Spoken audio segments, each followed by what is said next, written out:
Hello, party people. Hello, hello. What's up, what's up? How's it going? How's it going? Hello, YouTube. Hello, hello.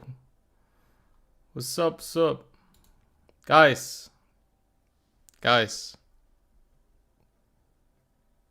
Guys.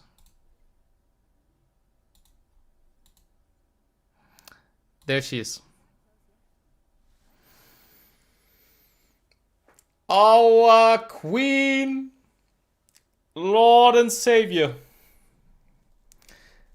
Peakness reached its peak.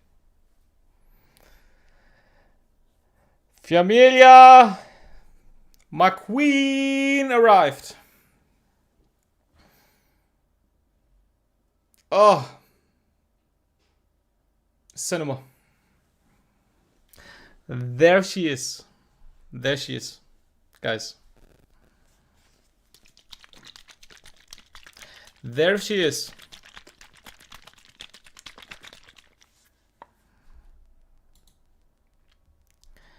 Absolute peak unit. Peak. So peak, it's illegal. She needs a weapon license. For real. And I'm not talking about her guns. I'm not talking about her guns.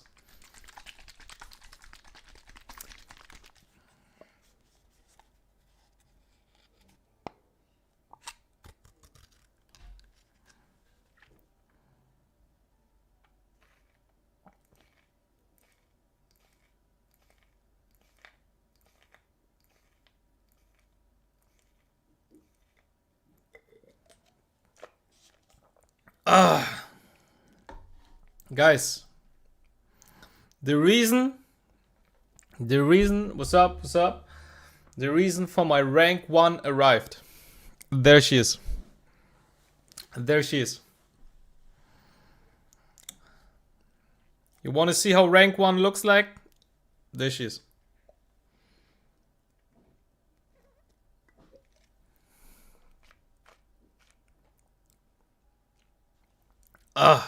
Cinema.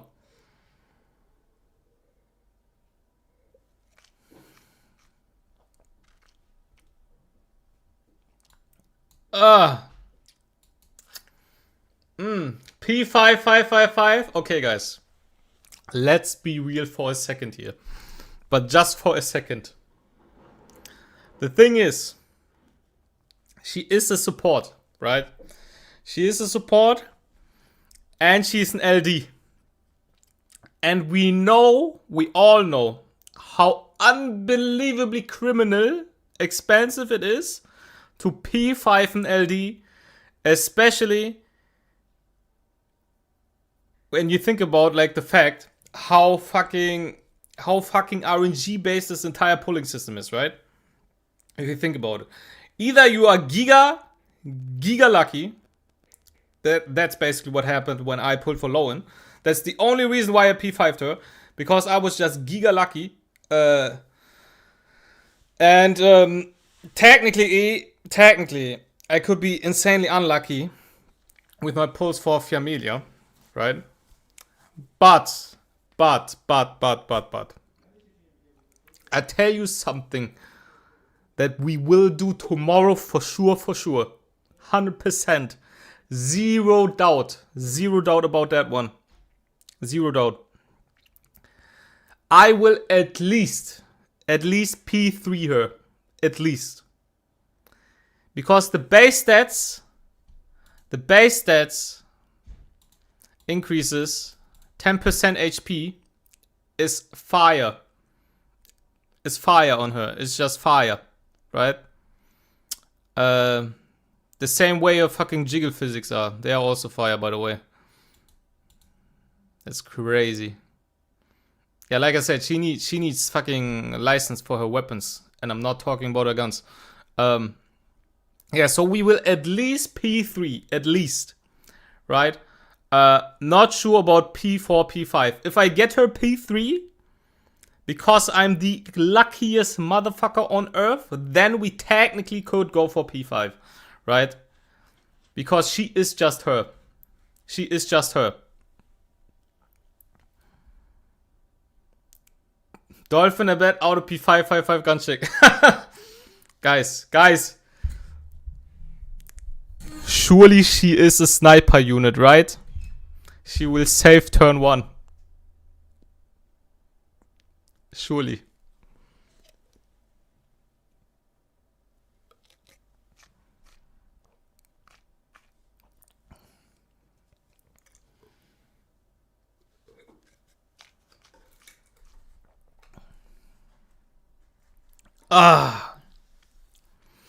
I'll be honest, I kept saying was healer cleanser. I'll be honest, I didn't necessarily say that she's a healer or cleanser, but I said that she is probably a support. I didn't specify what kind of support, because you can literally go anyway with that, right? But I doubted the first second I saw the video of her playstyle, her showcase.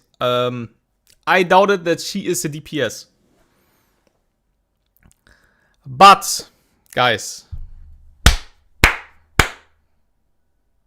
it turned out that turn 2 is just a superior playstyle. Let's say it how it is. Let's say it how it is, guys. We ain't playing games here. Turn 1 is dead, guys. Let's be real. Turn 1 is dead. Turn 1 is dead. The Grim Reaper for turn 1 arrived. The Grim Reaper for turn 1 arrived, guys. And her name is Fiamelia. The queen of shutting down turn 1. Can we go to the point on how we counter her? Pre-ban. That's how you do that. Revive, turn 1, buff rev. Nah, bro. Turn 1 can stay dead. Lay down in the dirt. I don't give a shit. I don't give the slightest shit about turn 1. Turn 2, like, get the fuck away with this fucking solitaire playstyle. Turn 1. Like, get the fuck away, bro. Get away with this solitaire playstyle. Turn 2 is the real PvP. Turn 2 is the real PvP. Turn 1 is literally, I press my buttons, I CC. If my opponent gets a turn because he resists, I leave the game. Insane player interaction. That's the real PvP right there. Insane. Insane.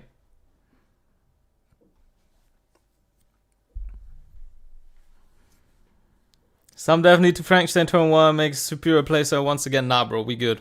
Turn 1 can stay dead. All good. What shall Alicorn? Not sure to build on her. All turn 1 player will ban her. So, guys. First thing first, right? I would suggest we watch Etheria or Artia. I have no idea how to pronounce this fucking YouTube name. I would suggest we watch his video because homie has the Chinese bonus. Homie has the Chinese bonus, and the Chinese bonus in a Chinese-based game always has the highest value, right? And we all know how the translation is just ass. It's just ass. So technically, all of this could be just fucking dog shit and basically wrongly translated, right? This could all be just incorrect. So I would suggest we watch RTA's video because homie is Chinese and he knows the real description for the spells, right? So, how do we find him? RTA. He surely, I saw he posted a video. Okay, there it is, guys. There it is. There it is. Baddie for real, for real. Ronnie, P3 at least. That's my take. IP3 at least. Right? At least. And I 100% get it. I 100% get it. Because I have at least 153 pulls here. Right? And if I buy the LD pulls from tomorrow, I 100% get it. Like with the unluckiest fucking pulls, I will get it. But P3 100%. Those jiggle physics at AAA tier game would just know to know. Yep. Her jiggle physics, like, I'll be honest, guys. If you ever have wondered where our money went by buying all of these fucking litais and not getting any fucking skins, this is where our money went. There's our money. So we don't get skins, but we get physics. This is just straight up illegal.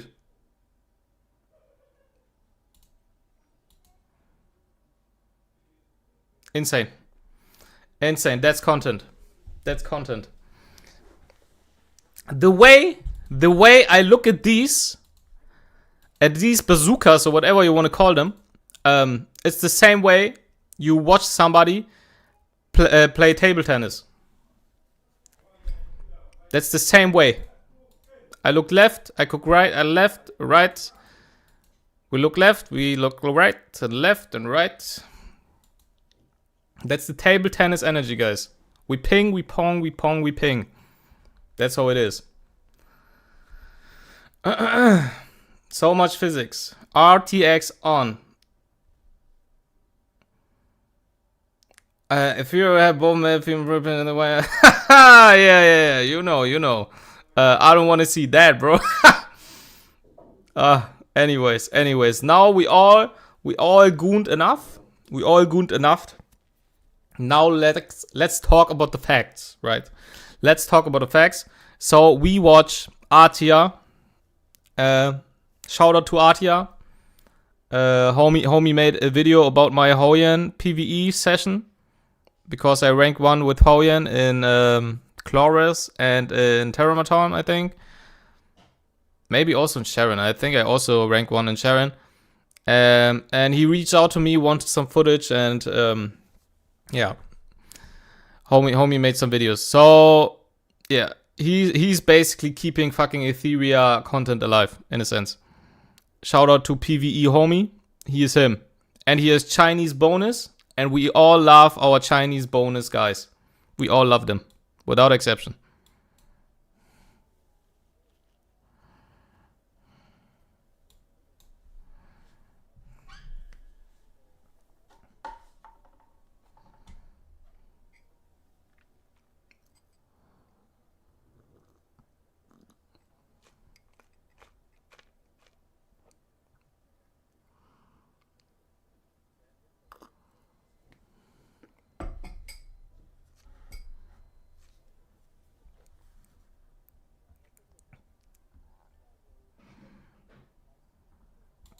Okay, by the way, guys. 125 base speed and 15k base HP is insanity. This is just straight up crazy work. Like, if we compare that, not like I would actually know all of the numbers out of my head, right? Can we see the base HP somewhere? This is like not base, right? This is, yeah, okay. So this is, for example, Tiamat has the highest base HP in-game, right? And Tiamat is on 16 and 4. Tiamat has 16.4k base HP, right? The next in line is apparently Raymary, and she's 15.5. Right? Let's see. Mia is 14.9, and Familia is 15.1k base HP. So she is literally after fucking Raymary. So she has the third highest base HP in the entire game. Right? Which is insane. And her base speed is also on Didding level, which is quite fast. Right? So 125 is actually quite fast, if you think about it. Tiamat is an LD.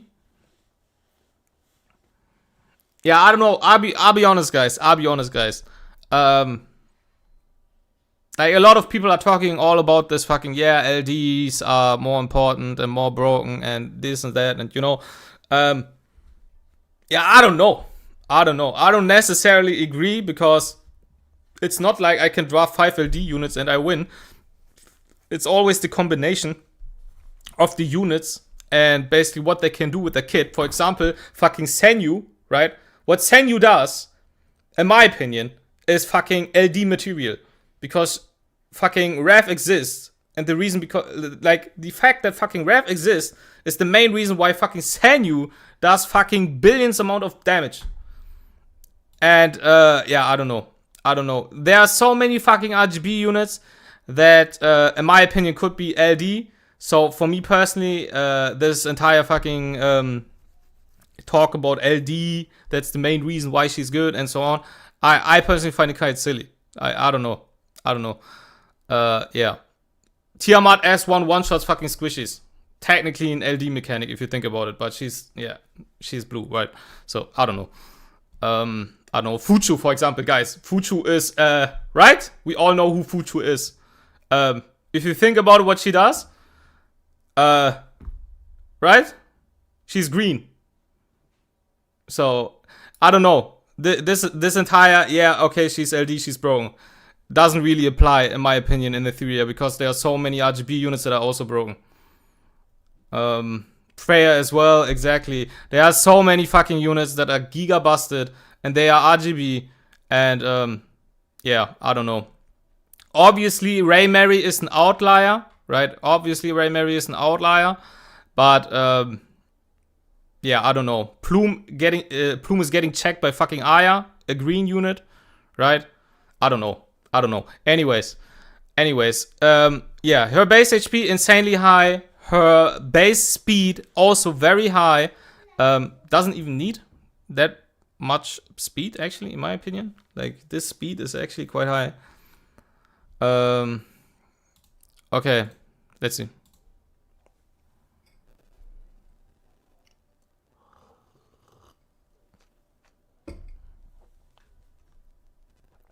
I think, so, in my opinion, something that is faster than 125 is fast, in my opinion. Everything that goes above 125 speed is very fast, right? And everything that is 128 and higher is omega fast, right? And everything that is 120 is kind of low, and everything below 120 is fucking slow, right? And yeah, so in my opinion, 125 is actually on the higher end. I think she is quite fast.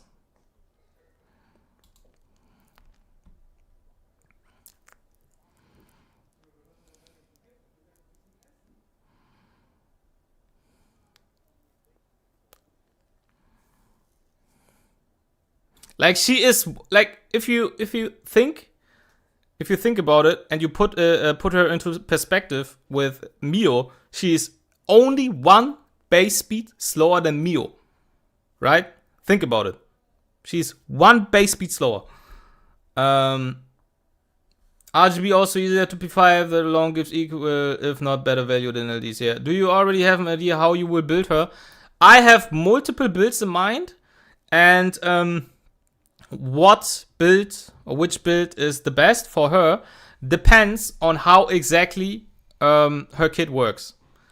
And we will go about it after the video to basically understand the spells and her mechanics as far as we can, obviously, because only because we can read the description doesn't mean it will work that way.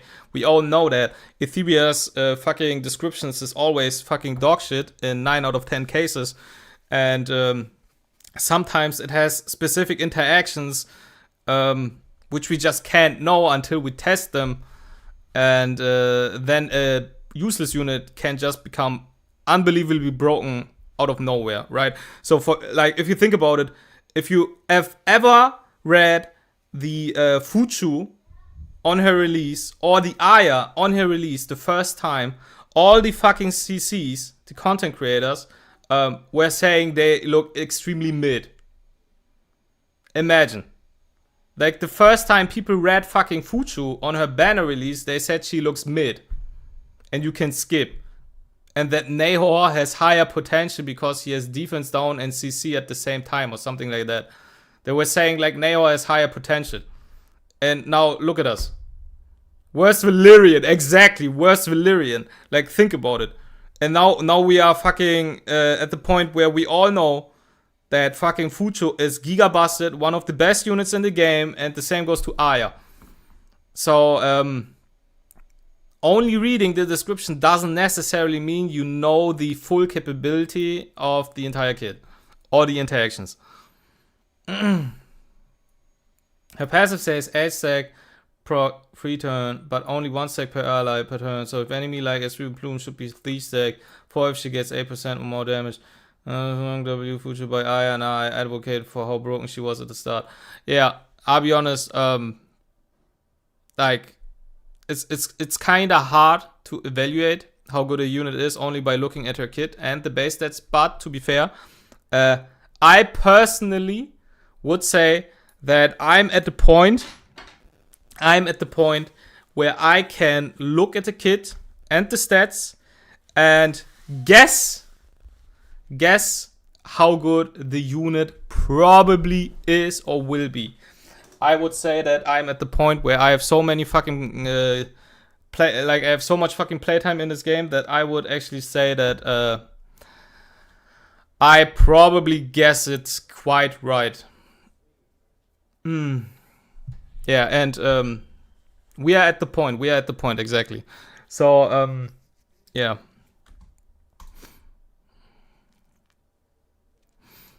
At least every LD has a counter. We need to put up with fear for 2 weeks now and get an RGB on LD level.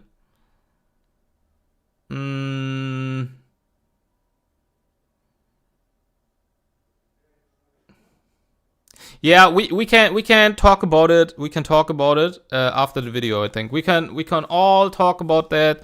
How good she is, how good she will be, which build, and what counters she has, and against what is she good in specific, and all of these fucking things we can talk about after this video. Because first, we have to establish some form of understanding of her kit, right? And I personally always try to check the Chinese description, because we all know, especially in Etheria, that the translation sometimes is just giga ass. Right, so let's see.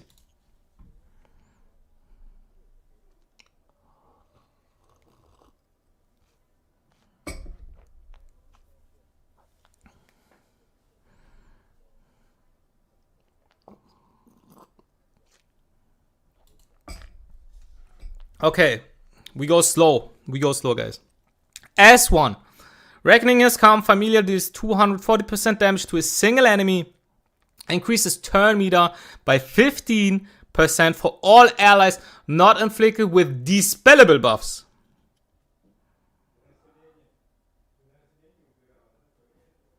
Yeah, this basically beats the allegations of Plume countering her. That's like the first thing that comes to my mind, no? Because I read, I was reading a lot. I was at work in the office. Had some free time. I was basically scrolling through Discord, and a lot of people yesterday and today, before her kit release, were saying that Curse Quill is also a debuff, right?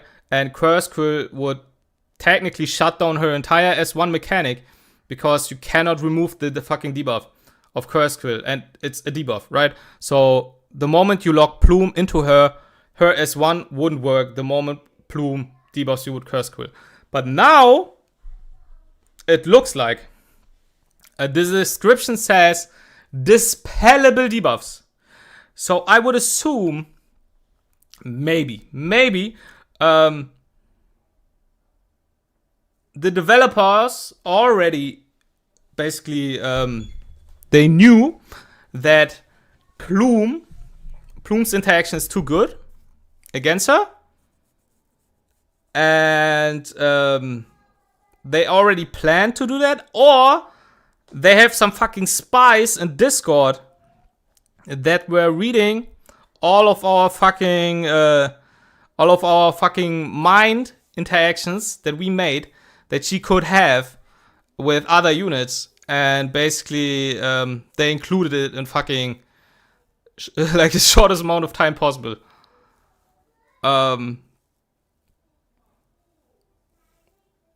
She eats Plume is now adopted. Plume, for example, 2 turn of Plume is 1 free turn for her. It's the same as Link probably. Link still applies Wire Prayers on Plume quills. Eyes reading all our chat. Eyes reading all our chat. 100% secret spell. Yeah, I don't know. Anyways, what's important is apparently this won't work again. Like Curse Quill won't shut down her S1. I think. Could she replace Aya? No, bro. Aya and Fiamelia are two different kind of beasts. Best meta we have had so far, and she comes out kick W. 2 Plume turns is 6x. I wonder if Curse Quill activates her as 2 though. Can you show me your Doki Doki? I can show you after this. But remind me because my memory is kind of ass. Okay, anyways, 240%. Quite decent. Nothing crazy. 15% turn meter push is actually wild. In my opinion. 15%. That's a shit ton. On an S1. This is almost Reaper, yeah. That's almost Reaper level of fucking push for your entire team. This is double Plume push. Like Plume pushes by 8% for every enemy turn, and she pushes by 60 almost, right? 50%.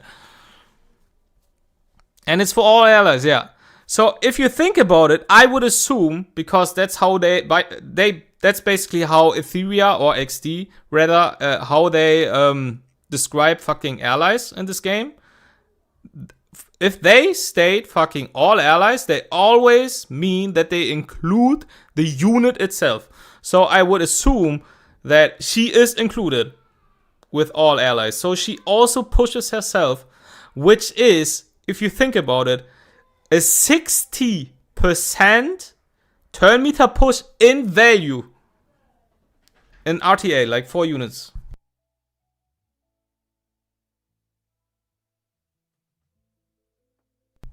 That's crazy if you think about it. Buff CC, say a lot of for the people in the back. Yep, 100%, guys. CC is Giga Dad. She Bramble unit, I'm calling it. Yeah. I'll be honest. Oh, I actually thought about it. Bramble looks kinda crazy.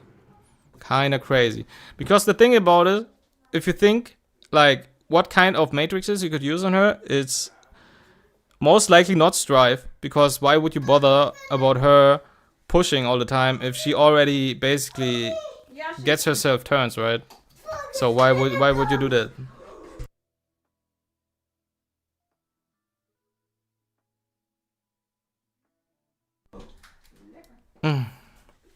Bramble her and put Paladin's on her. Yeah, that's I don't know, that's kinda wild. It's kind of wild if you think about it. Like if you put her alongside Palin, looks kind of crazy. Kind of crazy though. Okay. Anyways, let's see.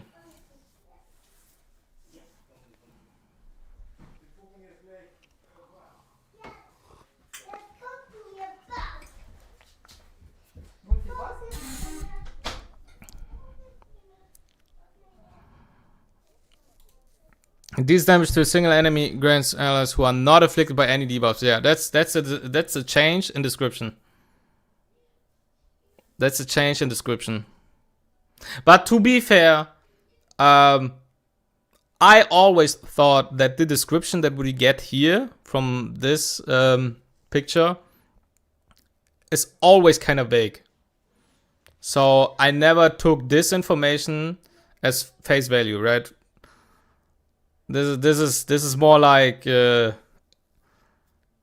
small guess to how the ability works. Like this like this almost tells you nothing if we are being honest here.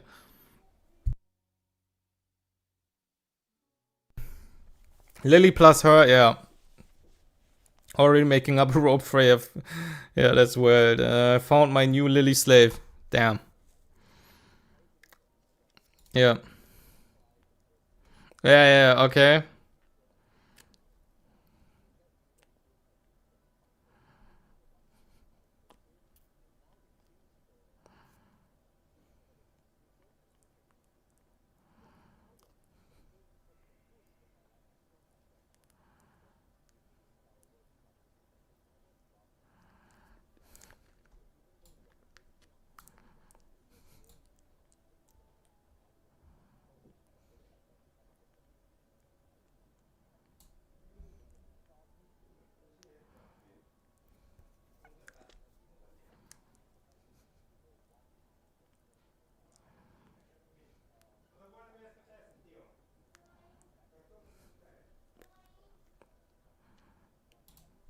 Okay, so when a debuff is inflicted on an ally, Familia gains 1 stack of Claim Chaser. This effect can only trigger 1 time per turn per ally. For every 8% of max HP lost, cumulatively gains 1 stack of Claim Chaser. So I personally think it's kind of vague. It's not very clearly stated on how this works, because in the first part they talk about the allies, right? So when a debuff is afflicted on an ally, right? They also say this effect can only trigger 1 time per turn per ally. So does this mean it doesn't include Familia? Is that like, does it include Familia? I have no idea. And then the second part doesn't mention allies at all. For every 8% of max HP lost cumulatively against 1 stack. So does that mean it's like for every 8% of max HP lost?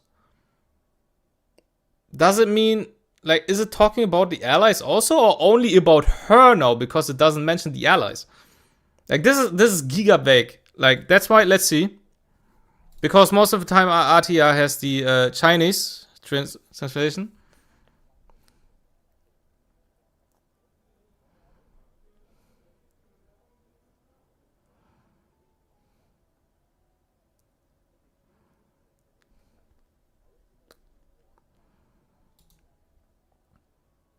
If Familia takes damage, or an ally is afflicted with the debuff.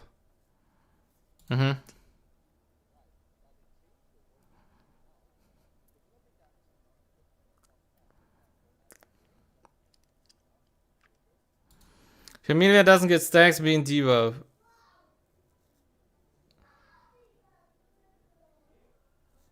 It's her own max HP, not allies. Only being damaged.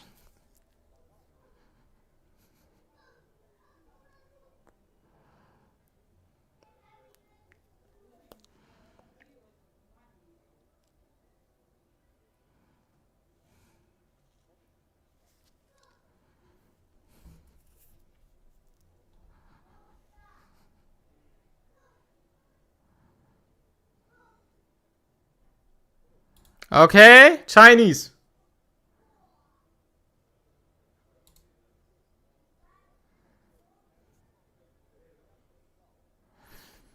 Ah, okay. Okay. Okay.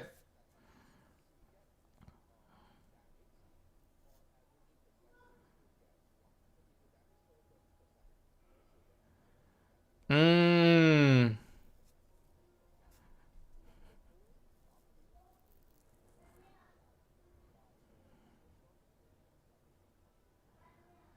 Okay. Yeah, this is way more clear in Chinese, because in Chinese they literally say herself.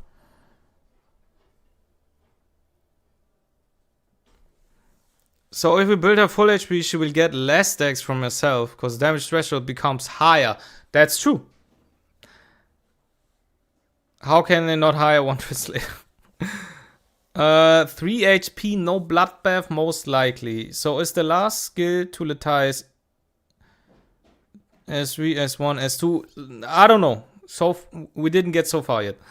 Yeah, but now we know she gets stacks from her allies getting debuffed, and she gets stacks every time she loses 8% HP, which is crazy.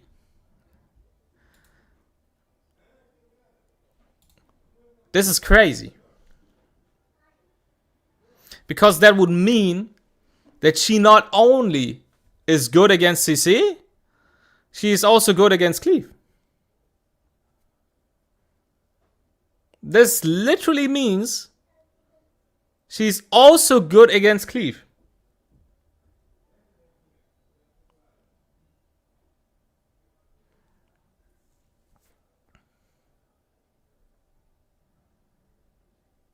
If she works like Vero, once per turn in debuffs, at most 4+ health loss, CC can still be a thing if they can overbuff her Alicorn. That's the thing. And that's the thing. I don't think, personally, I don't think that Alicorn is actually that good. I don't think Alicorn is actually that good. We have to test it, obviously. We have to. But I don't think Alicorn is that good.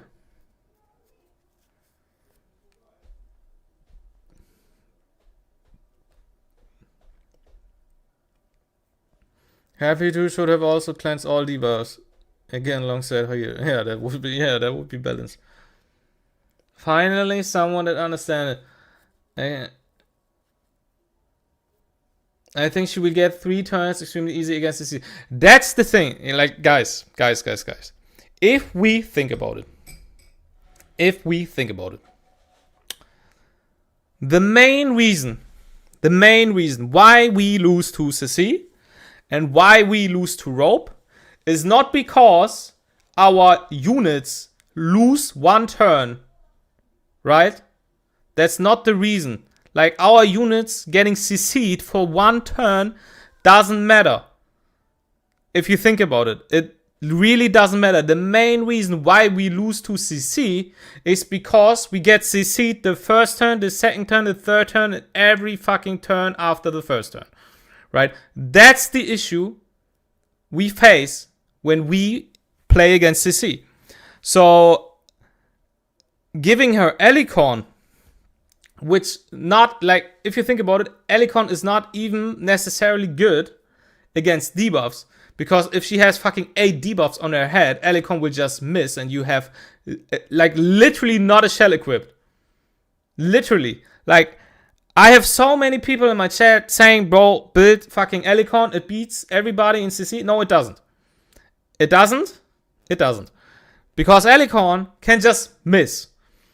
And when Alicorn misses, you literally do not have a fucking shell equipped. It's obviously good if the only CC unit in your opponent's team is fucking Nahor and he applies 3 debuffs and that's it. But most of the time, it's not only fucking Nahor in your opponent's team. He most of the time has also fucking Heinrich alongside this Nahor. Also a Mio alongside this Nahor. Maybe a Plume alongside this fucking Nahor. And then you face fucking 8 debuffs. And with fucking last word from fucking Heinrich, you not only have 8 debuffs on your head, then probably fucking 10 plus debuffs on your head. And the chance for your Elikon to hit the fucking CC is pretty much unlikely. It has a lower chance than 50% if we have fucking 10 debuffs on our head, right? So why should we even basically try to win this fucking RNG battle with Elikon if it's not even necessary for us to actually instantly break our CC? Because maybe it can just miss, right? So, because the main reason we are losing is not because our units lose one turn. The main reason we are losing is because our units are pure, like literally CC 24/7. And if Fiamelia actually procs this S2 literally every second AoE, because so far how I understand this S2, by the way, the thing is, first, the S2 has no cooldown. First thing first, shit has no cooldown, absolutely balanced. This means, so far how I understand it, Fiamelia gains 1 stack of Claim Chaser. This effect can only trigger 1 time per turn per ally. So,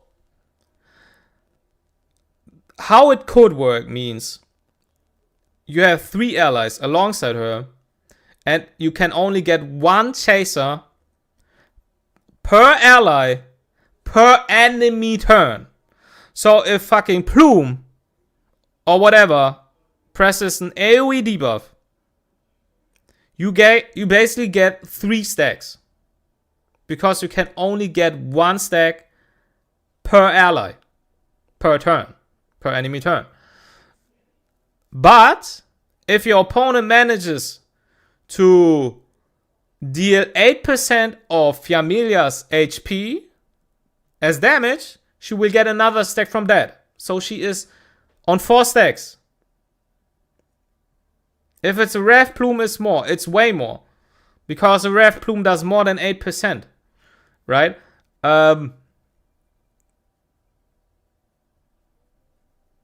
Yeah, but if Plume is Rev and she deals 40% HP, that's insta turn. That's the thing. That's the thing. Because now I read a lot of people saying like, why build, like you could literally just full build HP and send it. Thing is, I'm not sure if that's even that good. Because if her HP is that high, then it basically counters her own mechanic in a sense. Because if we check, where is it? Shells. Hubs? What do you mean? There it is. Revelation. Revelation is saying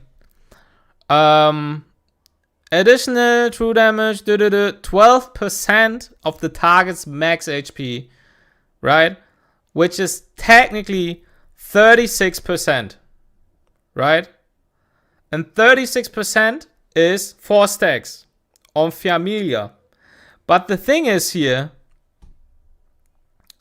that the damage cannot exceed 180% of own attack.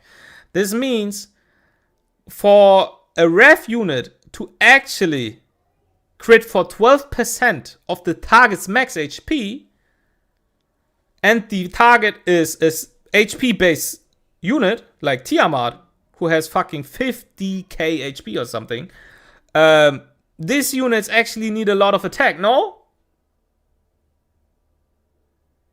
I have no idea how that actually works. Like, I could imagine that an attack buff is enough.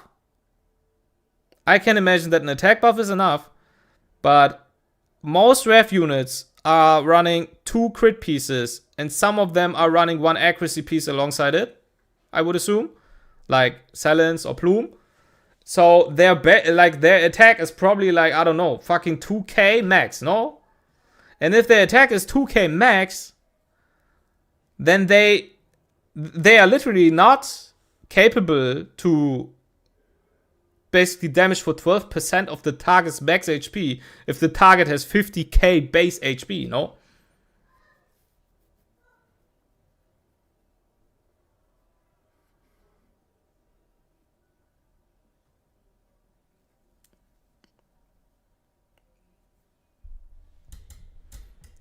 So 2 moves and you get a turn anyway. But that's the thing. Why 2 moves? If it can only be 1.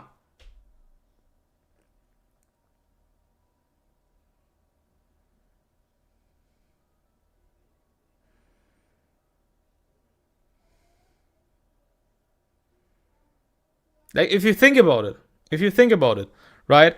If you, for example, run your Familia on 2 HP instead of 3, then she's probably around 45k HP. And then you get hit by, I don't fucking know, Plume S3.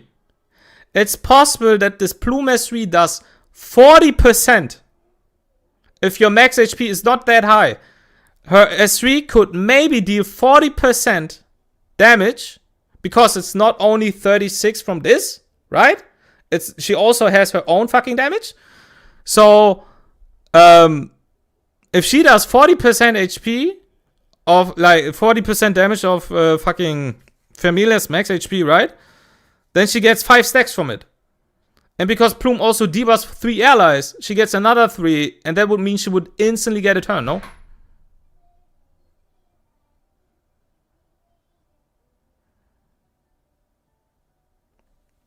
If you want her to take turn immediately, it's better not to build her HP percent, rather death percent or average. Does it sound good? I wouldn't necessarily say that you run death percent or F or anything, but I wouldn't, like, I would say maybe it's not the smartest idea to build 3 HP pieces on her. Maybe 2 pieces is enough. Maybe you run 2 HP pieces alongside 1 accuracy piece, because she also pushbacks. Maybe you want a rest piece instead of the accuracy piece, right? Because she doesn't get any stacks from being debuffed. Like, so why would we even care if she resists that much, right? It's better for her to resist then. No? Like, if we think about it. Why accuracy? Because she has 100% base chance on her pushback. She has pushback, guys. She has S3 pushback. This.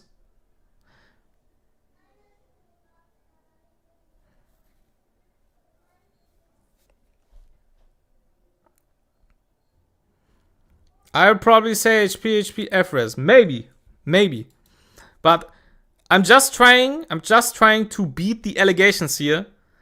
I'm not sure if triple HP is that good. I'm not sure, because we could technically cook ourselves, because if we get 7 stacks from a fucking Silence S3 or a Plume S3, if we get 7 stacks instead of 8, because we have 3 HP pieces instead of 2, then we are cooked in the head. Because it's clearly obvious that we rather run 2 HP pieces than if we get 8 stacks. Because she would instantly, after 1 S3, get a turn. Instantly. Which is crazy. Because then she gets a turn, right? And next turn, like, basically, if you think about it, that's what I think. That's what I think. Based on this entire fucking why we lose to CC, right? Because they literally CC our ass 24/7. And I don't see a reason why to build Alicorn, because even if Alicorn exists, it's actually not really a shell if it misses, right? So why do we go for Alicorn if we can just trigger, right? She is CC'd, instantly goes back to 0 turn meter.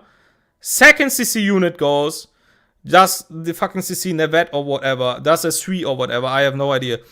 And she is again on fucking 4 stacks or something. Then the next fucking Heinrich or whatever goes. Heinrich does a lot of damage. She instantly gets another fucking turn, right? And she literally outcycles her own CC. So if she already outcycles her own CC because she gets a turn back to back to back to back, at some point we will get the option to press S3. Because at some point she will not be CC'd and get a turn. And we just press S3 and GG's. Because the thing is, most CC units, most like turn 1 players are not starting with wound. They are always starting with fucking S3 on Heinrich. They always go with S3 pushback on Mio, right? So we never have actually wound. So we can literally just lay back. We chill. We do not care about Alicorn. She gets a turn. Drops out of the CC. Homie tries to CC us all. Like, again, basically. Our other units are still CC'd because obviously they didn't get a turn, right? They are still CC'd. Homie needs to CC again because she's not CC'd, right? Then at some point she gets another turn, drops the CC again. My other units probably didn't get a turn still, right? Still didn't get any turn. But she's already on the fucking 3rd rotation. A homie tries to CC again, and you see what I mean. At some point, she will get a turn to press S3. So why do we need Alicorn? That's my entire argument.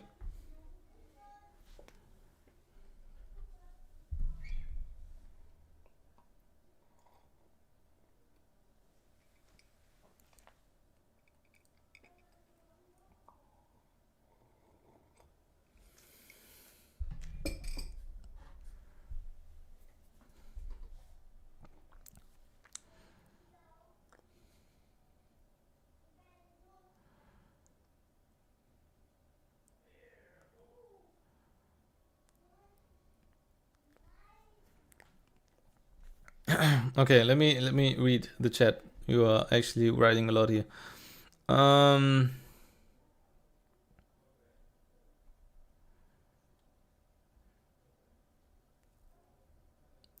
would thanks for the follow. I would probably say HP FRS. In your build, she is on Bloodbath. I think probably Bloodbath is the best on her, probably. But to be fair, I do not know how the interaction exactly works with Rev. Because when I face Senyu, it doesn't seem like Bloodbath does anything to Rev. Right? So, yeah. Maybe Bloodbath. Maybe go 1 HP piece on her and go Bloodbath instead. Or something. We have to figure it out yet. I don't know. Triple HP for non-Bloodbath. But you can't trigger and use S3 if a Plume S3 with Jake and SSC, for example, then you proc into freeze. Yeah, but it doesn't matter. It just doesn't matter. Because she will heal. And that's the main part. She will keep your party alive. Because every time she gets a turn, she heals. Right? And as long as you do not have wound on your fucking ass, it's like your opponent is not doing anything. Because you just keep proccing her S2. Keep rotating out of the CC. And every time she procs S2, she heals. Right? So she heals the damage. Even though she's fucking CC'd. Right? Question though, does she actually gain a turn if she's CC'd? Yes. She does get a turn. She does get a turn. Because being CC'd doesn't mean you cannot get a turn. Freeze, for example, says you cannot move, like you cannot push the unit, but the unit still can get a turn. So if I have, like if my Lily is connected to a frozen Holden, for example, and I press S2 on this Holden in freeze will immediately get a turn and drop out of the CC, right? So I would assume that's basically how it works. She will 100% get a turn in CC.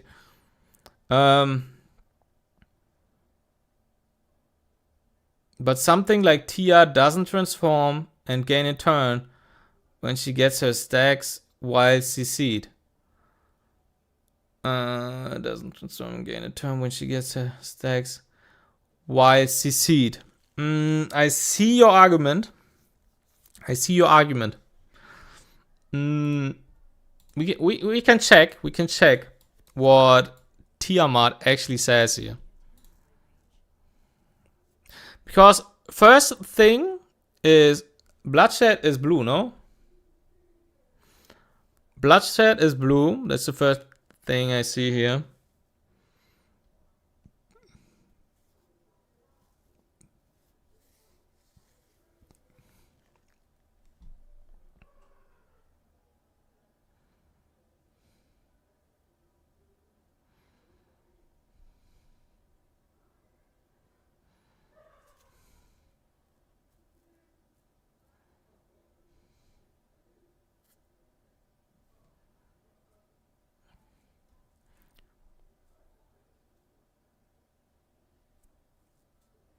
The argument is basically Yo-Yo is saying if Tiamat is CC'd and Tiamat reaches 8 stacks, she doesn't get a turn and she doesn't transform.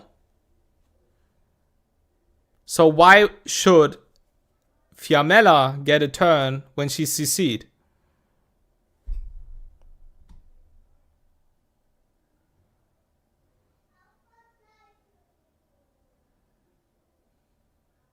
I think the key difference is on why this works like on Fiammella but doesn't work on Tia. I think it's the wording. It says enters ultimate form immediately gaining a turn. So we all know when Tia reaches 8 stacks, Tia first transforms and then she takes a turn. And the issue is with 8 stacks is probably that in CC she cannot transform, and because she cannot transform, she doesn't get a turn.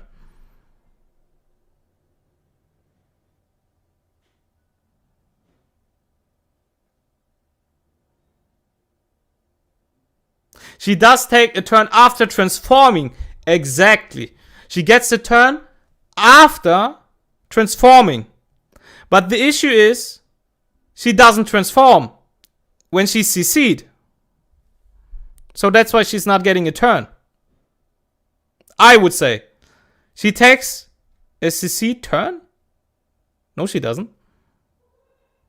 Or what do you mean? Like, Tiamat cannot transform CC'd. If Tiamat reaches 8 stacks, CC'd, she cannot transform.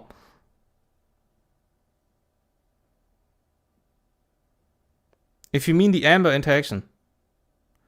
No, guys. I have no idea if maybe I'm the only one who played 2K games in this game. And only this season, by the way, in RTA.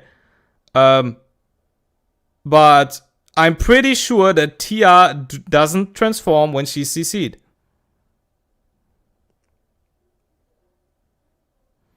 Like, I played 2K games. 2K. In this season. And I'm pretty sure that she doesn't transform CC. And that's basically the reason why this wording is very important. Probably if we would have the Chinese translation or the Chinese description for the spell, it would probably explain it better than this. But I would say the main reason why she doesn't get a turn is because she's not transforming. And because she cannot transform CC'd, that's why she's not getting a turn. But Fiammella, yeah, exactly. Fiammella literally says she gets 8 stacks and she gets a turn. She doesn't need to do anything before. It's not like she's not getting any stacks. She will get the stacks. And the ability says when she gets 8 stacks, she will get a turn. And that's it. If the ability, like for example, if, let's say, the ability would say, when Fiammella reaches 8 stacks, she heals your party by 15%, and then she gets a turn. And what would happen? Maybe. What would happen when she has wound on her? she doesn't heal because of wound and wouldn't get a turn. If the wording would be that way, I would absolutely understand that she probably wouldn't get a fucking turn then if she doesn't heal. Yo, what's up? What's up, homie? Coming in clutch. Helgo, what's up, man? 5 gifted. Homie is in. Homie is in, bro. Crazy. Appreciate it, guys. If you got a sub, say thank you. That's crazy. That's crazy. That's crazy shit. Homie gifted 5. Damn. Homie gifted 5.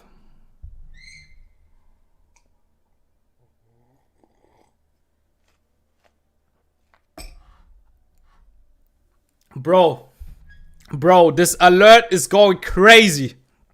Only for Helgo. Only for Helgo. Thanks for the follow also. Appreciate Helgo. You too, my man. You too. Have a nice one. Have a nice one. God damn. God damn. What alert you don't hear? What do you mean? I hear it a lot. Thanks for the follow. Maybe I muted the sound because it just goes insanely nuts. Okay. Okay. Anyways. We can't hear. Okay. Okay, good. But that's a good thing. Yeah, I guess so. I guess so. As long as I can hear it, that's the most important thing. Because it would be very sad if I cannot like appreciate it or say anything to that. That would be very sad. Okay, anyways.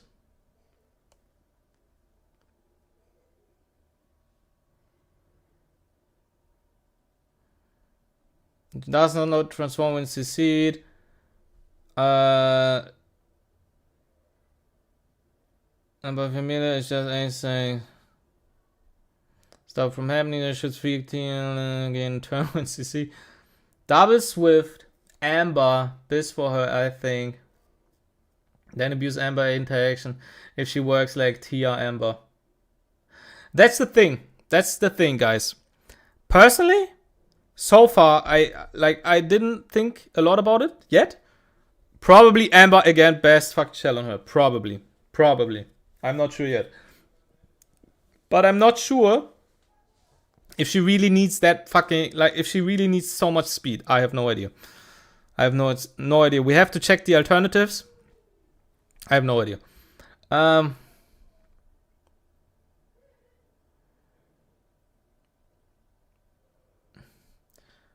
She wants Elicon like Doki. Nah, I don't think she needs Elicon. Golf girl.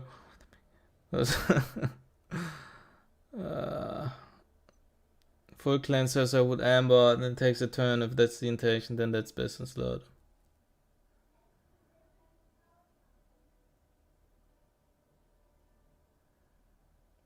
What do you think about RC interaction with her cleanse? I have no idea how RC exactly works. Because I think RC is like, he removes HP every time a debuff is getting cleansed or something. I have no idea. No idea. Did you play RSL? What is RSL? Oh, you're not talking to me anyways. Her stacks reset upon Amber proc. No. That's true. But she also gets stacks while in Amber. And she cannot get debuffed. Right? She cannot get debuffed. And she literally can proc out of the Amber. Right? She can get stacks in the Amber and instantly gain a turn in Amber the same way Tia gets a turn in Amber. And you literally cannot do anything against that. Like, if your opponent has Fiamelia and she's in the ice state of Amber and this Fiamelia has S3 ready, you cannot do anything to prevent that. You cannot do anything. Because even if you AoE debuff his entire fucking party, you cannot debuff the ice state unit, right? And she would just get fucking stacks from your units getting CC'd or debuffed. She would instantly get a turn and you cannot stop her S3. Which kind of crazy in my mind. Plus the fact that Amber is just good in general. Amber not only is good in turn 2, is also insanely good against cleave. Right? So even if you're, like for example, if I draft Fiamelia, most of the time the natural response from my opponent is probably not drafting CC, but rather go for cleave with Wrath units like fucking Senyu and so on, right? But the thing is, with Amber, I literally do not care because she survives either way because of Amber. And even if he doesn't kill me, she gets the turn because she drops fucking shit ton of HP, right? And I get to S3. So Amber sounds kind of crazy so far.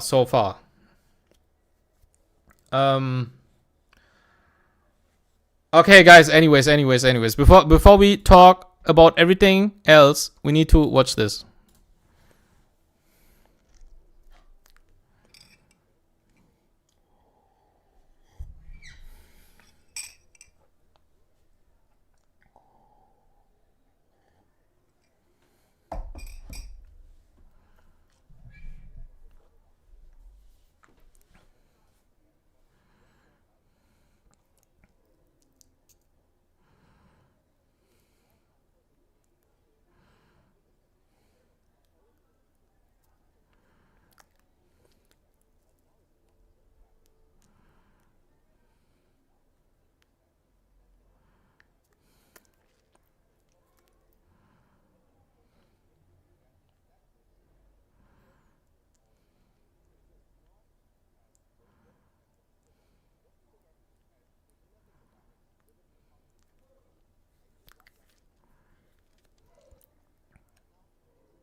That's crazy, by the way. That's crazy. That this ability has a 3-turn cooldown. That's what's actually crazy here. That's insane.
What's interesting to me, maybe you guys know more.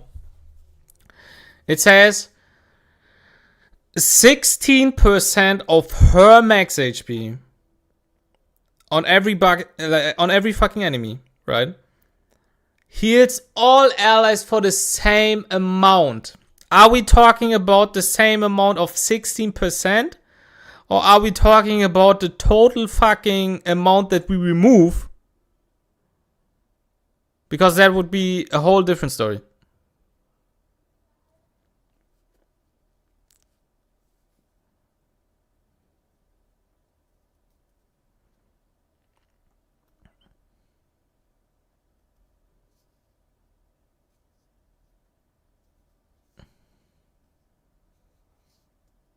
Her S3 is almost like Vero S2.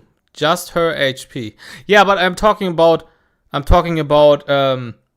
is it about the total? Like the total fucking removed HP from the enemies? Or only 16%? Because that's why I'm kind of sus about this description, because it says removes HP from enemies equal to 16% of her max HP, heals all allies for the same amount. So it's only 16. Yeah, I'm talking about if your opponent has 4 units on the field and you remove 16% from everybody, right? Like, let's say, for example, she has 50k HP. This is 8k, right? We are surely not talking about a 32k heal on your fucking party if your opponent has 4 units, right? 100% not. 100% not. It's just 16. Okay, good. Okay, good.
This is obviously so much worse. Like 50% turn meter or gaining a turn is obviously right. S2 max.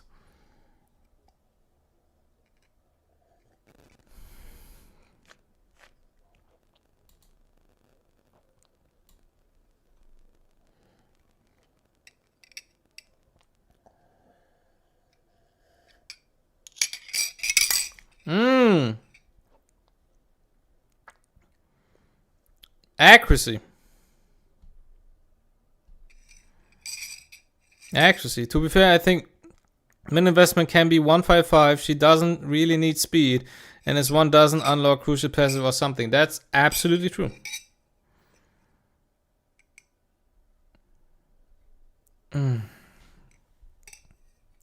Why can't we hear the video on YouTube? Because the issue about YouTube is that YouTube is very sus about any form of sounds or music or whatever, and that's why I muted it. So unfortunately, you guys on YouTube cannot hear it because YouTube is just ass. Like, YouTube is just ass. They want to fucking copyright claim your ass 24/7 for everything. Like, I cannot even, like, I have, like, homies who streamed on YouTube and they were singing along to a song that you couldn't even hear in the YouTube stream, but the fucking YouTube copyrighted him singing the song. Right? So YouTube is giga ass when we are talking about fucking copyrights. It's crazy. It's crazy. That's why you guys on YouTube cannot hear it. Like, I muted every fucking sound from YouTube and from Spotify.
That's literally what I said.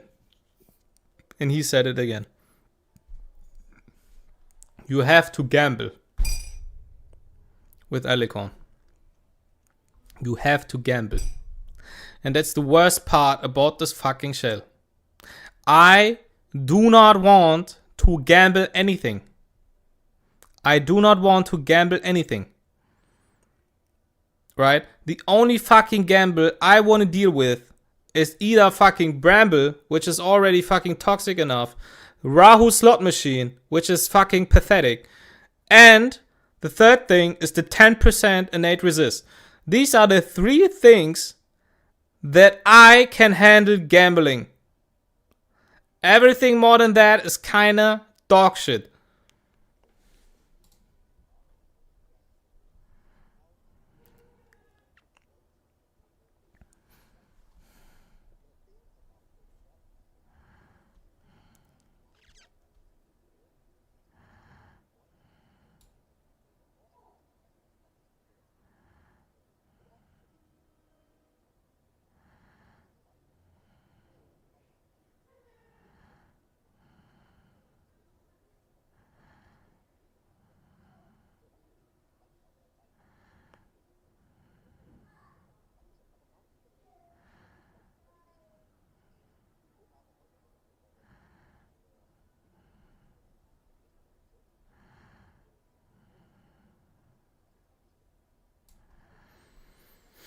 Okay.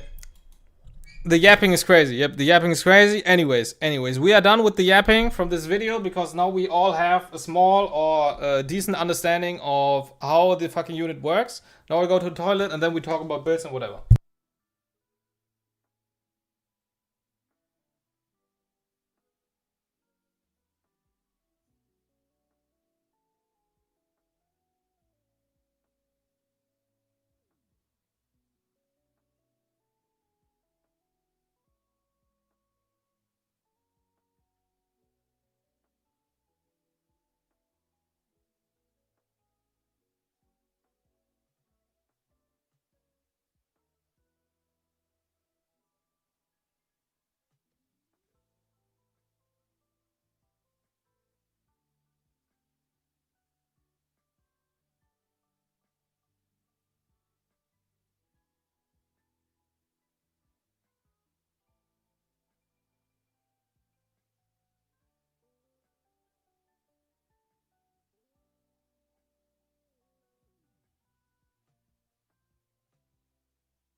Okay, guys. Okay.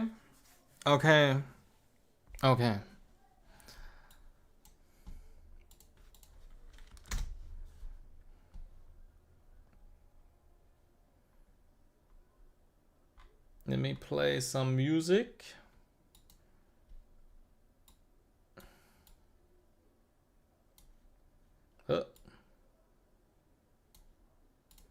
Okay. What's up? What's up?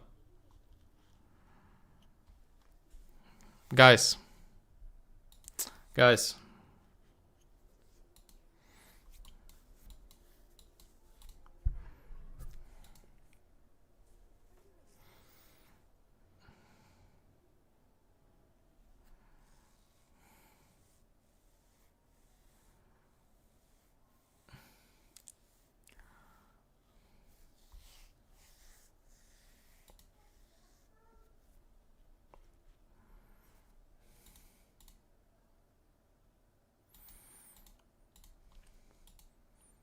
First thing first. I think Fiamelia, first impression by the way. I think Fiamelia is unbelievably strong. I think she is a first pick or second pick unit. Which would mean that now, for turn 2 at least, we have 4 units instead of the big 3, which are Reimeri, Fuchuloen.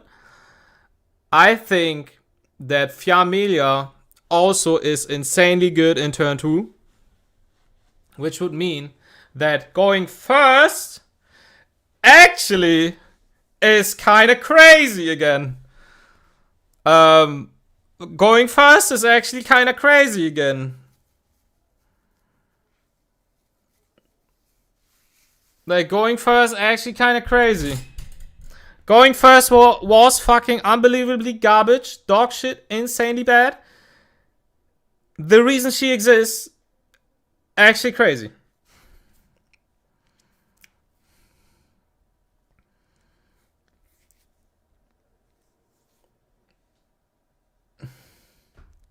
Glad they gave us a character that kind of punished the debuff spam in RTA. Exactly. I got a question if you don't mind. Her passive on debuffs. How does it work exactly? What time, 1 time per turn means? Okay, so we have to test it, obviously, tomorrow. But I think how it works is, it says Fiamelia, like when a debuff is afflicted on an ally, right? Any debuff. Probably Curse Quill is also, right, is a debuff.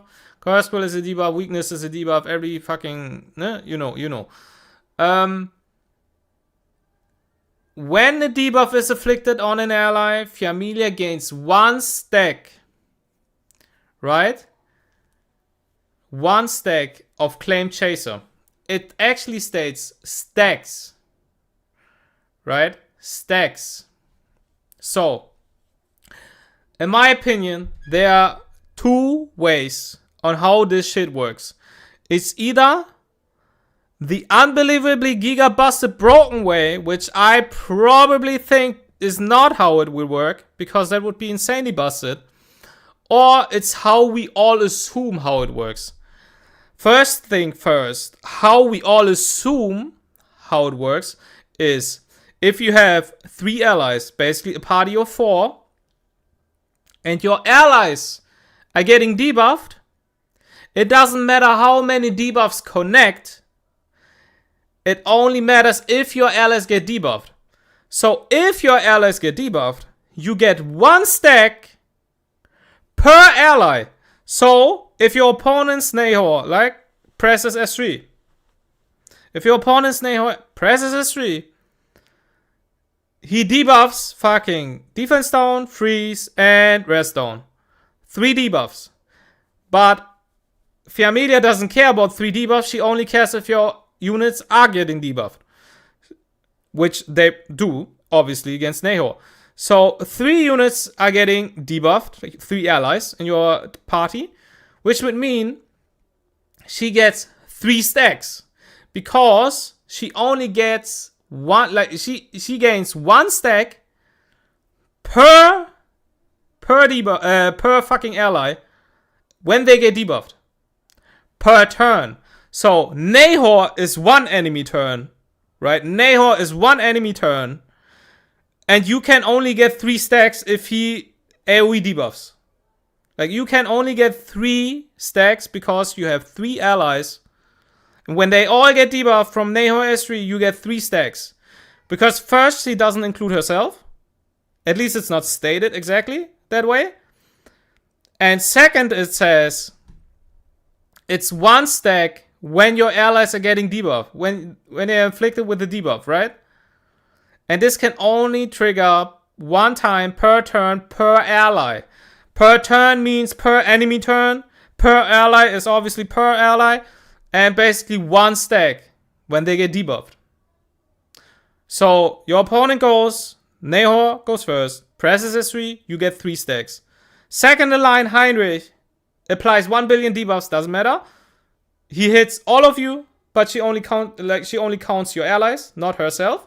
Another 3 stacks. Next unit goes, that goes Nevet, for example, right? Nevet goes next after eine Heinrich. Another 3 stacks, boom. She gains the turn. That's the balanced way on how it works. And how we all assume it will work. Now, because the fucking translation is always fucking giga ass and we do not know how exactly something works until we test it, what could also possibly be the case. Because it says, when a debuff is inflicted on an allied family against 1 stacks, right? You see this S? Stacks. So, if this shit actually is unbelievably giga busted, it actually checks the debuffs. The amount of debuffs. Which is very unlikely because shit would be unbelievably giga busted. Shit would be unbelievably giga busted, so we actually don't think that it will work that way. But if it actually counts the amount of debuffs, then we are talking about fucking, I don't know, 16 stacks or something from 1 Heinrich S3. Which is very unlikely that it will work that way. Right? Because then she would get a double turn and, kind of sus. Yeah, that's basically how it works. I think it will work the way I described before.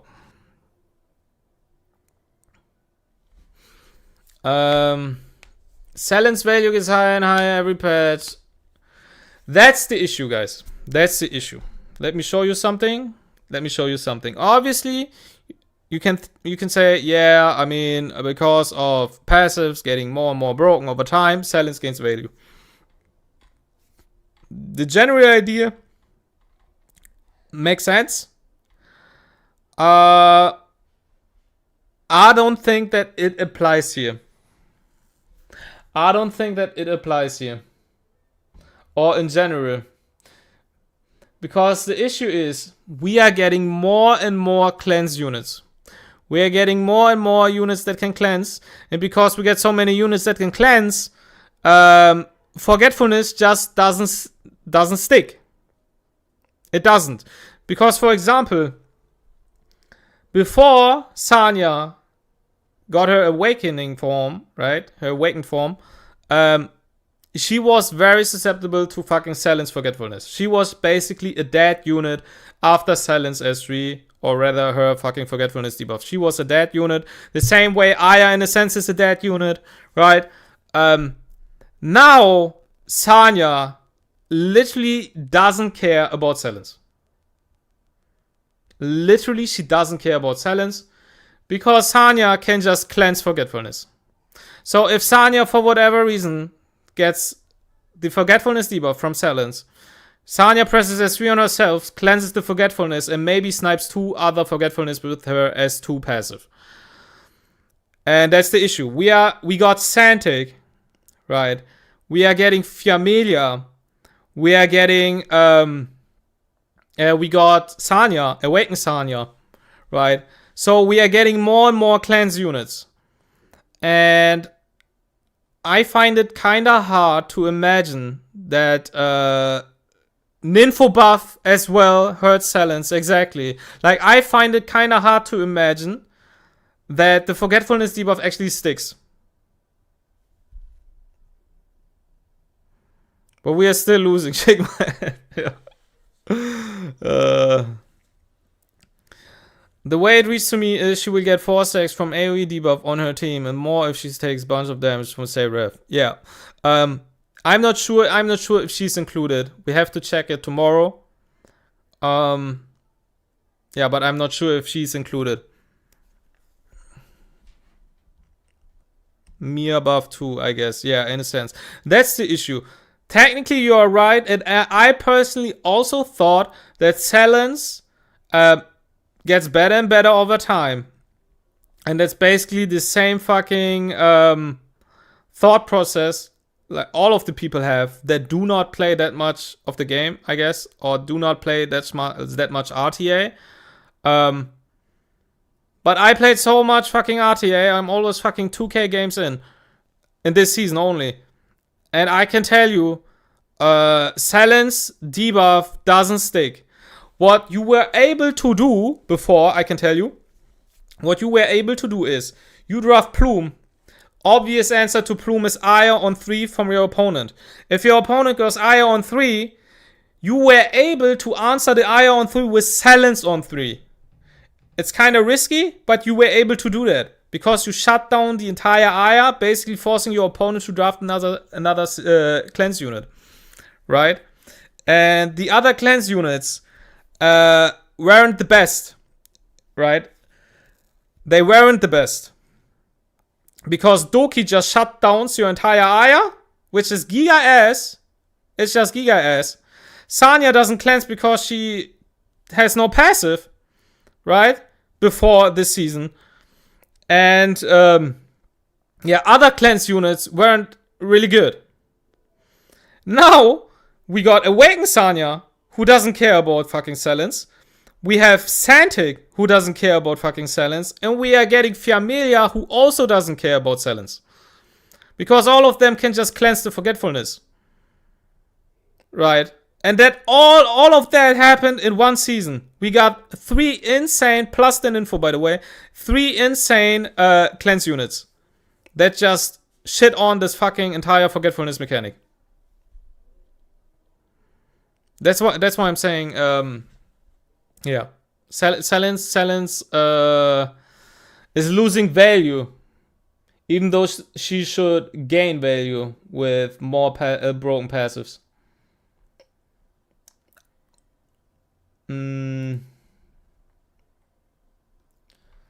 Let me check, where is it?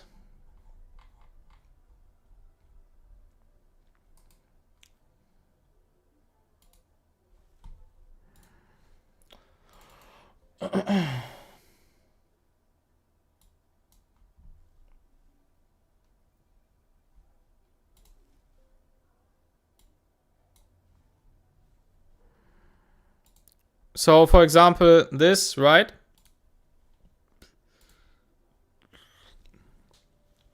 Fia is busted as fuck. So forgetfulness, yeah. Buff CC, nerf amp. Yeah, guys, Silence fell down a cliff. Silence was meta. I made this tier list, by the way, a couple weeks ago. Or maybe 1 week ago. I cannot really remember. But I made this tier list only for turn 2. This is only turn 2. Only turn 2. Turandot is niche. Yeah, so for anybody wondering why Turandot is niche, this is only turn 2. I also made a turn 1. I also made a turn 1 tier list. And turn 1 tier list looks absolutely different. Turn 1 tier list looks like this, right? So Turandot, obviously, absolutely god tier for turn 1. Yeah. But Turandot, not good in turn 2. Are you German? Yes. Yes. Okay. And now, as you can see, basically, Silence fell off a cliff. Big time. In this season. Last season, she probably was like in the middle of meta. Now she kind of mid. I'll be honest. She's still very good against something like Cleave or Rev Cleave, right? Rev Cleave, Messiah Cleave, these kind of things. She's still very good into something like Ray Mary. If your opponent goes turn 1 and drafts Ray Mary on first, Silence is still a very good answer to that. Yeah, but she's not that good anymore. Yeah, she is not that good anymore in turn 2. And where I think Fiamelia is right now, she is probably in God tier. I think Fiamelia is probably here with the big 3 of turn 2. I think Fiamelia is insane. I genuinely think she is insane. Not only against turn 1 and CC in general, but the way she functions is just crazy. She's crazy because turn 2 also has a lot of debuffs first, right? Turn 2 also has a lot of debuffs. Like only fucking Holden already applies 3 different debuffs. Only Holden. And the fact that even if you do not have any units debuffs, she turn meter pushes by 15% on her S1, which is crazy. This is a shit ton amount of turn meter because if we include herself, she technically pushes by 60%. Technically. Because she pushes 4 units by 15%. We are talking about a 60% turn meter push in value. It's crazy. On an S1. Which makes Bramble kind of interesting, if we're being honest here. Yeah, and the main thing why I think that's actually very good for the meta and why she's a meta-defining unit. She not only cooks turn 1, but she makes going first good again. For turn 2. Because going first for a turn 1 player, right? A turn 1 player never had an issue with going first. They actually like going first, I would assume. A turn 2 player hates going first with a passion. Because the issue is the entire dynamic of the big 3. The entire dynamic of the big 3 cook the entire meta in turn 2. Because what happens is, if you go first, in your pre-ban, you are forced to either pre-ban Ray, Lowen, or Fuchu. You are forced to do that. Because if you do not do it, you will get one of the big 3. Because if you go second as turn 2, you are never forced to ban any of these 3 units. Never. You just do not care about this 3 because you will get 2 of them. Which is insane shift in power dynamic. Because you get 2 of the big 3. All of these 3 units are insanely broken in turn 2. All of them.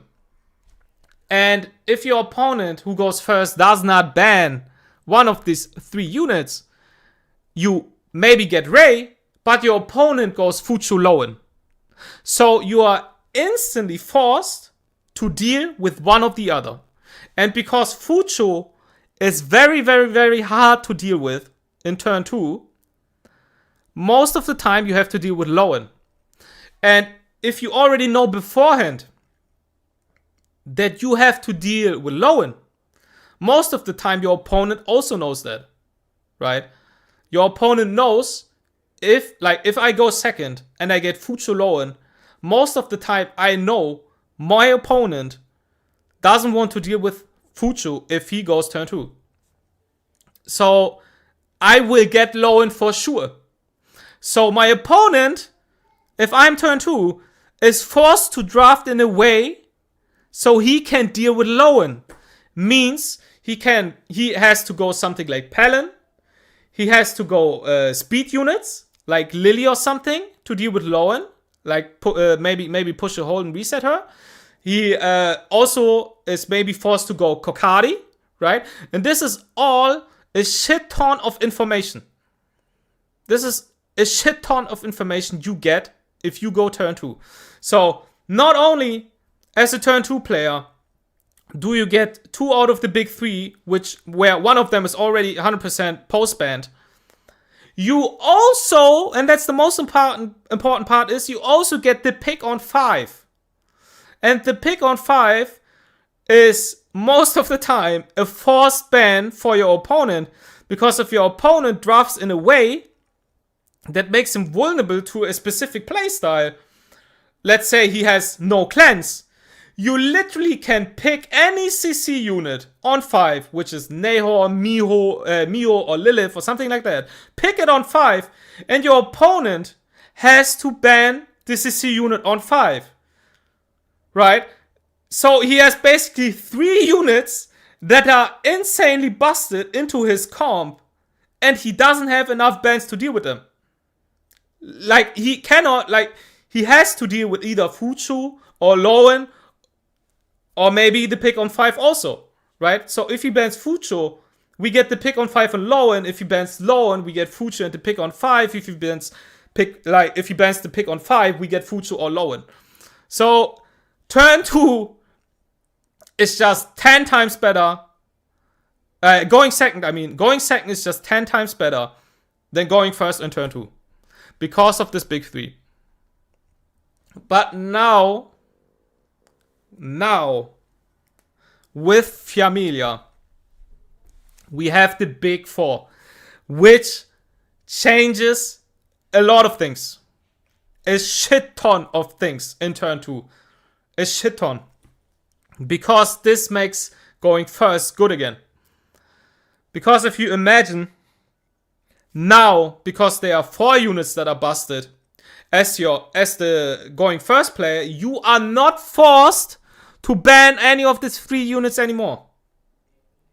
Because that would mean, if you do not ban any of these 4, and your opponent doesn't ban any of these 4, you get 1 of the 4 power picks, your opponent gets 2 of the power picks on 1 and 2, and you can actually get the 4th power pick on ban protect,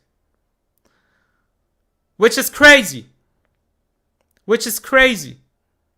If you like Fuchu, insanely highly contested in turn 2. Like, Fuchu has to get picked on 1 or 2. Because if your opponent doesn't, like, if the going second player doesn't pick Fuchu on 1, 2 because you go Ray Mary, you get Ray Mary on 1 and Fuchu on ban protect. Which is crazy.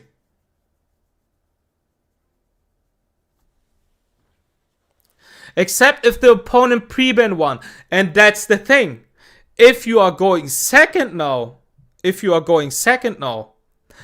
want to keep the power dynamic that we had before all the time, you now are forced to ban 1 of the big 4.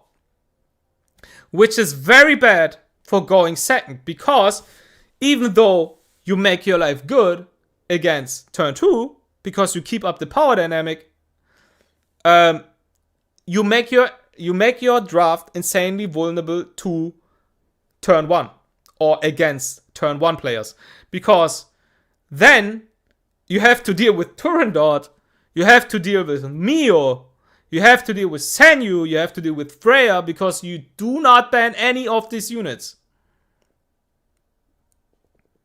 Right? So my ass, who literally bans Turandot 24/7 any fucking draft, no matter what, like, I will not change my ban to keep up the power dynamic. Like, if I go second now, after Familia release, if I go second, I will still ban Turandot. Because I don't think it's worth for myself to keep up the power dynamic in turn 2 to make myself vulnerable to turn 1 by keep fucking Turandot and Mio open. So I think it's crazy. It's just crazy. I yapped a lot, fucking talked for 30 minutes probably, but yeah, that, Like, Fiamelia changes a shit ton. Not only for turn 1.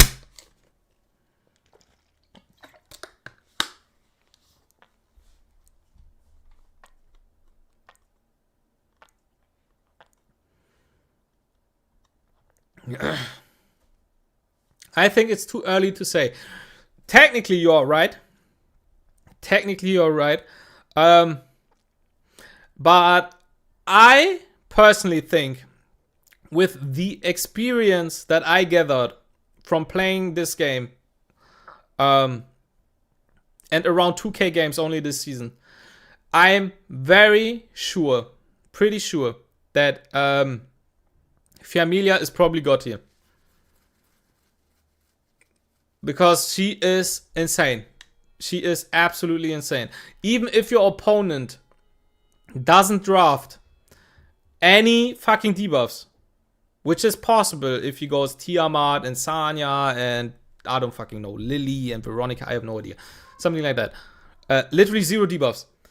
Even then, the fucking S1 push plus HP removal, heal, and turn meter pushback is insanely valuable, because even if it's not that good in this specific draft because she doesn't get any value from like your opponent not having any debuffs, it basically saves you from the pick on 5 if he goes CC. Because that instantly tells you, if you go Fiamelia on 1-2 and your opponent still decides on a CC unit on 5, he gives you the information that he probably goes for your fucking Fiamelia ban, right? So it's all about, in draft, right? In draft, it's all about information. The same goes, for example, if I see a Ray Mary, my opponent goes first. If I see my opponent's Ray Mary on Tiger Yin, I'm 99% sure he is not turn 2. If my opponent goes Rev Plume, I'm 99% sure he is not turn 2. Obviously, they can like play the crazy mind games, right? And still go turn 2. But that only works one time. Only once. But the amount of information you give with all of these picks is crazy. Like, it's insane. Like, the pick, like, that's why, in my opinion, if you play turn 1, and you build your Ray Mary on anything than Amber, you are trolling. Genuinely. I think you are trolling. Because not necessarily Ray Mary is better in turn 1 because fucking Jekyll or Tiger or whatever. You give too much information about your draft for your opponent. You give too much information. Because if I see my opponent draft Tiger Ying Ray Mary, I instantly think homie probably is turn 1. Homie probably goes cleave. And then I instantly think I have to keep in mind that homie is probably turn 1. And on top of that, if he fucking pre-bans fucking Tiamat, I'm almost 100% certain that he is cleave. So I go fucking Silence on 3 or something because I expect the Messiah. You know? These kind of things. So, yeah. It just gives too much information if you draft Ray Mary on anything else than Amber. And this is why I think like Fiamelia is crazy. This is one of the reasons why Fiamelia is crazy. Because she shifts the entire dynamic of information in drafting. Because if everybody fucking drafts the same fucking units on the same fucking shells, you do not have any information about the draft on 1, 2, or maybe 3. Which is insane. This is just fucking broken. Familia can counter Rev also with passive. Yep, exactly. Yeah, she's crazy. We'll change the meta for sure. Yeah, I think so. I mean, you don't want to pick Plume into Fucho. But that's the thing. If my opponent has Fucho and I pick Plume, what does it tell your opponent about my draft? I instantly, I basically tell him, I will probably ban your Fucho. Basically. That's what I'm telling my opponent. These kind of things. Should I pull for Palin before she's gonna have 12 Titan or 8 will go on Fia? Yeah, you should go and pull for Palin. I think Palin is insanely good.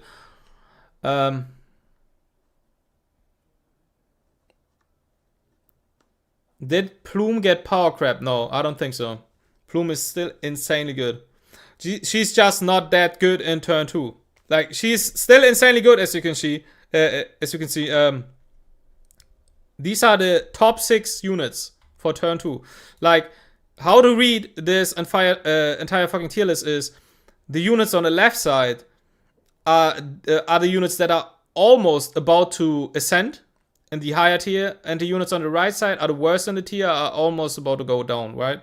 This is how this fucking tier list works. And Doki is insanely good in turn 2. Insanely good. What shell you are going to use on her, guys?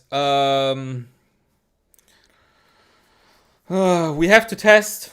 We have to test.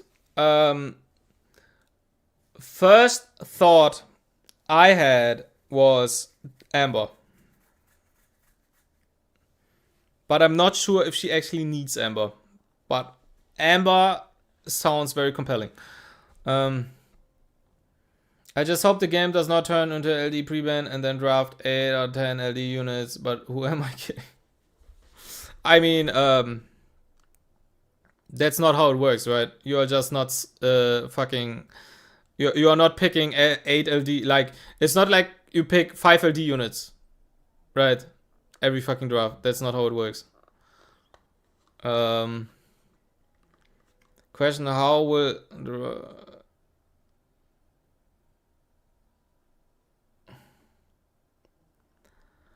Fucho. The thing is,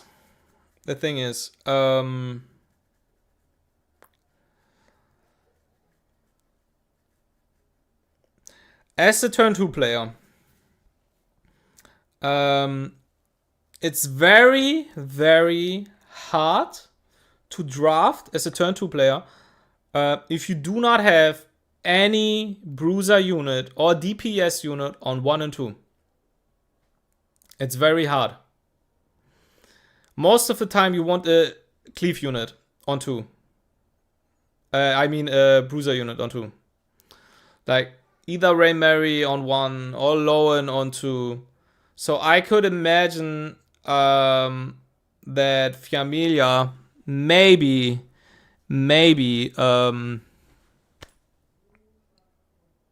like maybe it's Familia Fucho. I have no idea. We have to test it. I tried to draft 2 support units on 1-2 very often, and it wasn't good. It wasn't good.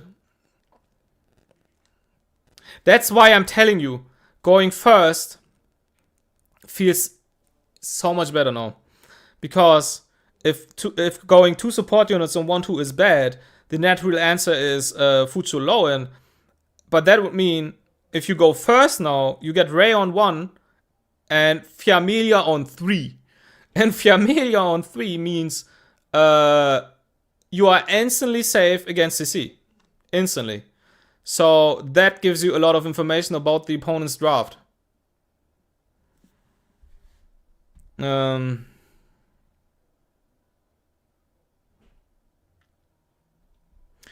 hours for Familia, yeah. 3 hours regaming streams. Yep.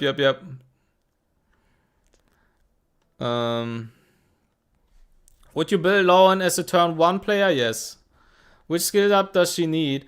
S1 and S3 max. S2 is more like for stats.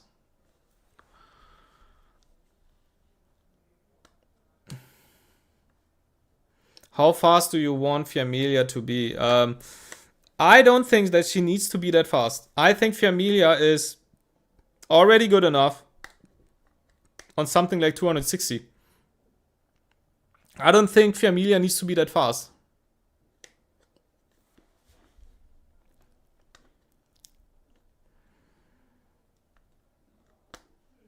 Messiah value became higher, right, against Fiamelia, or maybe you have said it already. I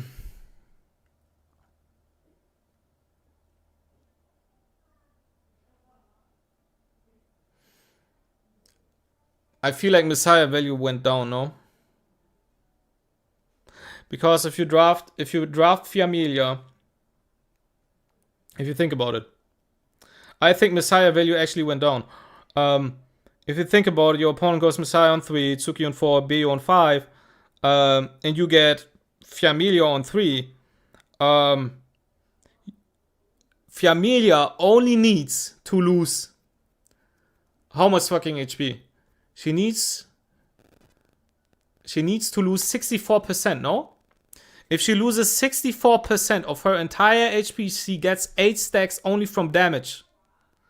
So she would, if you do not have her that tanky, or like I said, not triple HP, but rather 2 HP, Messiah S3 would literally proc her S2 to an extent that she gets 8 stacks. She would immediately get a turn after the Messiah, heal for 15% of everybody, then you S3 again to heal another 16%, and push back.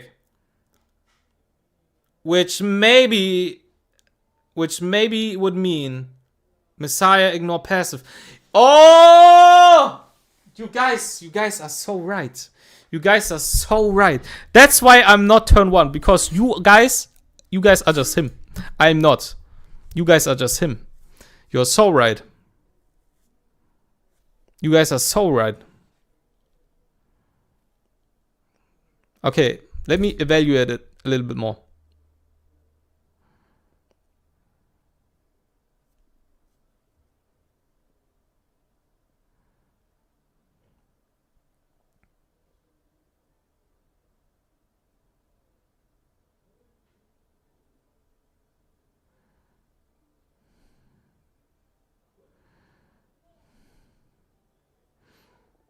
You know what it does?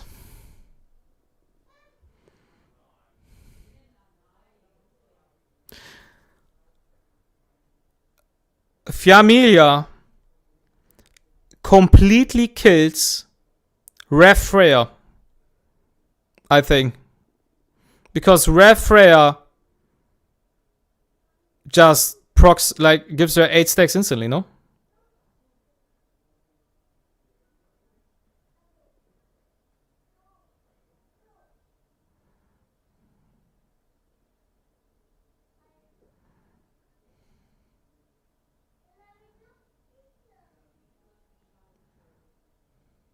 Any rev does that. Senyu doesn't necessarily proc it, no? Because Senyu, the best rev unit in the game, doesn't debuff. So the Senyu has to remove 64% HP.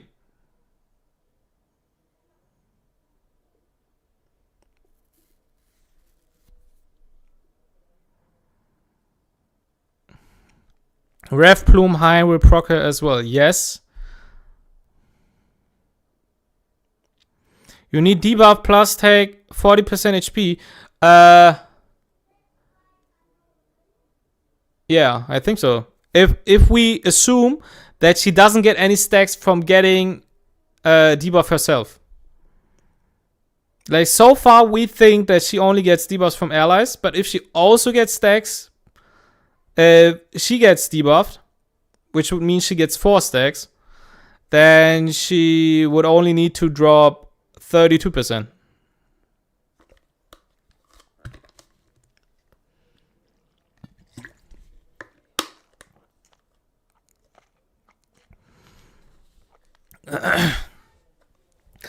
Allies in Etheria wording usually means your entire team. Yes, but it doesn't say allies on S2, does it? I think it doesn't. It says ally. This effect can only trigger one time per ally. When a debuff is inflicted on an ally. It doesn't say allies. Or am I tripping?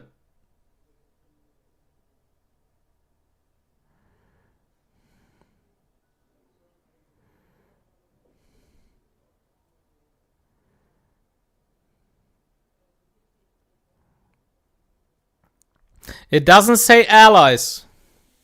It only says allies in the heal. It heals all allies. So I would assume that the Claim Chaser heals herself also. Because it states all allies. But the debuff effect doesn't say, like, it doesn't mention all allies. Like, at all. It only mentions an ally. Per ally.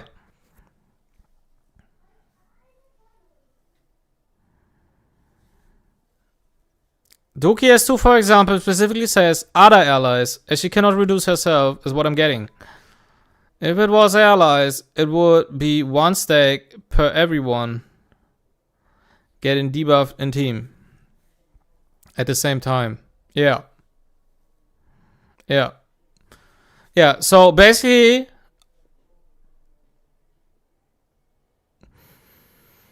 I mean, I would assume she doesn't consider herself as an ally in the S2. I guess. I mean, we have to see. We will know more tomorrow, right? We will know exactly how the S2 works tomorrow. Maybe you can run her on Amber without Bloodbath to get insta-turn against Rev spammers. For example. For example, yes. That's why I'm telling you guys, I'm not fond of the idea that triple HP is the best thing to do. Because maybe you are too tanky on triple HP against Rev. Against Rev, maybe you are too tanky.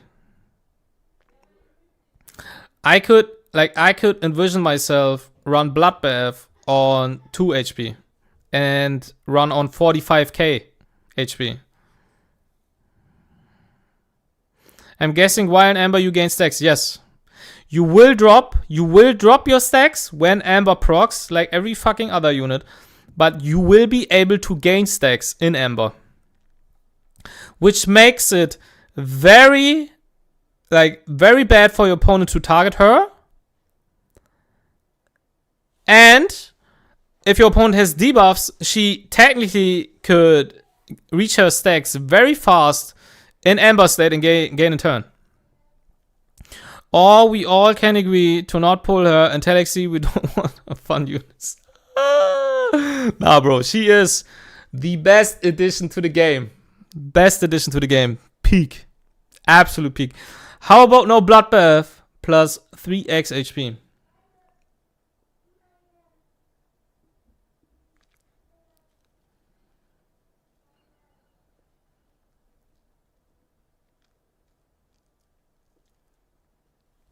What do you get instead? Is my question.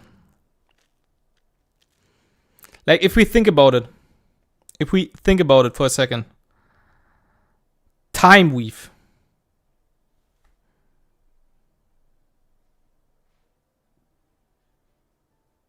I see the vision. I see what you're doing there. I see it.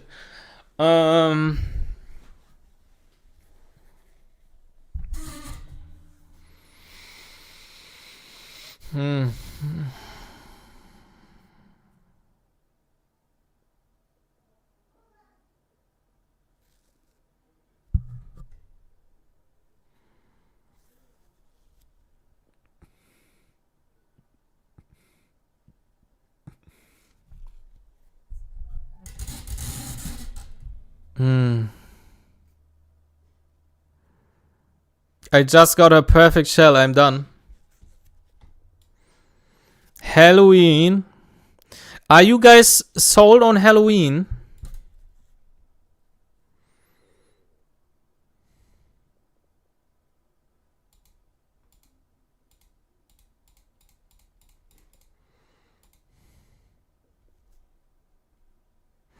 Alicorn Time Weave. Higher base in the Vero doesn't need gaze, so she can run Dauntless. Holy shit, she's fine, bro. God damn it, Bobby! Insane. Oh.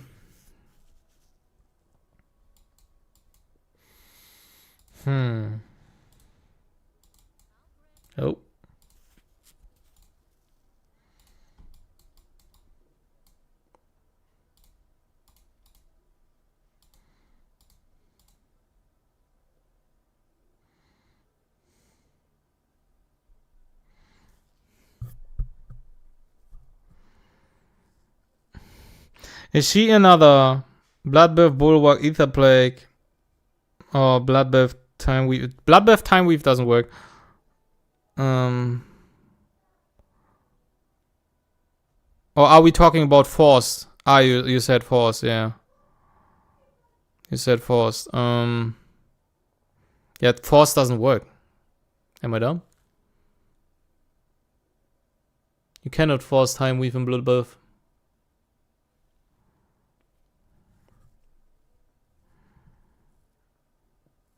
Yeah, I can't have Time Weave in Bloodbath.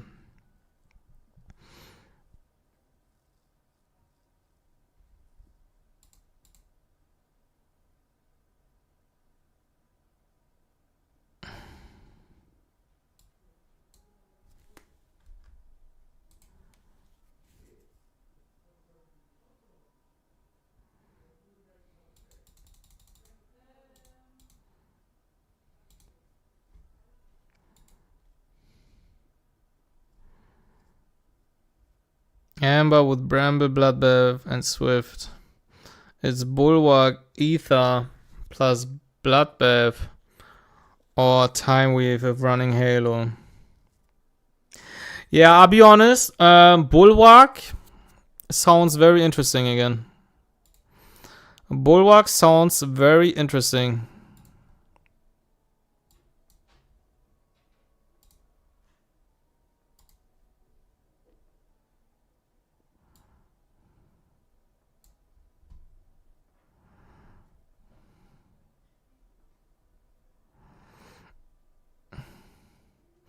I like Bulwark a lot on her. That's why I'm leaning towards Halo more.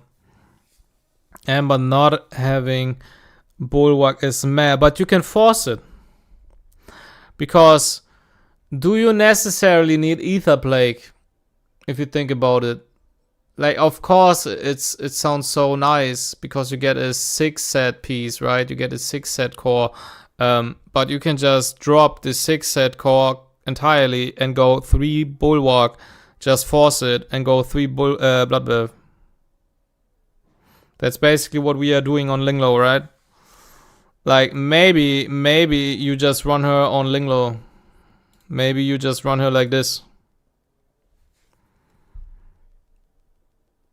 There you have it, guys. The Flamilia build. There it is.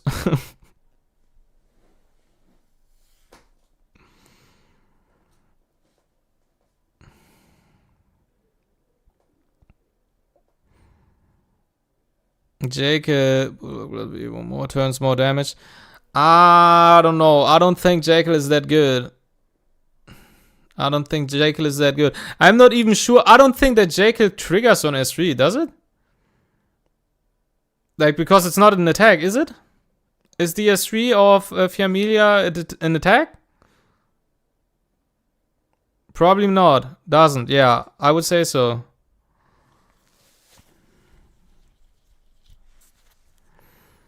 Also, I don't think that speed is so good on her because she already, like, that's the thing, guys. If you think about it, let's say Fiamelia would give you fucking, I don't know, 50% crit rate because her passive says she gets 50% crit rate, right? You obviously, you don't build more crit rate over 100% cap. Obviously you don't. You just understand that you get stats for free, and because you get stats for free, you can basically use those free stats in another spot, right? And that's the same thing. If she inherently gives you a lot of tempo a lot of speed in a sense by gaining turns, why should you even build even more speed on her?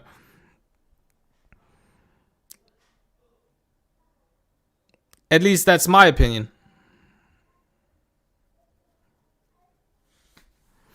Don't you think mine is the cook? Was it the Lilith one?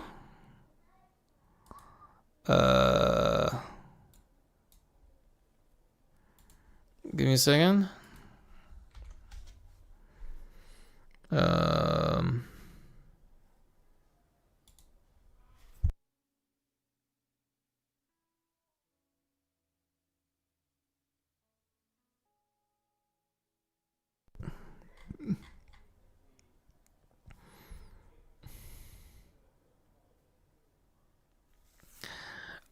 Why Wellspring though?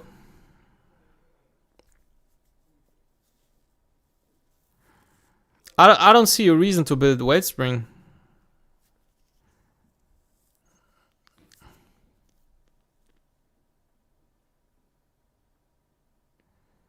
Bro, trust Wellspring? Nah, bro. I don't think Wellspring is good. Because why should you run a 9 Wellspring if you can just run an 8 Bulwark? Like, this just doesn't give you any utility at all. This just doesn't give you any utility. Like, why would you even consider Wellspring? Like, you can just go Bulwark and get an immunity for free, which is crazy.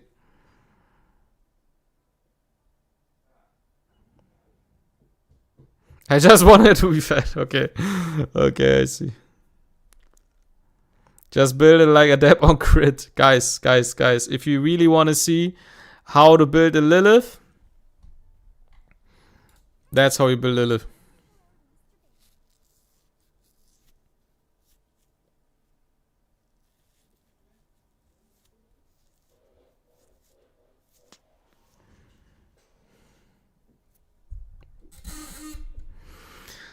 Baron Elikon, I don't know, Bulwark is... Okay, guys. Guys. Genuinely, if we think about it, maybe unbelievably giga hard cope, the craziest cope in the entire existence.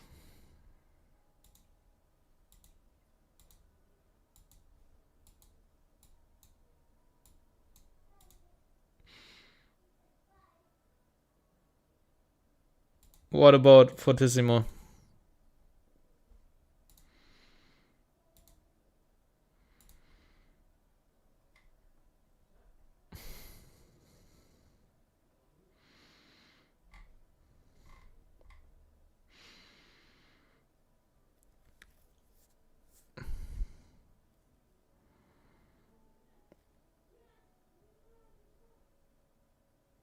Nah, leave that. The Fortissimo.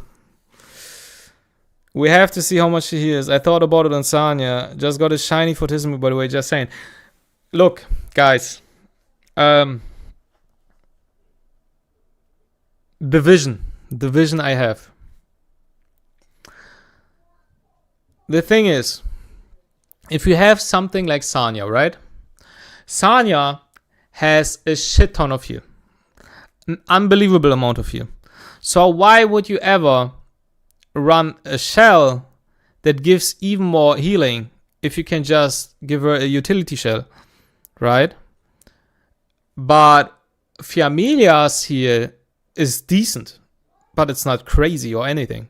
It's literally, if you think about it, if Fiamelia has, I don't fucking know, let's say 40k HP, 40k, she heals for 15%, right? Which would mean she heals 6k on every unit. 6k. And this means she heals for 24k with her passive only. Plus, let's say another 24 or 26, let's say 26, with another 26k on her S3. That would mean that this shell would actually, because her healing is unbelievably uncontrollable in a way, because the S2 proc depends on your opponent. It doesn't depend on you. So you actually stack this thing quite high because you most likely will overheal. And if she heals so often, isn't the shell kind of crazy?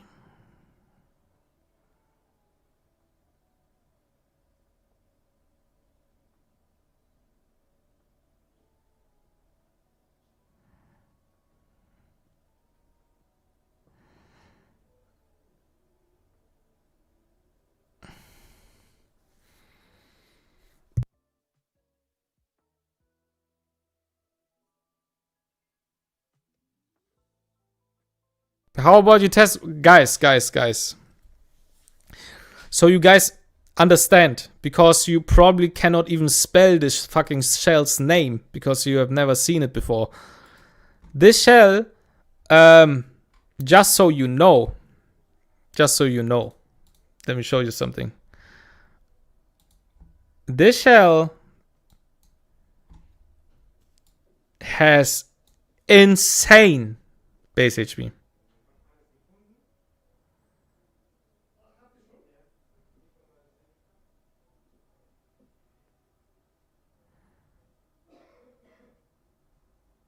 Supernova is higher, but Supernova has a fucking 4-turn cooldown, right? And only heals when you heal an ally at the perfect moment of fucking below 75% HP. Which is ass. But this shell doesn't give you any heal on the first turn, right? But an insane heal on the second. So if we think about it, and you draft her into CC, and the first time she gets a turn, she is probably CC'd, so she doesn't, like, Supernova wouldn't even proc and do anything. And probably Supernova also get cooked by buff block, if we think about it. This would just heal a shit ton, no?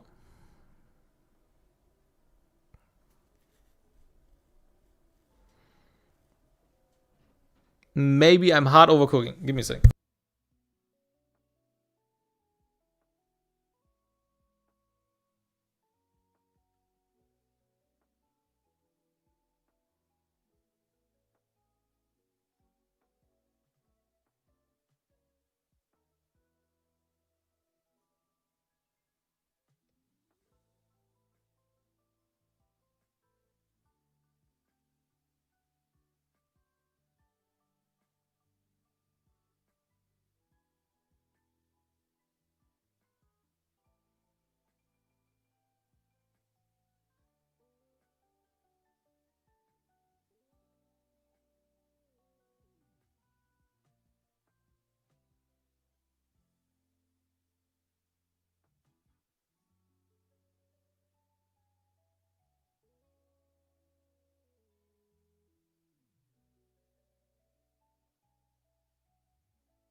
So, guys,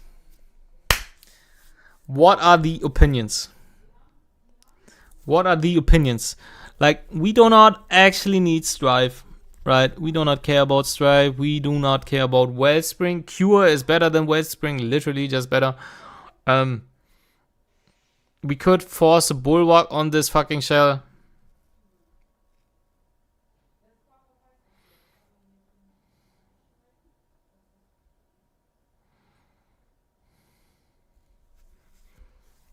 Terrible build. Okay. Okay. Tell me why.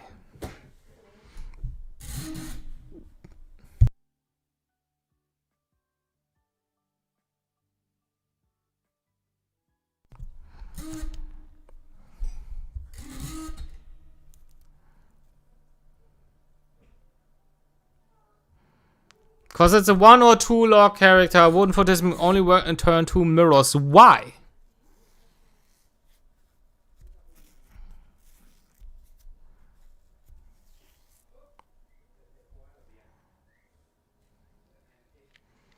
Why is it terrible against turn 1? Because I tell you right now, I think Fortissimo does more against turn 1 than fucking Elikon. Because if Elikon misses, you do not have a shell.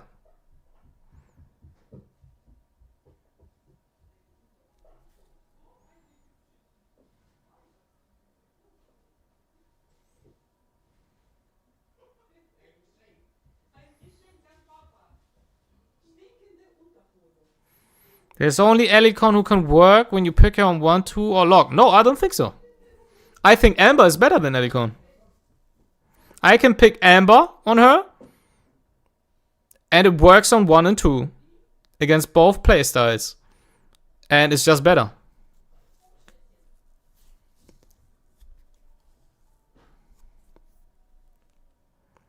If your CC 40 don't work, so I don't know. I mean, of course, but at some point she gets a turn, right?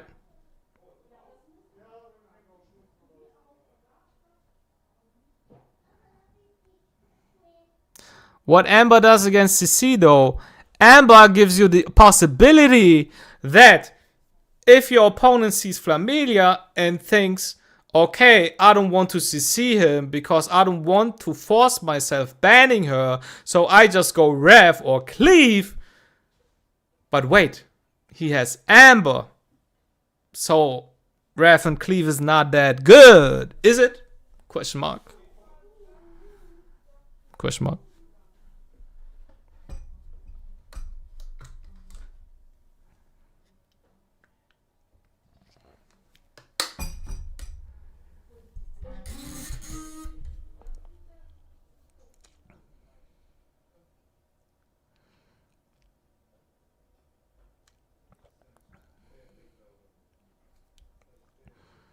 Does 40 work if CC'd?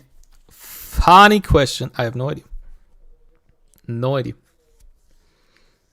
No idea.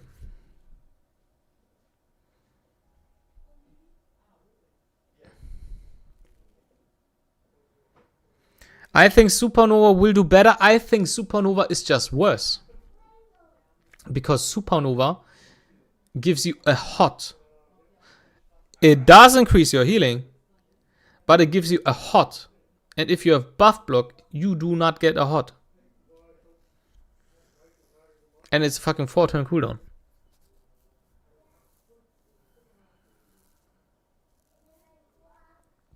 Why you care about her healing? Look. Because if I see a unit, I want to build that unit in a way that it gives me a huge variety of possibilities against a lot of different drafts.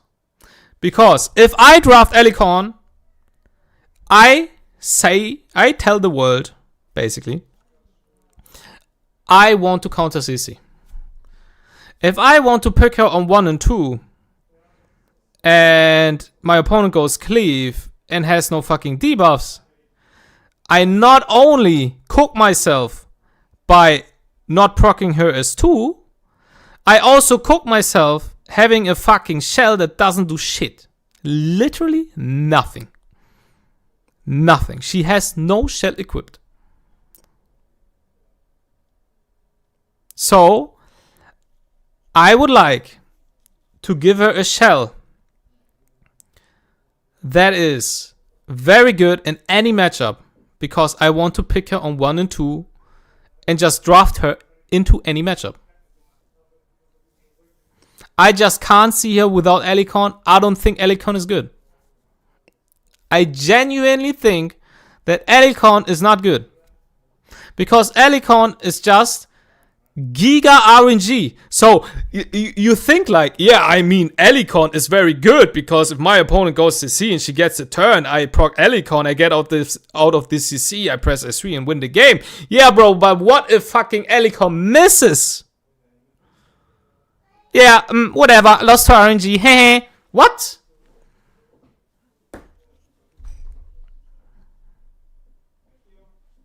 I mean, I played so many games, guys. I don't want to tell you how often fucking Elicon misses. Elicon is the biggest joke against fucking CC. And it only works if your opponent runs maybe only one, max 2 CC units. Max. Most of the time, Heinrich is enough to cook Elicon. Most of the time. If your opponent drops Nahor and he has an Heinrich alongside it, you're just cooked. Because Elicon doesn't do shit.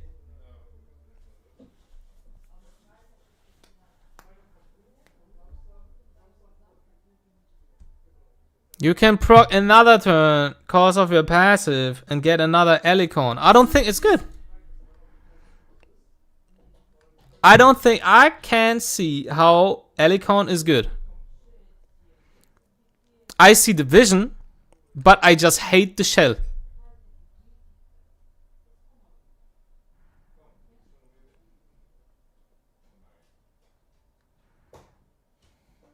If he drafts high Nahor, you lose anyway. So Amber, so far, the most reliable shell into any matchup, almost as always, is Amber. But we also want to explore other possibilities, right?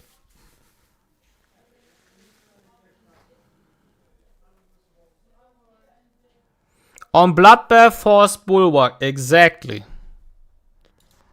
Exactly. So far, the main build I have in my mind, the main build is something like this. Not specifically on a Gigabyte, by the way, but on Amber. And maybe other sets.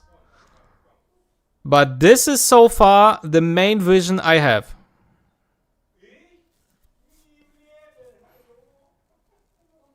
Can we play already? Bro, I probably won't even play. I'm just chilling. I'm talking about the new unit. Like, why would I play now if the unit comes out tomorrow? Like, we have an entire different meta tomorrow. Why play now?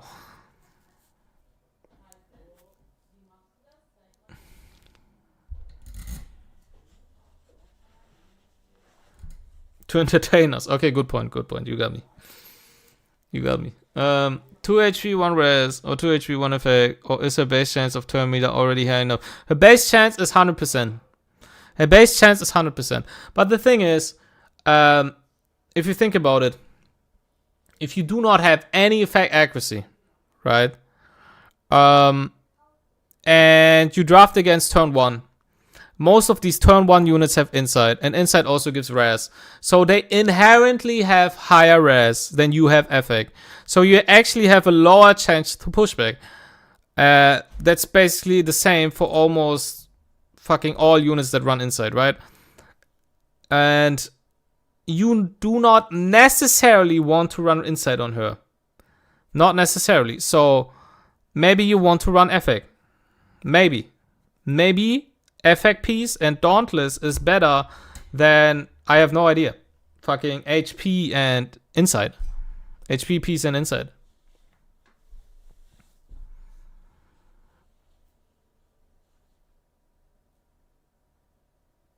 We don't care about the speed on this character. Exactly.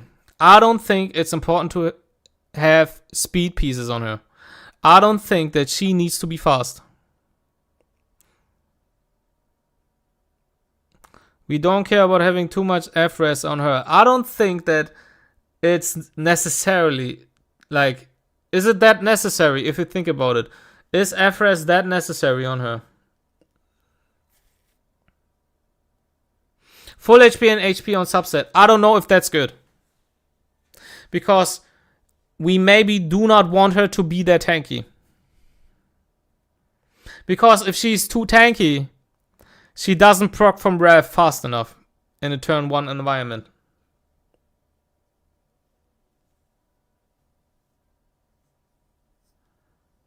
Alicon and Bulwark Force.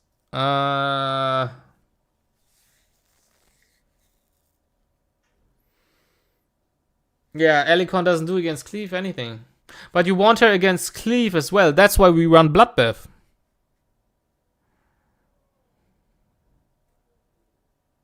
So that's basically the main build I have so far in my head. Bulwark, Bloodbath, so far.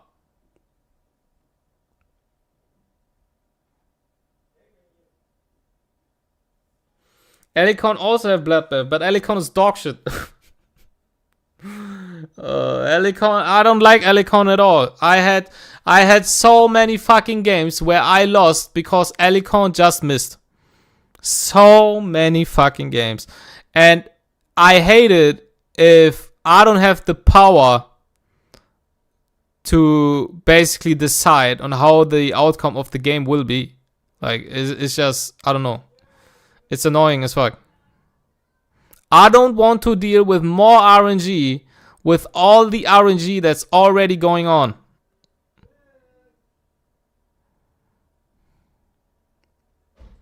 You want her on Bloodbath because you want her to be used against turn 2. I want her on Bloodbath because Bloodbath gives me the option to draft only 2 HP pieces, lowering her max HP, giving you therefore more stacks against Rev, but also making her tanky enough against turn 1 that basically runs Cleave to survive, plus giving you the possibility to draft into turn 2.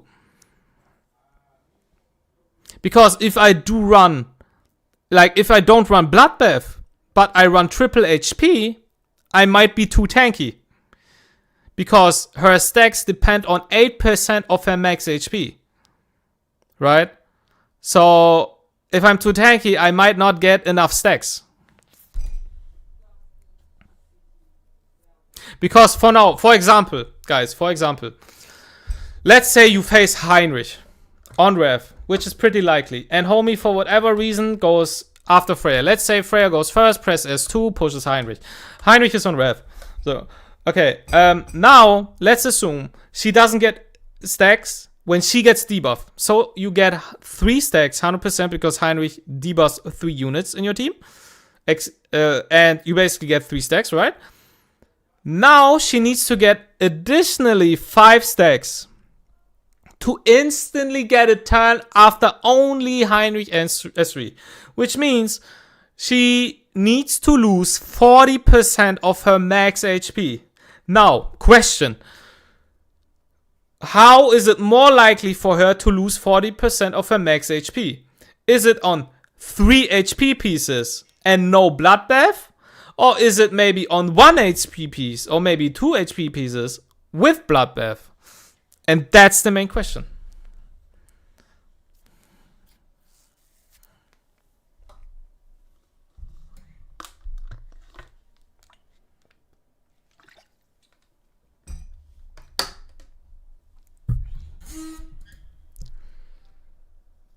When adapt yap emote. Facts. I need to make a yap emote.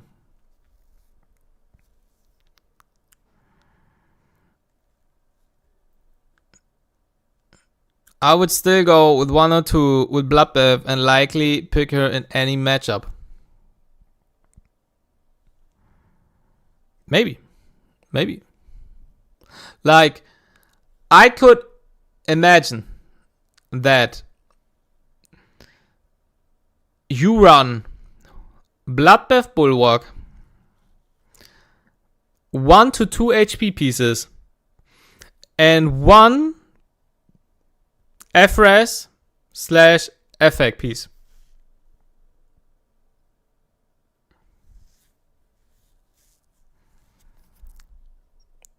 One HP, 2 FRS, for example, right?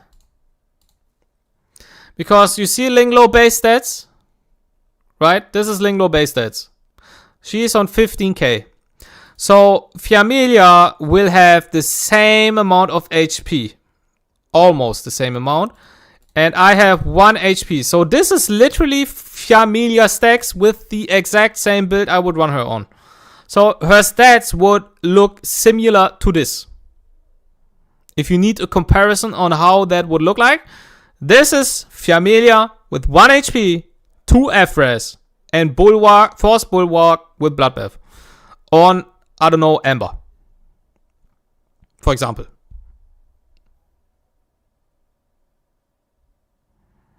She is still insanely fast, by the way. Like, she has 13 speed, 10 speed, 10 speed, 15 speed, 12 speed, 12 speed. Like, Fiamelia doesn't need that much speed, technically.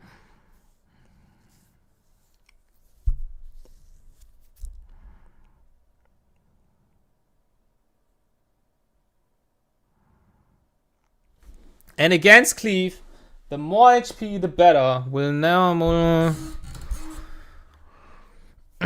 Have you already looked into an Ouroboros? Does her S3 true damage work? No, I don't think it does. I don't think it does. I don't think it does.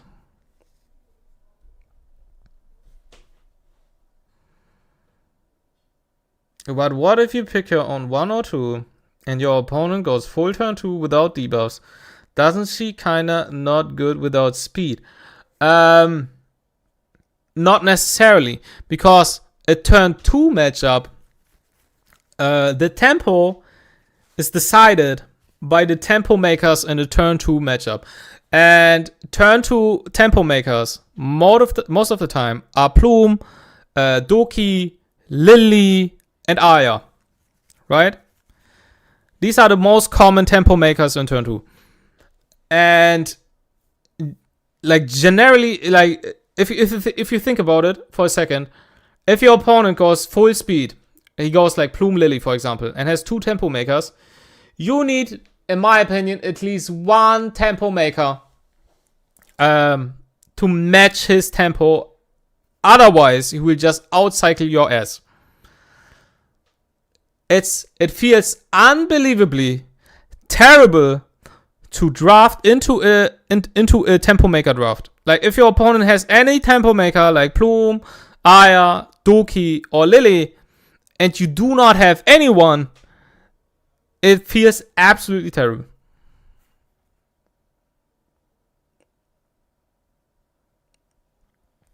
But imagine that extra 30% FRS will make you resist a key debuff.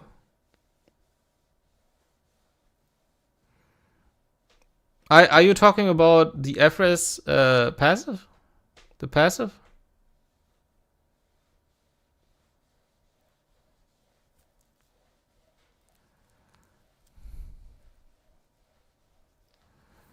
Like, so for example, so you guys understand, Doki is an insane unit for turn 2, because she not only is a tempo maker, she also saves you from the entire fucking CC bullshit. Right? That's why Aya is also so fucking high. She's not an entire save, but she's good enough to deal with 1 or maybe 2 debuff units. Right? And your pick on 3 is most of the time one of these 2. Most of the time for turn 2. Because if you do not do that, you basically open yourself up to getting CC'd on 4-5. You can also draft Sanya, but Sanya is not that good as these 2.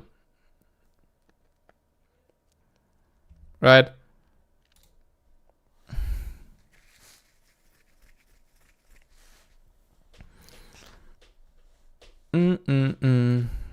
Let's see. I'll be honest, guys. Like I said, maybe Fortissimo Giga Overcook.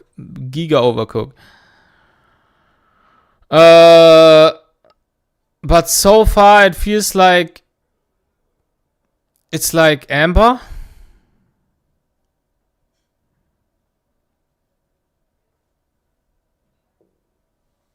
Time to build your Fortissimo to test. Yeah, guys, I built Fortissimo only for you guys. I built the homie. I have so many, bro. Or you will never know. Absolutely true. Look at this. The insane piece.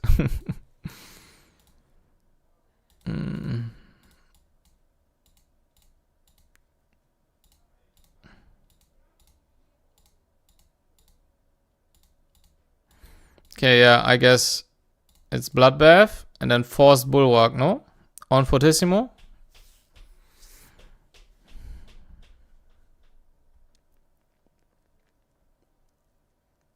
Like, let's actually talk about the numbers here for a second. Maybe I'm overcooking. Maybe.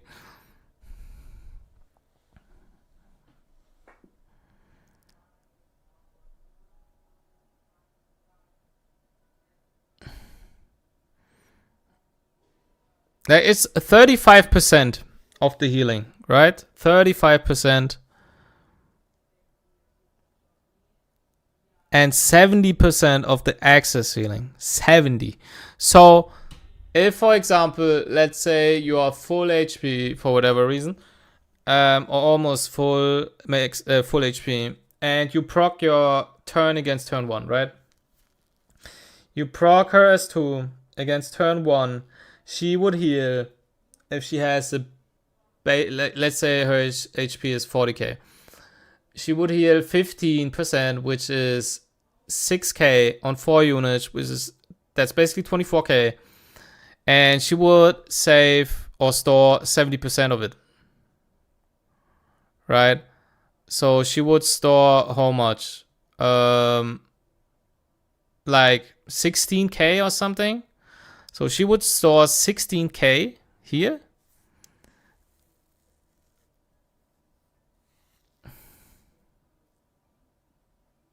I just got 20 speed roll while looking for that's bad, bro. Amber Time Weave is the way to go. We all overcooking. Amber Time Weave. Nah, I don't think you can run Time Weave. I feel like you really want to run Bloodbath on her. I think you really want to draft to build Bloodbath on her, because obviously, in my opinion, Time Weave is better in turn 2, because then you just run triple HP.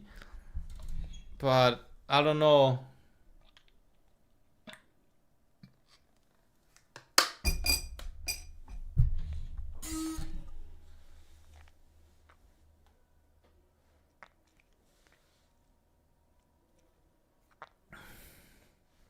Time Weave Fortissimo. There it is.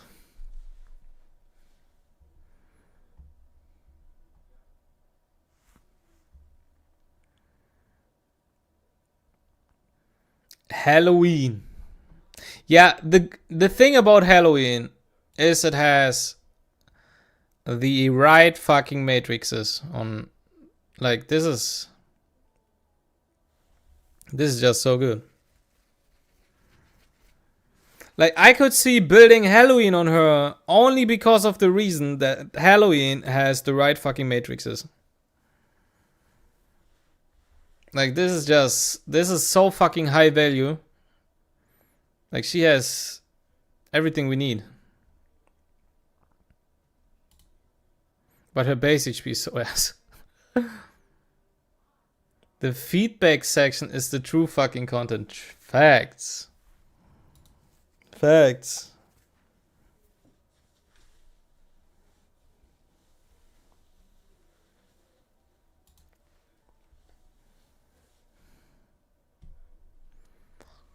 And you poking TN1 players is the best one.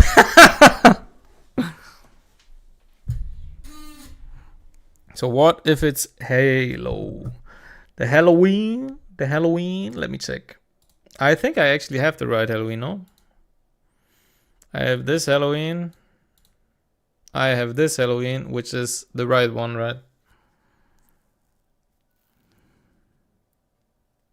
I also have this Halloween.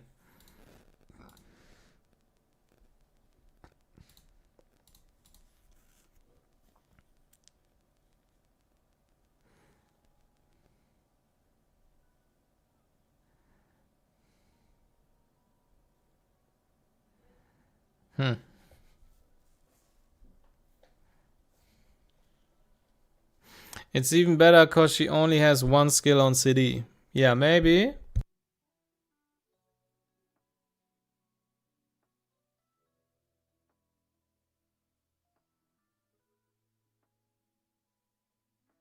How, like, if you think about it, how does Halloween align with her S3, by the way?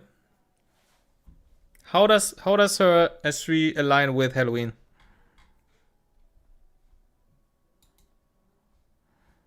Like,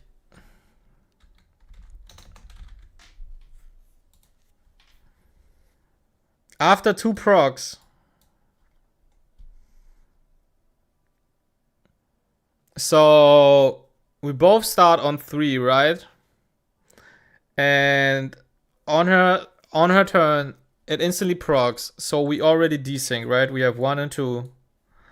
Then you get the cooldown.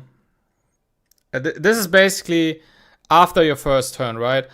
After your first turn, this is how your fucking S3 cooldown looks. On left side is the cooldown, on right side is the cooldown of Halloween.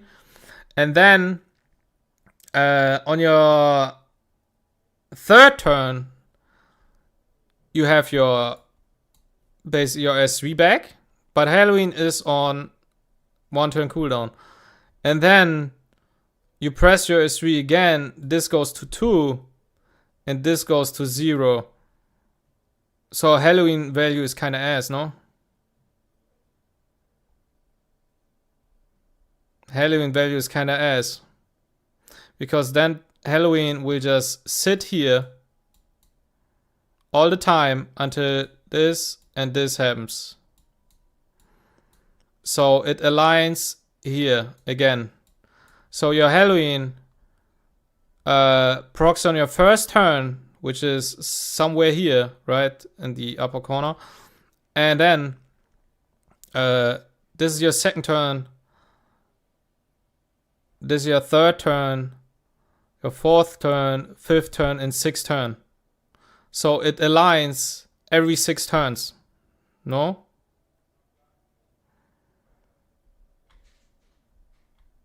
Halloween aligns every 6 turns. Which is terrible, no? This is terrible value. You do not have a shell for 6 turns. With a very low base HP.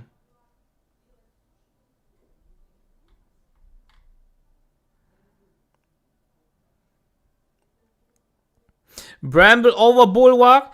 Bramble is actually something we could consider.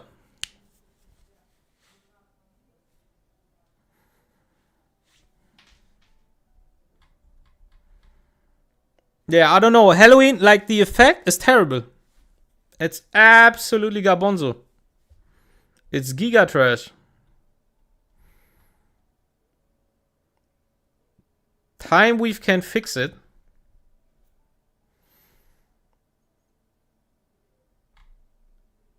Nah, I don't think Time Weave fix anything here. I don't think Time Weave fixes anything. Because if, for example, we go this route, right? And this is Time Weave. Let's say your Time Weave procs, I don't know, fucking instantly, right? Instantly. So it's on 0 here. Let's say it procs instantly. It's on 0 here, so you can press it here again. Then you can press it here again, right? And then you have it here on cooldown because it doesn't proc. And then you get to press it here, right? So you have, instead of 6 turns, you have 5 turns.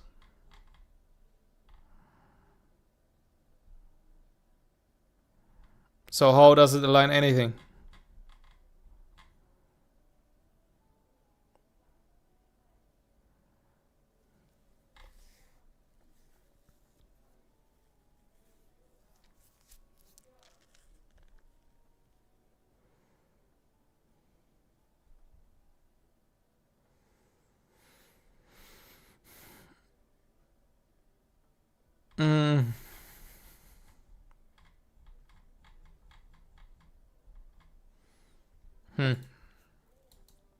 Yeah, I don't know. The only good thing about Halloween is that Halloween has the right fucking matrices. Halloween has the right matrices.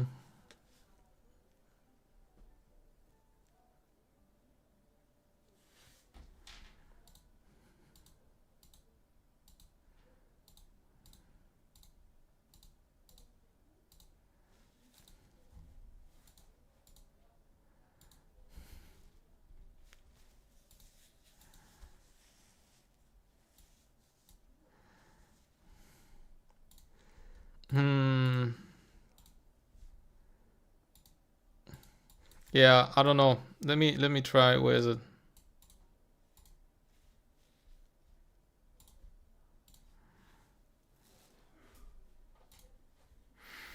Maybe Gigacorp. Maybe.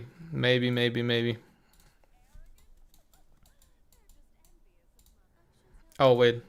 Let me do my fucking dailies first. 700 crystals? Do we have fucking New Year's? Second New Year's or something?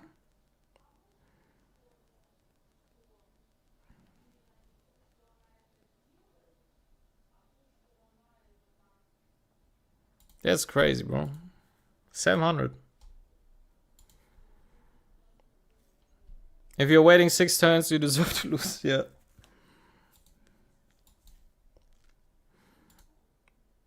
Champion's Call is locked. I'll be honest, guys. This looks like a sign that they will remove Champion's Call.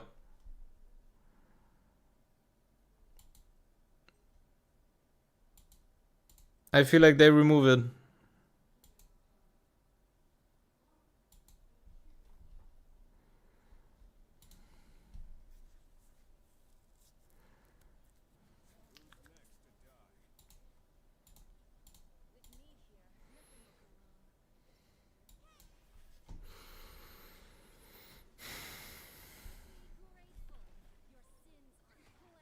Maintenance plus Champion's Call compensation. Okay, I see. I see.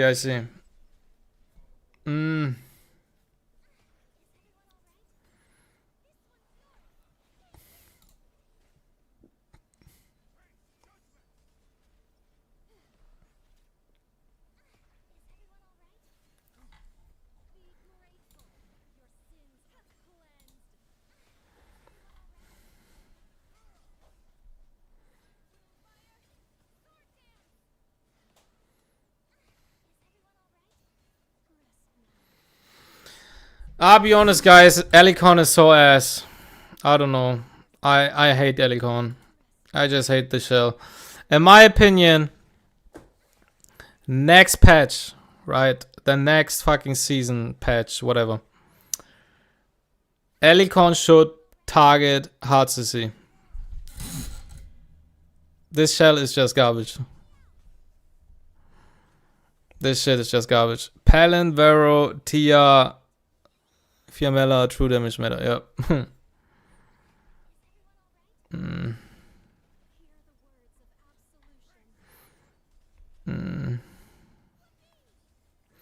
Artisan.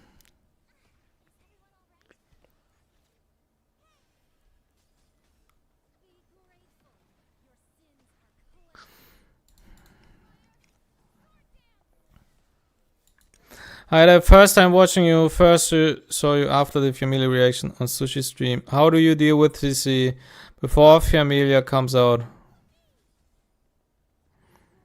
How I deal with CC, or how I dealt with CC before Familia? Obviously it depends on the draft, right? Obviously it depends on what my opponent drafts. Most of the time, if I see something like Mio on 3, I go Didding on 3 because Didding is very good and he has immunity. Yeah, and I try to draft a lot of immunity units into something like Mio. Immunity is also generally good against a Neo opener, for example. That's why I have Codex on my Doki, because I can build Bulwark on my Doki then. I'm not a big fan of Elicon, because Alicorn gets cooked by a shit ton of debuffs and is unreliable. It's not a shell if it misses, which is just terrible. Yeah, I basically drafted something like Doki. Sometimes if I knew that my opponent goes something like Plume and his Plume opens up with S3, like he starts his fucking turn with Plume S3, then something like Aya is good because Aya will cut because of Cat, like of Reaper. It depends on a lot of things. Yeah. Okay, so how about Law of Silence for Fiamella? So, Law of Silence.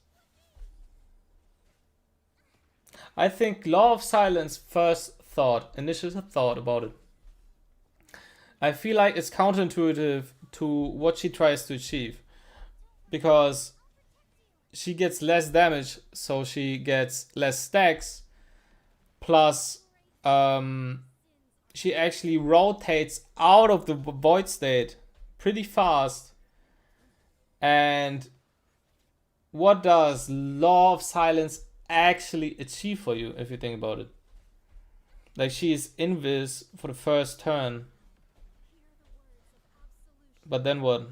Like, it's not like she presses 3 and you win the game. Right? I don't know.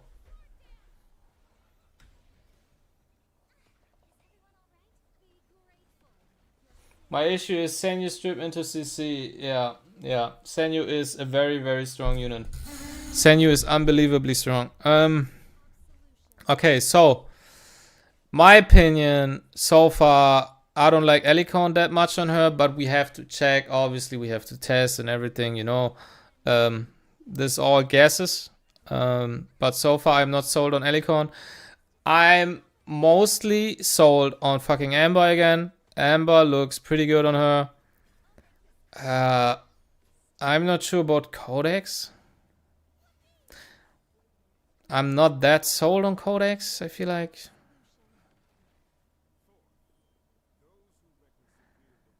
I don't know. Codex feels not that good in turn 2. Artisan, guys. What is our opinion about Artisan? What is our opinion about Artisan? What is our opinion about Artisan, guys? Genuinely. Before you type your fucking initial response to Artisan, because you think Artisan is broken and you hate that shell, actually think for a second, how good is Artisan? Actually recommend Artisan.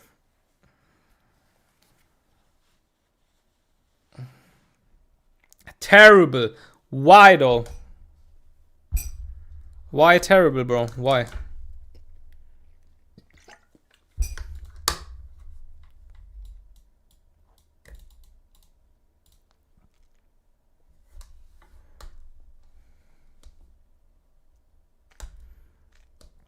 Force Bulwark, yes.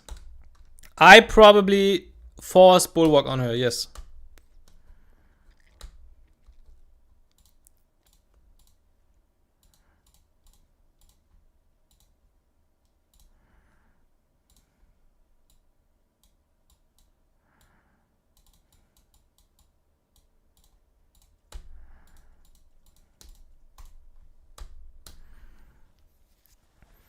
Does the shield count toward the S2 HP?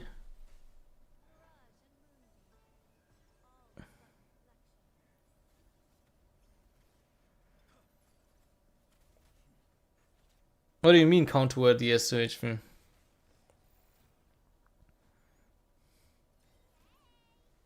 I prefer Force Bulwark on Amber than on Artisan, yes. New shells confirmed by C. Really? Damn, okay, crazy. I did that with a variable, okay? She's not a depth scaler, so the value will not be as high. Yes, that's true, but her base defense is actually quite high, no? Maybe we go 1 defense piece on her. Maybe 1 HP, 1 defense, 1 FRS.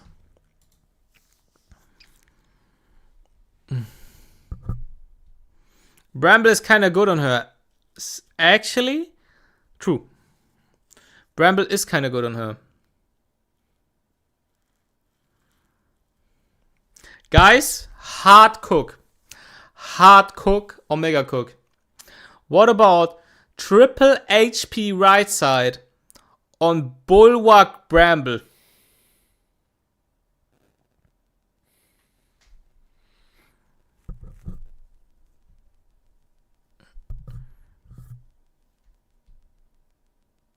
It reads for 8% of max HP loss on S2. Do shields count toward max HP loss? No, I don't think so.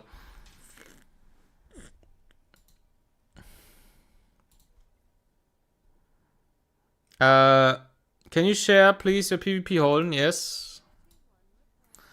This is my Holden.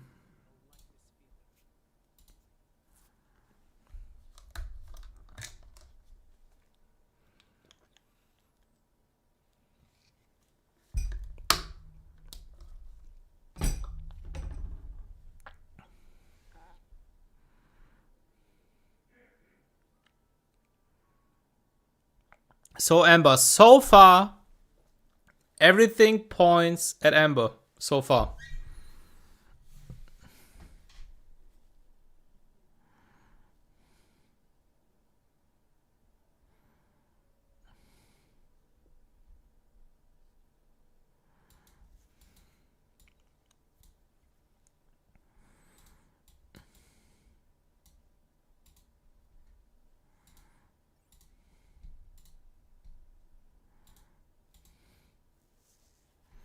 Amber looks kind of good, guys. I'll be honest. Amber looks kind of good.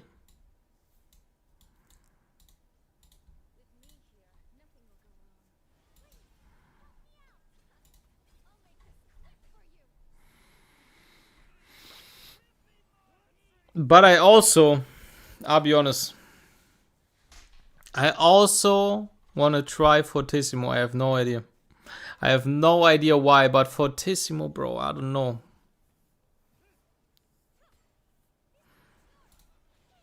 Like, I really want to try her out on Fortissimo. Oh, maybe it's garbage, but maybe it's crazy. Is Alicon not good? I personally do not like Alicon, no. I personally do not like it, no.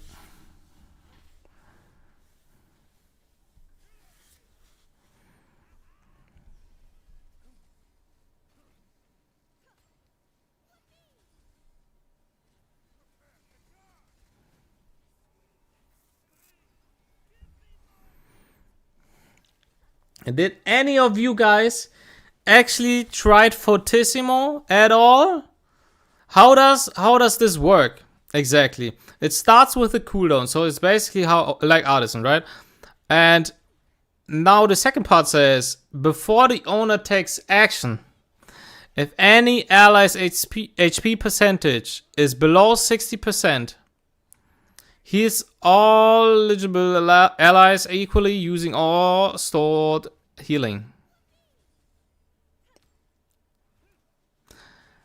So, before the owner takes action, does that mean if we already are out of the cooldown because 1 turn passed, does that mean that we cannot heal when we are CC'd?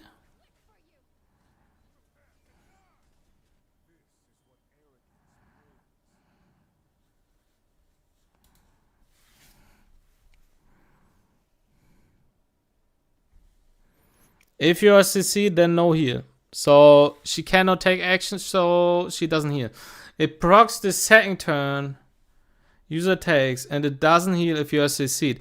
But the second turn, that's the important question. In the second turn, does it heal if all allies are fully, like, have full health?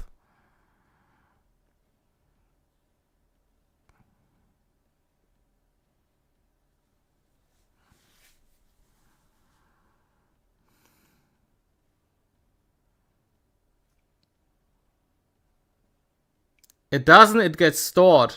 It doesn't go wasted. So it will only heal when something is below 60% HP.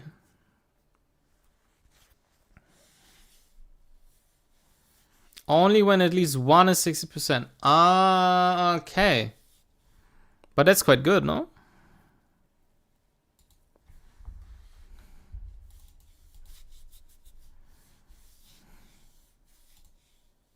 Is the banner out at the reset? Yeah, I think so.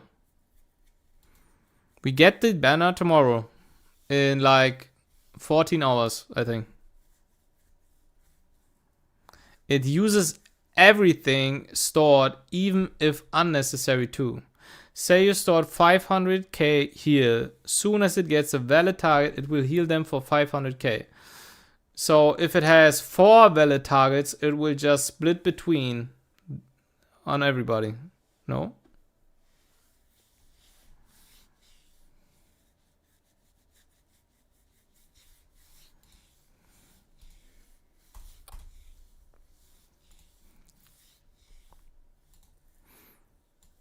All of them get 25% of the 400k for target. Okay.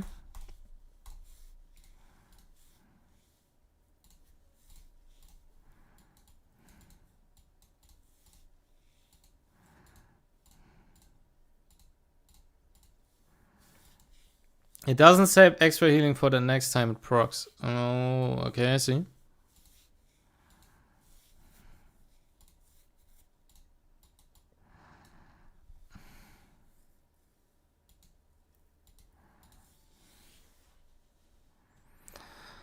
I asked you before, should I put Pelin before she's gone? Considering I have total test. Yes. Yes. I think I said it. Maybe you didn't hear because ads or anything, but yes.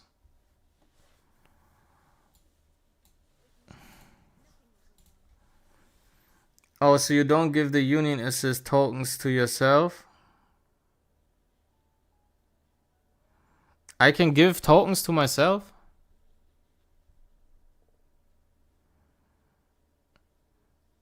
Sick Holden stats, I see why he kills Tiamat. Yeah, he's decent.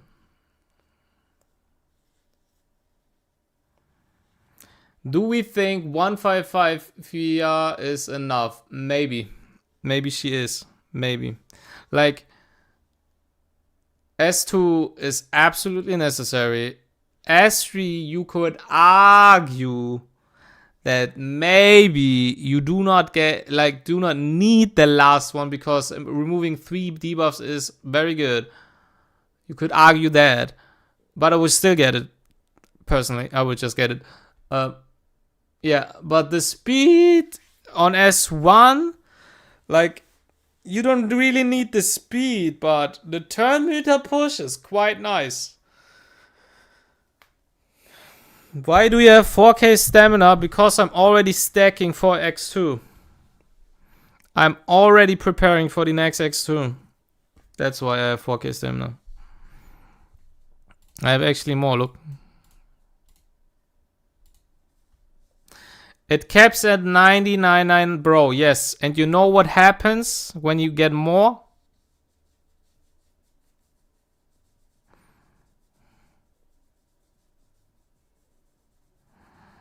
Let's see if Dextra knows. Maybe Dextra is him.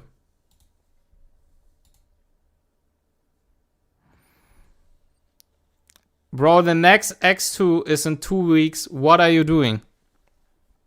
Guys. You get it per mail. Damn. Crazy. The thing is, look. The thing is, if you have stacked stamina, what you can do, like if you have 99 stamina, what you can do is you start a run that spends 100 stamina. You spend the 100 stamina, you buy 100 stamina, so you're at max stacks again, and you instantly stop the battle, and because you are max stacked and they cannot give you the stamina back, they will send it you to your mail.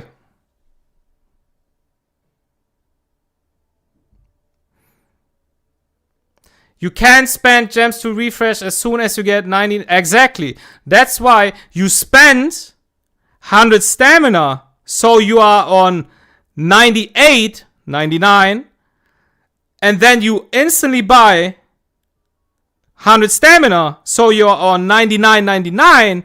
And you stop the battle. And because the system cannot send you the stamina back from the battle, it will send it to you in the mail.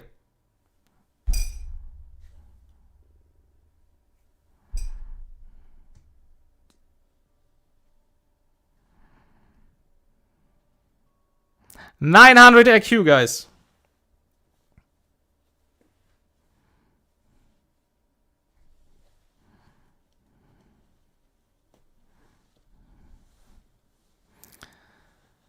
Bro is duplicating stamina.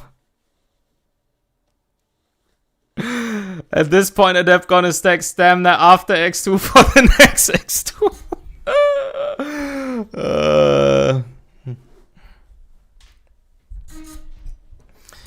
You lose more when you get... No, you don't. This takes too much work. Yeah, that's the difference. That's the difference in mindset.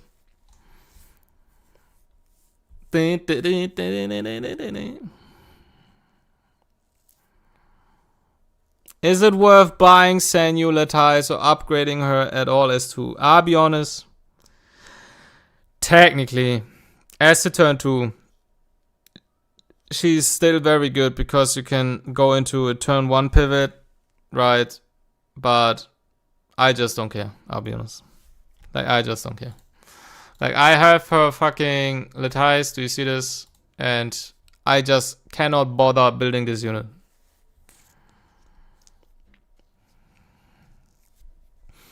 Is it what about the fact that it's better to run thresholds normally than stacking this early for 2x? I mean, it's not that early. Because wait, where's the roadmap? There it is. So, it's in 10 days.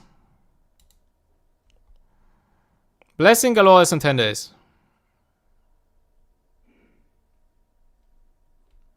Right? It's in 10 days.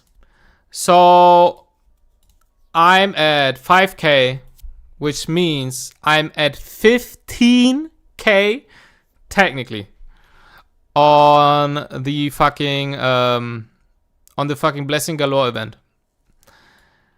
And no. The double X you get is way more valuable.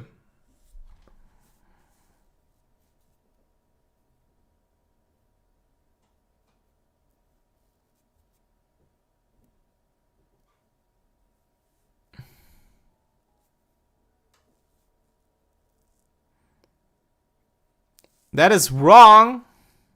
What do you mean? What do you mean? For what do we have the roadmap if the roadmap is wrong?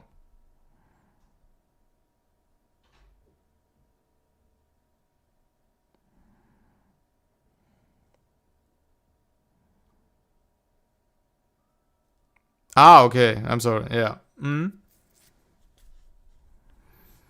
Why does chat care so much what Adept does with his stamina? Let the man overflow.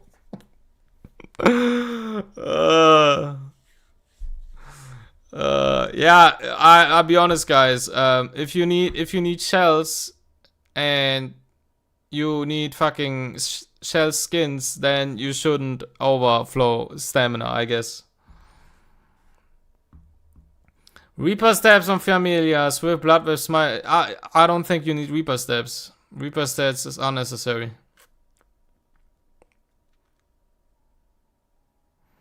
I mean, they updated that calendar. It's not like that anymore. Really. On the official side, are you talking about X?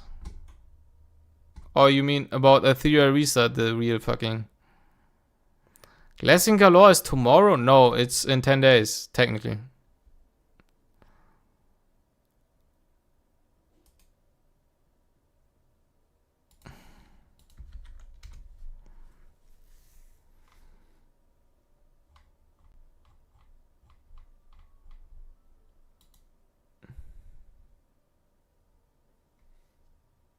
There it is, no?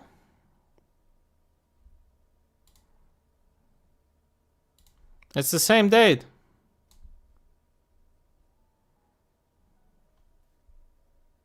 Oh my god, bro.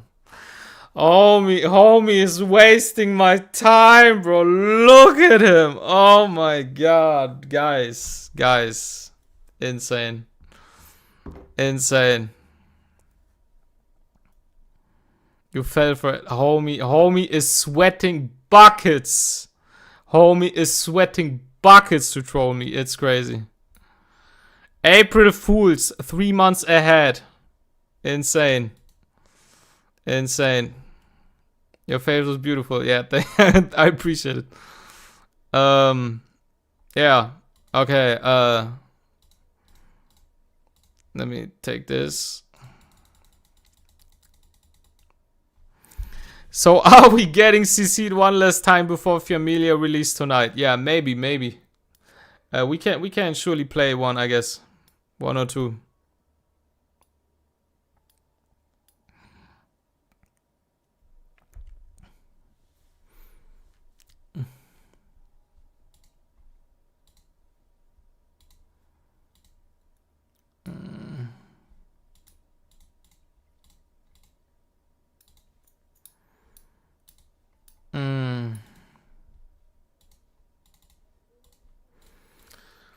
Okay, guys, let's get CC'd for another round. Are we ready?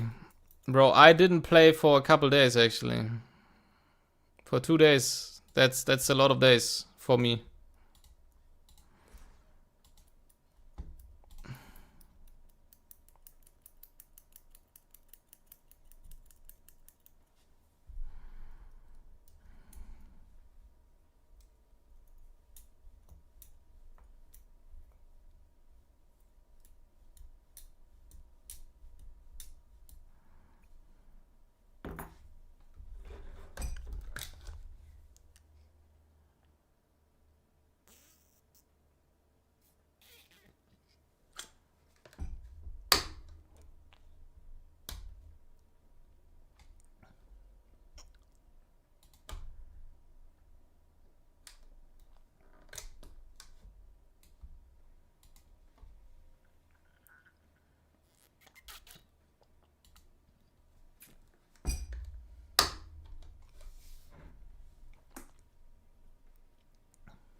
There it is, guys. The turn 1 gamer is here.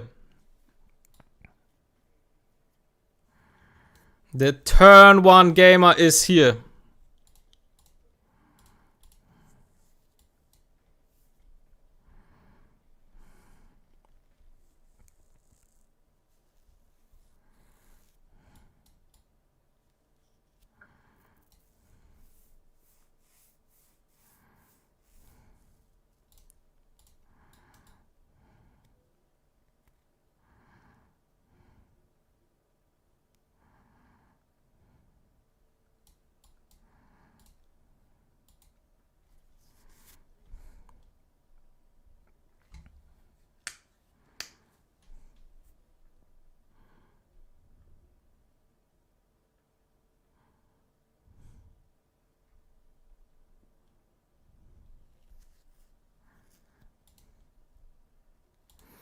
The Sanyo locker is real. Homie is lockering the Sanyo.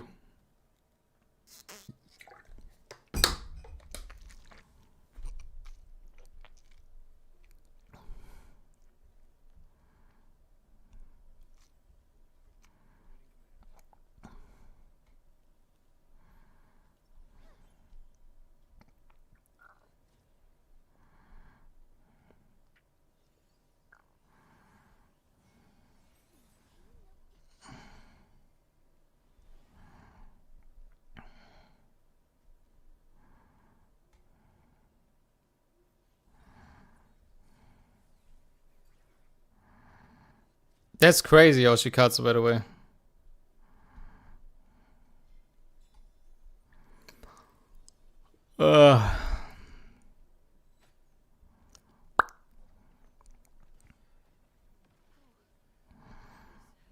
Okay.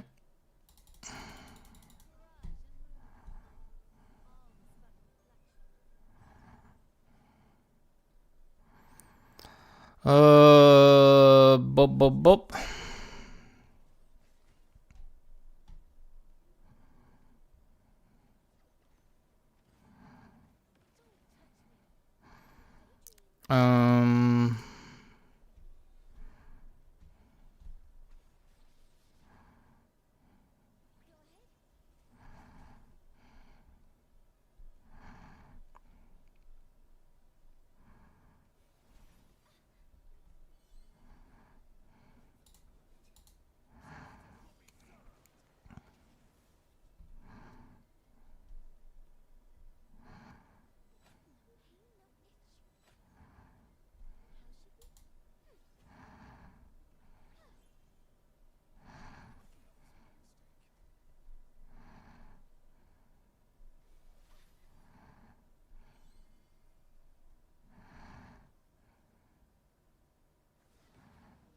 Nice stun, buddy.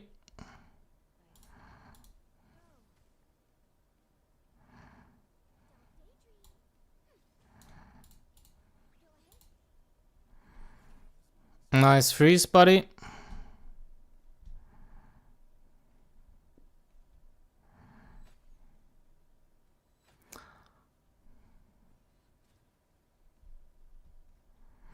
She won't deal that much damage, I think. Yeah.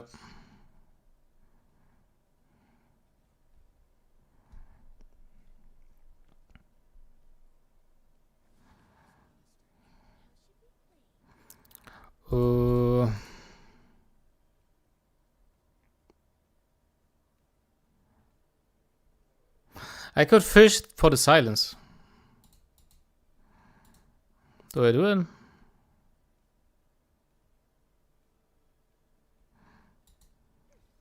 Oh, I guess not.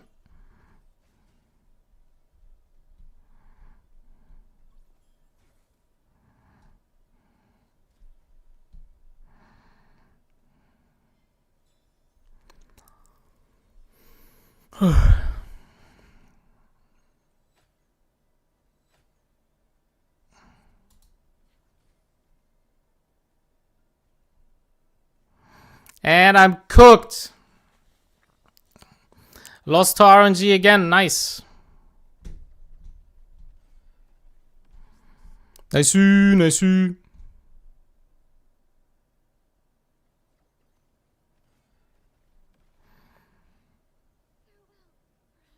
Wasn't it focus Mio before she S2s here? Nah, I will run out of Fuchu and just die to Senyu. Yeah. Lost to RNG again. Surely Senyu was gonna die to Cell Shields. I mean, she did. She did, but only because I got her low enough.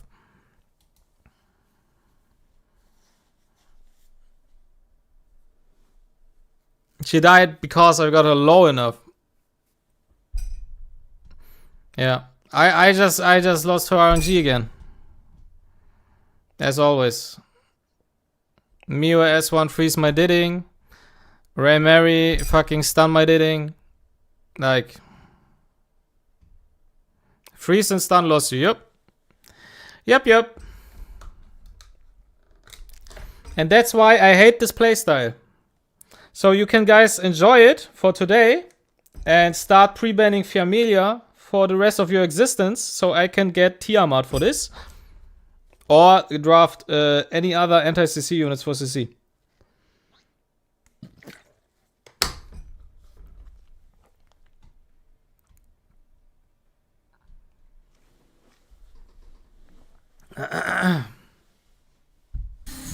Like, that's the thing. Guys, that's the thing. That's the issue I have right now with turn 1. Homie first picks Freya Rev. Homie pre-bans Tiamat. Basically, he gave me enough information to instantly know what he drafts. Like, the moment he went fucking Freya on Rev, Ray on 2, and pre-bans Tiamat, I instantly know homie plays cleave or maybe goes some CC units. I instantly know. And even though I know that, I still lose. I know that. And I draft the right units to counter his draft. I still lose. Like, turn 1 is just biggest BS in this entire game. Like, the fucking CC is just out of hands. Absolutely out of hands.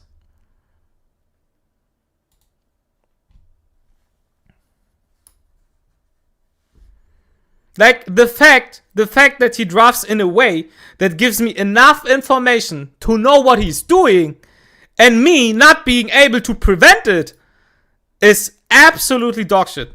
It's absolutely unbalanced and complete dog water.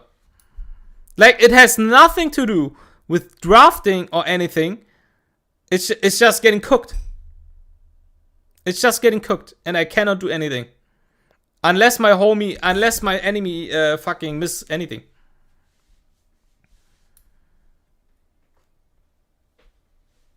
I think it's actually pretty balanced now. I think if I know what you draft and I outdraft you, you should lose. Every time I outdraft my opponent, he should lose. Every time the opponent outdrafts me, I should lose. Every single game. Without exception. And the only RNG is 10% res, Bramble, and yeah, maybe one of my units basically resists because I have high res. Like, that's the only RNG.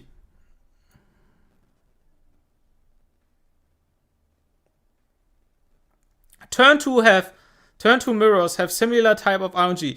Yeah, I would say turn 2 mirrors have also very high RNG because of things like Bramble.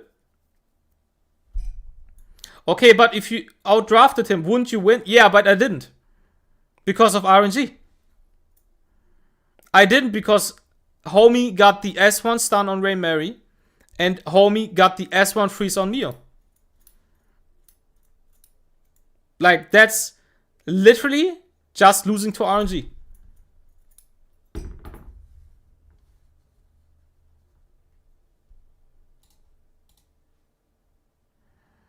Hashtag remove Bramble. If you ask me, in my opinion, they could remove it. I wouldn't mind at all.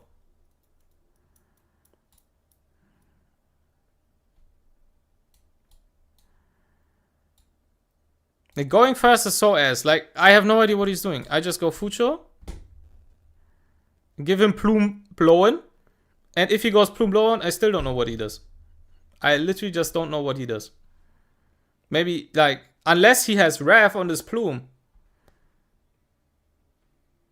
Like, maybe if he has Wrath on this Plume, it would tell me he goes turn 1. But if he goes fucking JK Guard or maybe Amber, I still don't know what he does. Amber would maybe tell that he's turn 2. But, I don't know. Going first is Giga ass for turn 2.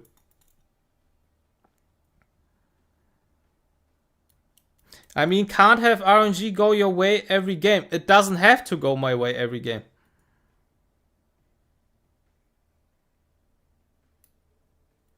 There are also enough games where I win because I have good RNG. And that's not the issue. I'm telling you that even though I outdraft my opponent, right? Wait, let me think. Yeah, this looks like turn 1. So we just go Doki on 2. Go Plume on 3, we chillin'. Let's see.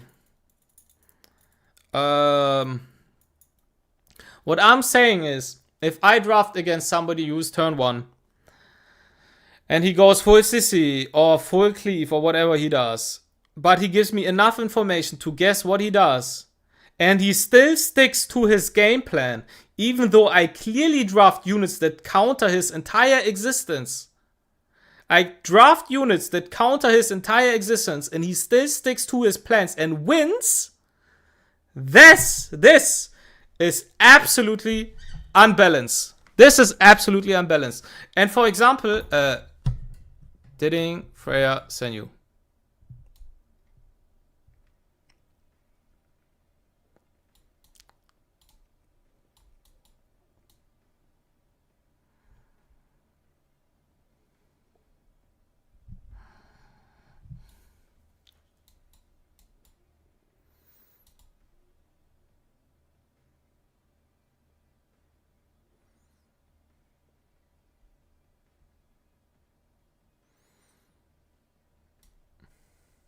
Let me try Hoyan.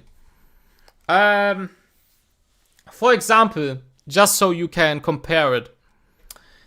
In season 0, where KAZUYO was insanely crazy. If you forced your bruiser draft into somebody drafting CC units, you lost. You just lost. Yeah, homie wants to ban my Duke, you know?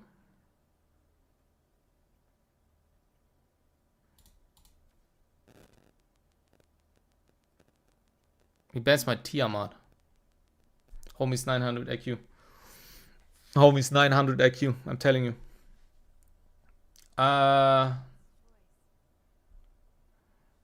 Yeah, so like I said, basically, if you go in season 0, you force your bruiser draft, ignoring the fact that your opponent drafts CC that counters you, you would lose 24/7.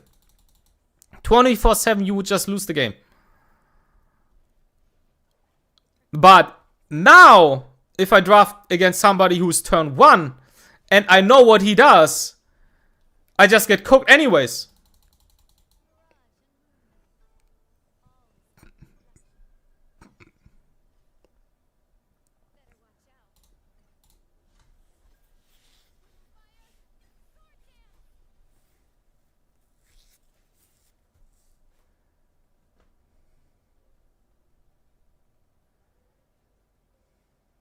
Turn 1 players are all just fucking delusional. That's the conclusion we get.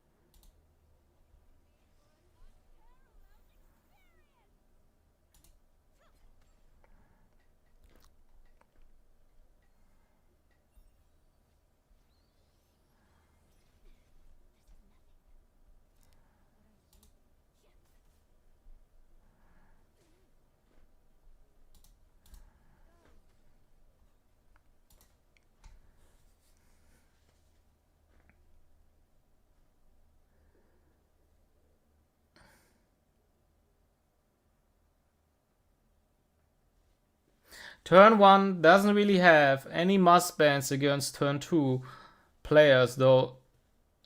So Familia fits that spot. Yeah, so if you think about it, you can just, like, if you think Familia is so unbelievably oppressive against turn 1, you can just pre-ban her. Just do it, right? And the same way I just pre-ban Turandot every fucking game. If you don't want to deal with Familia, just pre-ban. But then you open yourself up to other units. And that's the thing. That's the good thing. Right?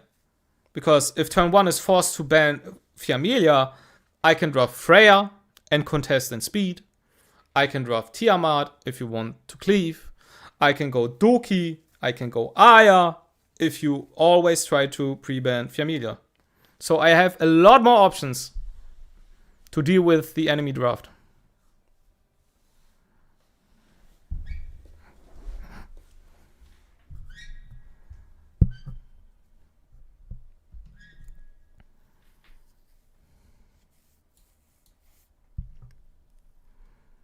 Watch him! My god. Okay, look. That's the issue. I'm first. And I need to ban one of the 3 power picks here. And I know homie doesn't play turn 1, I guess. So I can lift the ban off of Tyrandot. So I ban Lowen. Now we both get 1 power pick. If I pick Ray, he goes Fuchu. If I pick Fuchu, he goes Ray. Very simple. I go Fuchu, personally.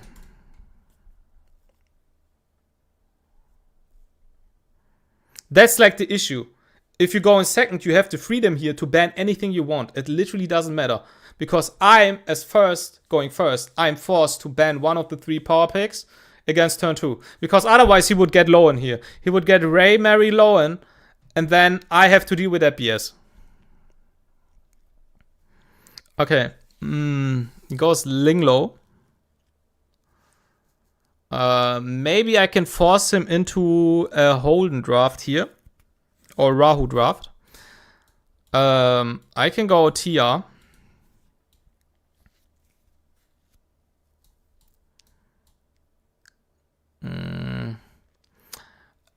Now he has 2 defense units, right? Like he has two defense scaling units, Holden and Rahu. I could go Plume here, but then I would open myself up to CC, but let's just do it. I open myself up to CC now. He can go Aya, for example. He goes Silence, okay. So now I'm forced to pick cleanse units. And he can just ban the cleanse unit. Technically, if he wants to.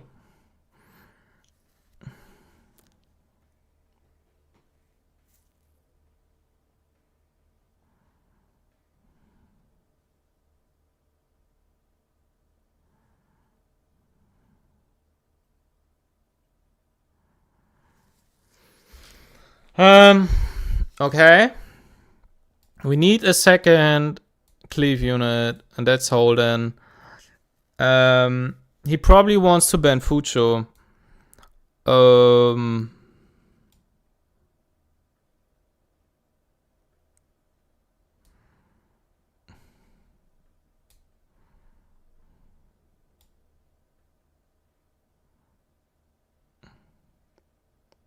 He probably goes Rahu, no?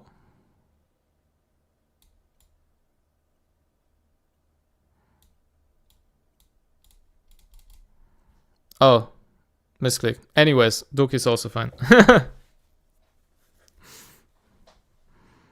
Pick family. Okay, this screams like homie wants to ban my Doki, no? Because Doki shuts down Silence. He picks Lilith. So is he trying to tell me I go ban Doki?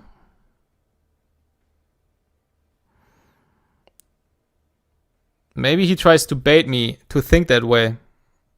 Let's see. Okay, no, I got him, okay. I got him.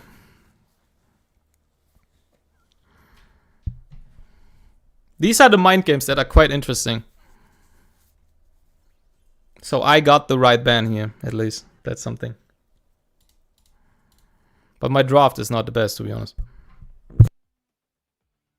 So let's see. I mean, I can just S3 here. So she doesn't get to S2 extend anything, I guess.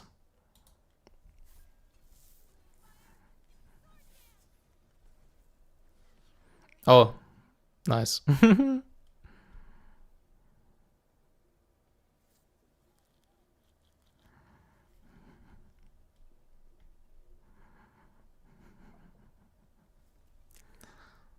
Okay, what do we do? Steal the immunity. So we try to extend it, I would assume, with Linglo, so my Holden cannot reset Veronica, I would assume.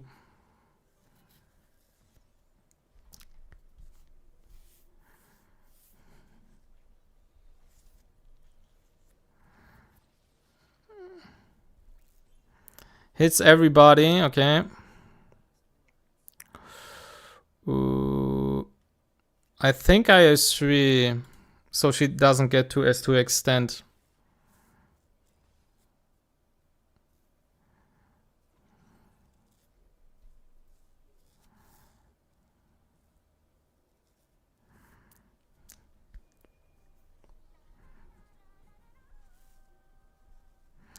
I just S2 here. We chill him because he will S3.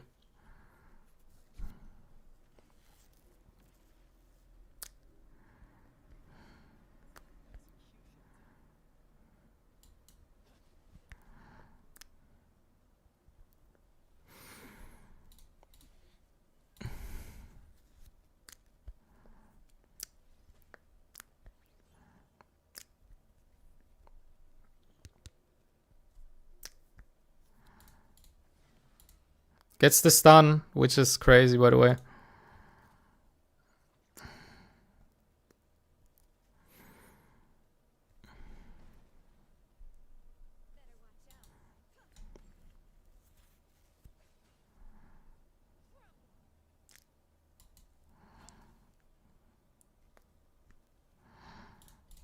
He has no S3. If he gets another stun, we kinda cooked.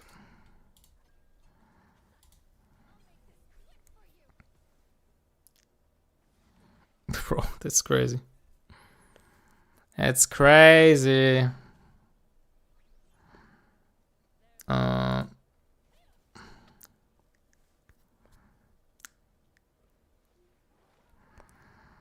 Yeah, because of forgetfulness, my fucking Fuchu is already out of S2, by the way. S3, I mean.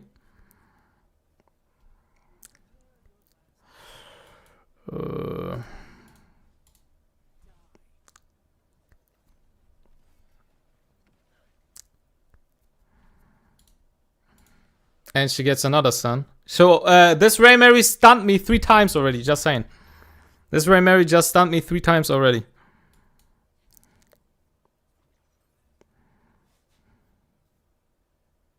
Four? Okay, 4 times.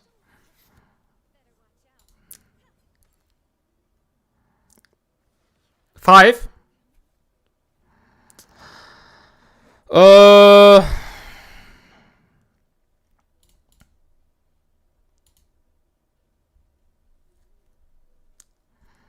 If I kill her, she will proc, obviously.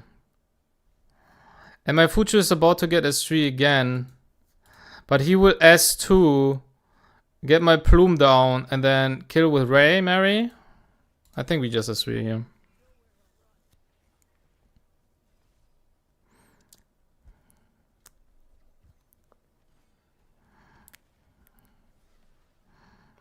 She brambled again, by the way. She brambled again, by the way.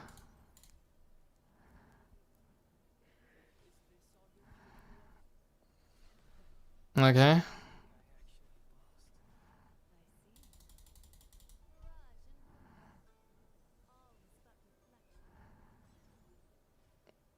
I just got cooked by Ray Mary.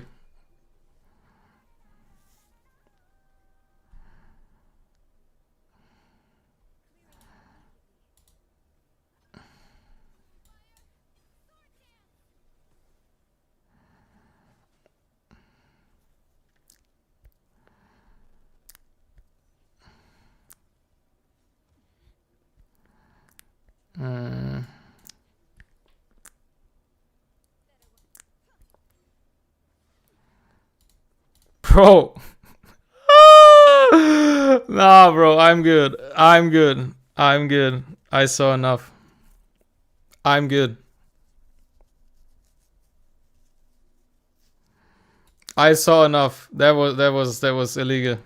That was just illegal. That was absolutely illegal.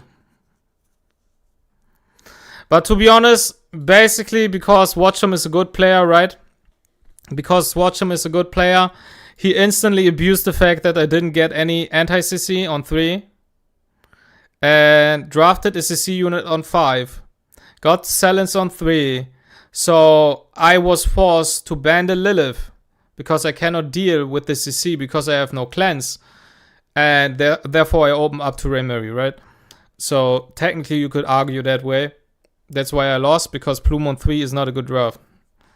Like Doki on 3 would be way safer and just way better. Or Flamilia or Fiamilia would also be way better.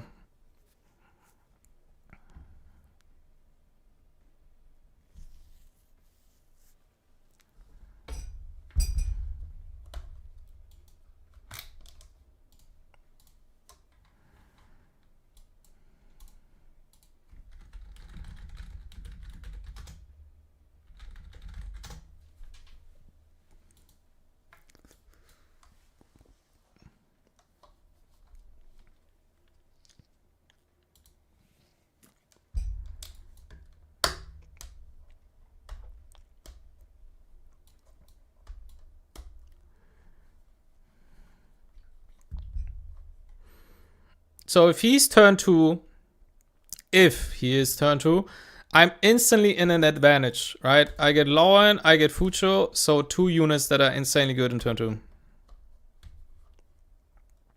But with Fiamelia right now, he could technically pick Tia and Fiamelia on 3 here, for example. He could do that. Which would be equal in power picks. But now I'm ahead so far.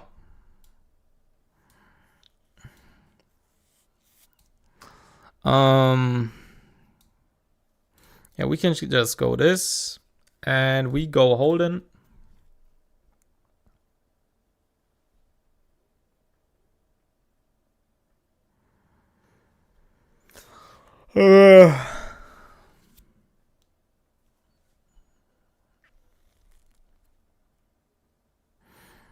All the power picks mean nothing if the whole enemy team rebels. Okay. He basically tells me that he wants to ban the Fucho with the Korkadi pick. Because Korkadi can deal with Lowen. That's what he tries to do at least. But I can just pick Mio, no? So now he has Fuchu and Mio. So he has no clans except Sanya, right? He still goes for the Fuchu. And if I jump, maybe on the Veronica or the Sanya, depends. I can just S2 freeze and control him. Which is basically the upside of turn 2. Oh, he has Bulwark on Korkadi, okay. I can just S3 here, get rid of it. Oh, I am low on. Okay, wait. S3 again, rest down. Okay. Bro, I'll be honest. The moment I pressed S3 with low end, I thought I'm holding for a second. Okay. So we just S2.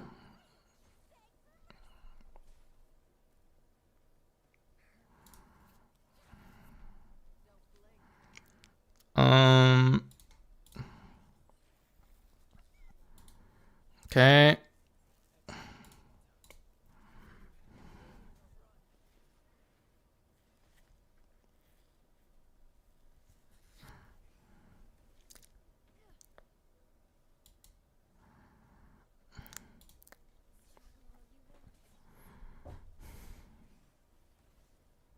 Did I miss wound?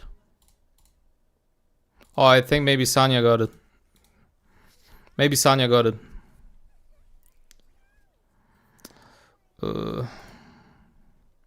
This is basically the power dynamic that I'm talking about, right? I have so many power picks, and homie just doesn't, like, he has zero chance to deal with it.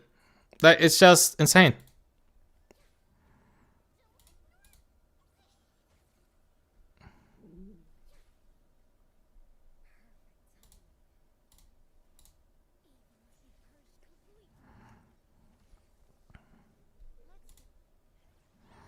Like, I picked a unit on 5 that counters his entire draft, but homie was already forced. Like, he basically... That's like the main issue with turn 2. Turn 2 is fucking broken. I mean, going second is fucking broken in turn 2. Because, perfect example, I picked 2 power picks out of the 3.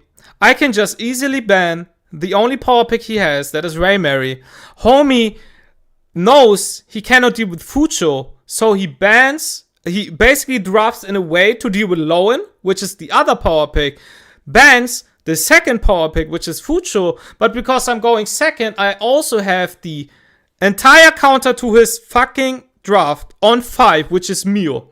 So homie is inherently 1 down in power dynamic.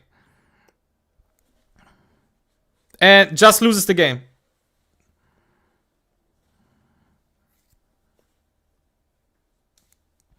Does a 4th power pick just not switch it to first pick being OP, second pick being S for turn 1? No, I think second pick will have the same value because you still have the pick on 5. You still have the pick on 5. Because first pick now gets the power pick on 3 in Band Protect. So they have the 100% power pick on 3, right? And I have the option to still ban one of his power picks, which is most likely on 1. But I have to deal with 1. I have to deal with 1. Right? So he builds around 2 power picks, bans 1 power pick, right? And we are equal in power picks plus, because of the unit on 5, right? Plus, we equal out because of the power dynamic. Like, that's why having 4 power picks is insanely good and makes going first very strong. Like, now, going first is equal in value as going second for turn 2.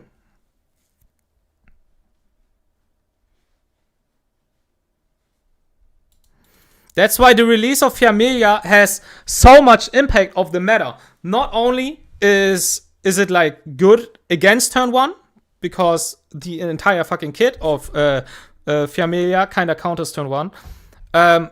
It also gives you the power pick that shifts the power dynamic more equally to both sides in a turn 2 environment.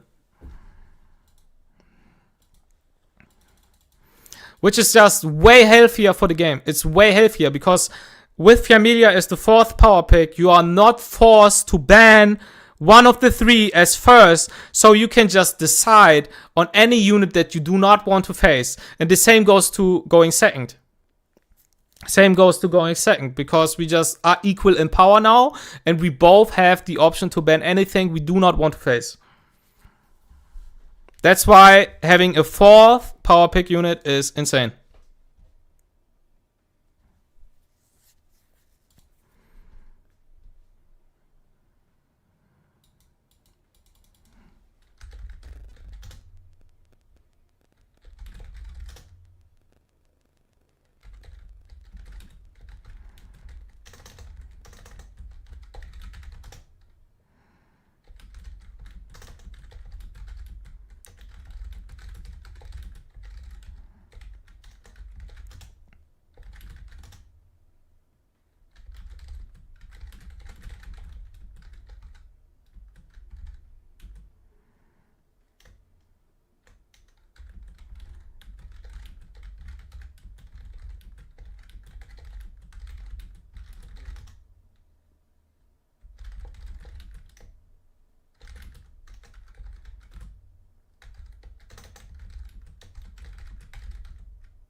Okay, give me a second.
Sup.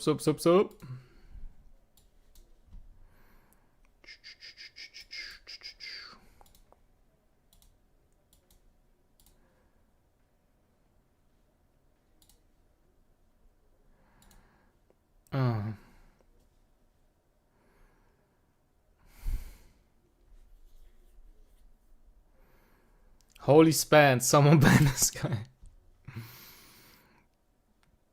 Homie writing the books here. Yep. Bro, want a little talk about Familia gotten tired. What do you think Familia's best shell? So far, it looks like Amber. So far. I guess so.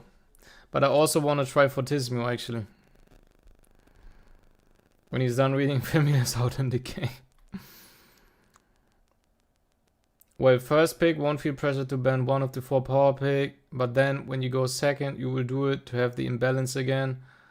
So we might just end with everyone banning power pick and trading bans on the 2 left.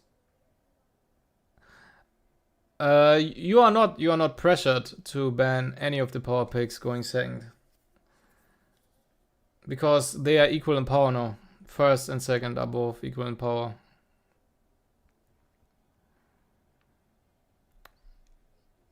Like, going second was just way better than going first. Way better in turn 2. And now they are equal.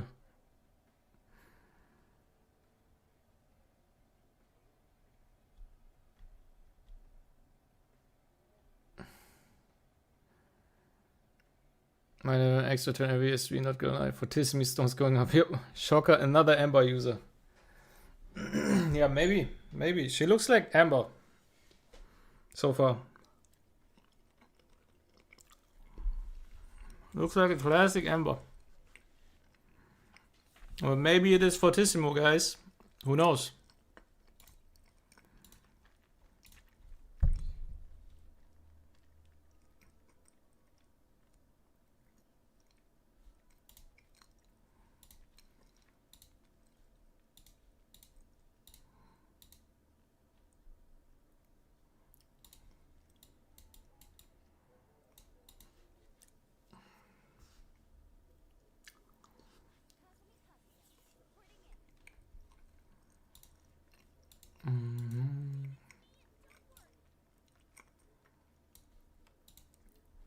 She will just get CC to death without any chance to cleanse wound. Okay? So I built Alicorn and Alicorn misses. What's the difference?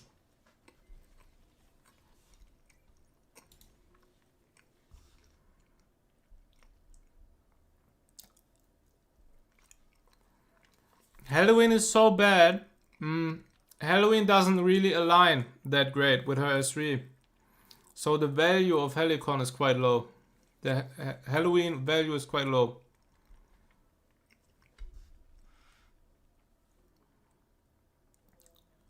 Hear me out, time with cure Evil Guard. Actually,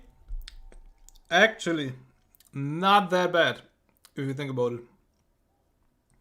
But then maybe you want the Bulwark against turn 1.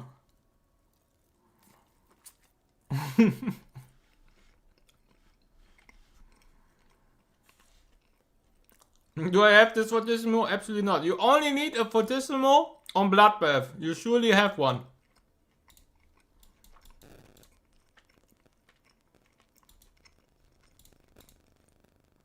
Okay, wait. Guys. Insane Fortissimo incoming. Insane Fortissimo incoming. Oh, wait.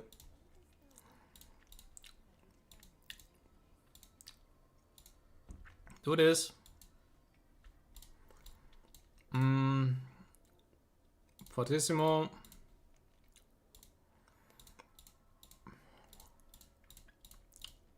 I just tested, guys. I tested for you. That's literally, not even kidding, that's the first time ever I consider Fortissimo on a unit. Literally the first time ever.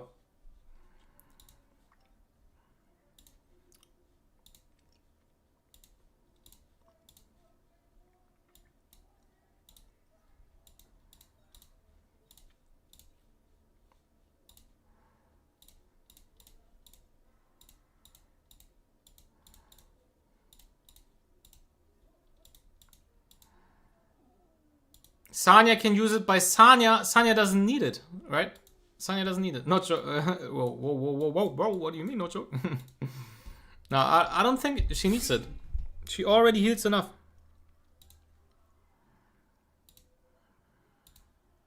Surely we get something.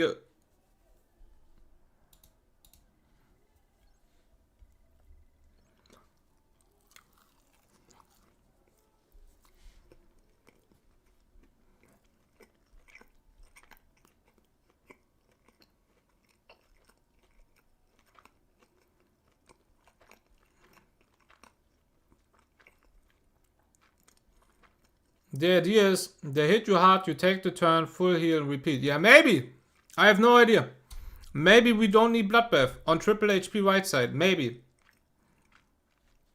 Maybe we can go, I don't know. Let's say we go Cure, Evil Guard, Bulwark. That would be crazy. That would be crazy.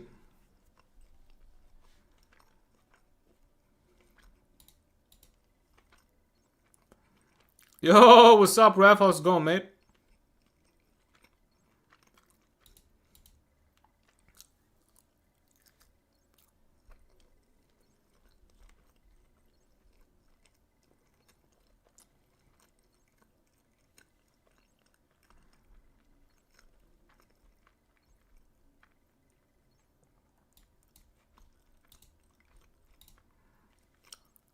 Hello. Is that a low roll? I mean, it's okay.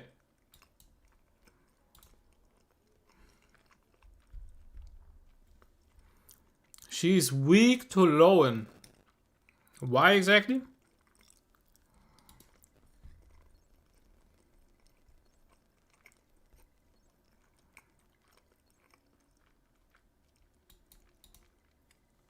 That might be Biss, yeah.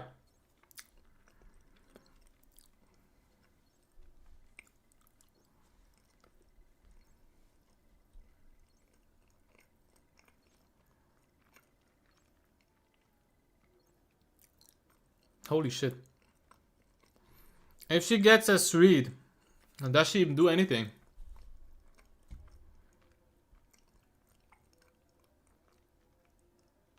She pushes your team by 15%.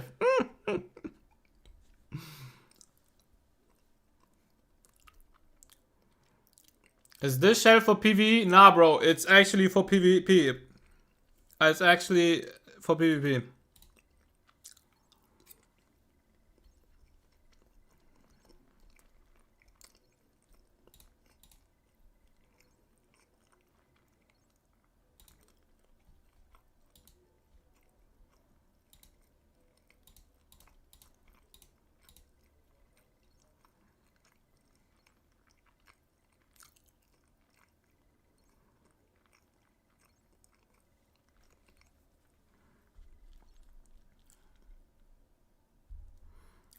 Looks usable, yep.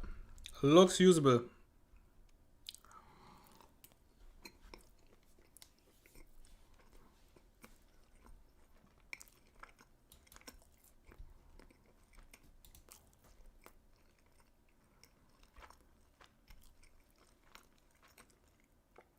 Why this over Elikon?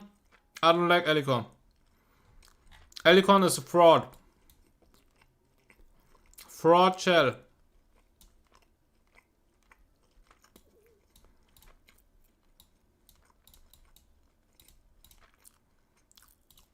Look, we have one, just in case.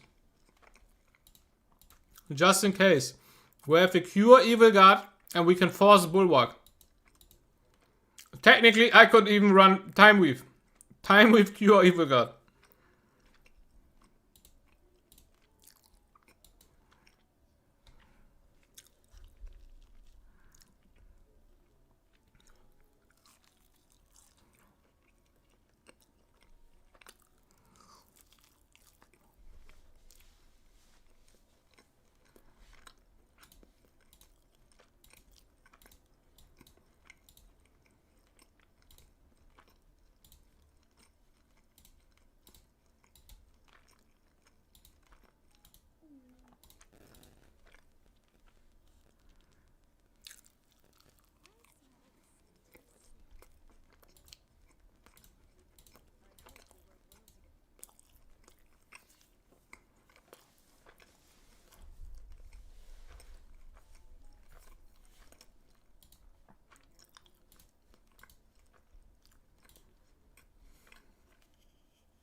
What you gonna do against CC if she CC'd and can't cleanse your team? You're just going to die from the cleave. I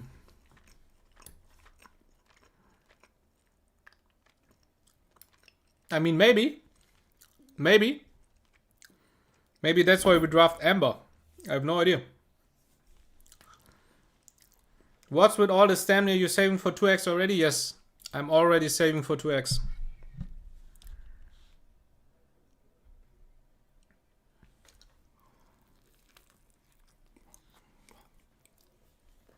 Let me get that playlist. That's a random YouTube playlist.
Yeah, it's not so good.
Minus 60% he reduce. So good against here.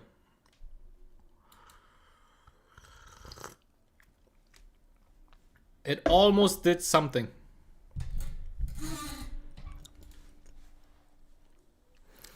But Amber as well doesn't help your team. You're gonna end up with your team dead and a lone Fia. Not necessarily.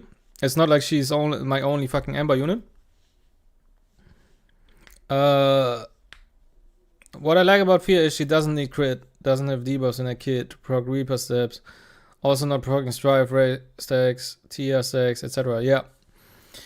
Yep, Fia looks very good. Here, for example, if there's a Fia without Elicon, she's gonna do nothing. Not necessarily. Not necessarily. Because the Sanyu went first.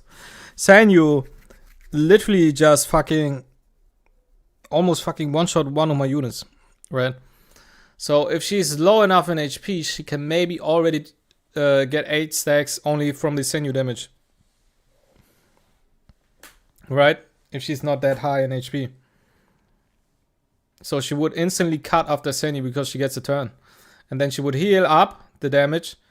And if I want to, I can just save DS3 there. If I want to. Or I go for the S3 pushback plus heal again. Or I can just S1 and push up my team. Right?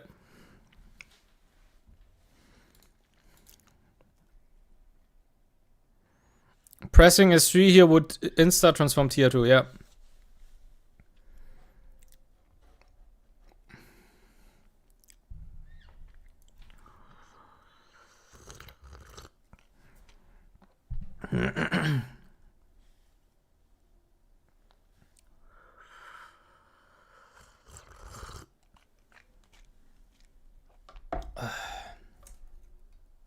$8k damage from S3, TIOE, game's gone, yep. Okay, so I'm first.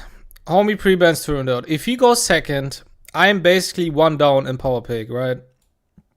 Plus he gets the pick on 5. So I have no idea what he does. So because I don't know what I don't know what he does, so I go first Rain Mary, because now if I see he goes Fuchu, I instantly know he is turn 2. Right? Okay, he picks Fuchu and Lowen. Standard fucking answer. Weird shells. Or at least fucking Lighthouse. It's Supernova with a skin. Now, preemptively, I know I do not want to deal with Fuchu. So I have to draft in a way to deal with Lowen. Right? I don't want to go Plume. Because if I go Plume, he goes Aya and Holden. So I could go Holden. If I want to go the safe route, I could go Doki and save myself from the CC picks on 4-5. Because now I'm forced to play safe. Because if I don't go safe and he picks CC on 5, I have 3 units that I have to deal with. Or rather, I will ban one of them and have 2. Right? So I go the safe route, go Doki. Just in case he goes CC. So now I'm basically saved in a sense from the insane pick on 5. If he tries to CC me. And so far it looks like a Palin game because I need a unit that deals with the low end somehow. Right?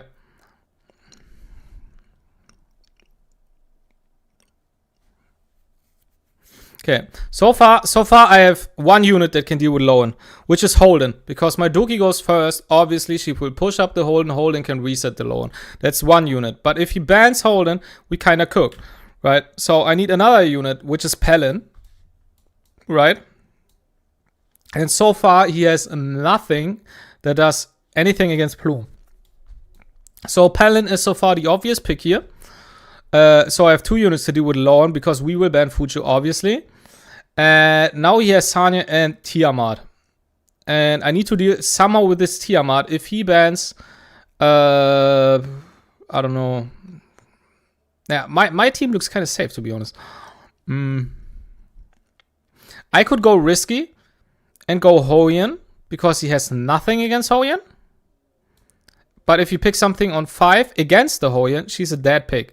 But let's see. Plume is still open, for example.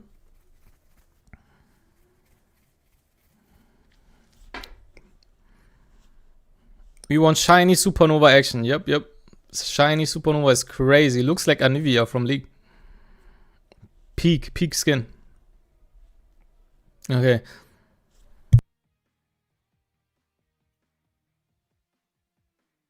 Okay, he goes double here, right? He goes double here, which is not the best.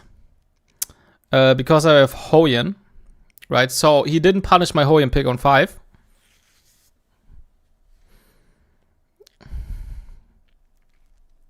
Let's see what he does.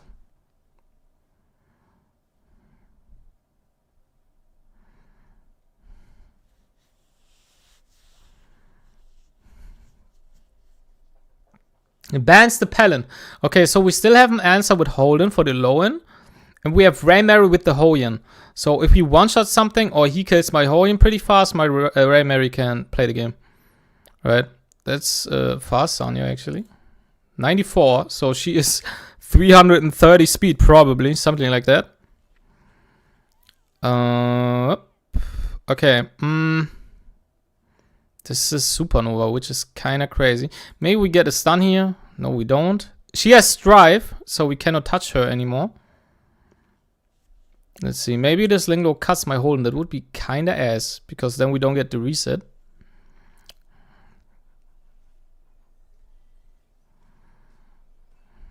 Okay, we do get the S2 here. So now because we had 2 units that deal with Lowen, he banned one of them, so we have Holden for the Lowen, banned the Fucho, and now we have my entire team against his team, basically, right? So we equal out, kinda, in a sense. But so far I have the upper hand, because Hoyen is Hoyen. I think we just has one here. We're chilling.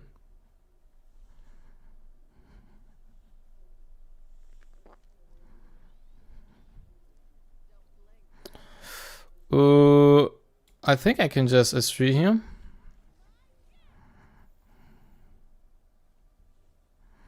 Because we still have the Raymary S3 and we have the Hoyen S3. Okay. Let's see if I can maybe proc with Holden the Tiamat, but I doubt it. Let's see.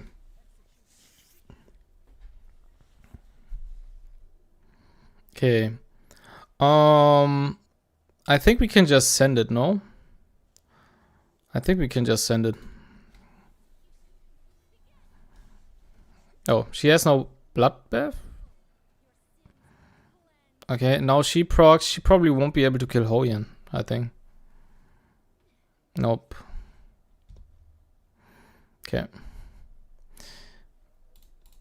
No S3.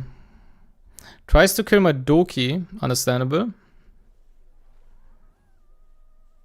Oh, you switched to Codex Doki. Doesn't CC just fuck you? No, I think Bulwark is better, actually.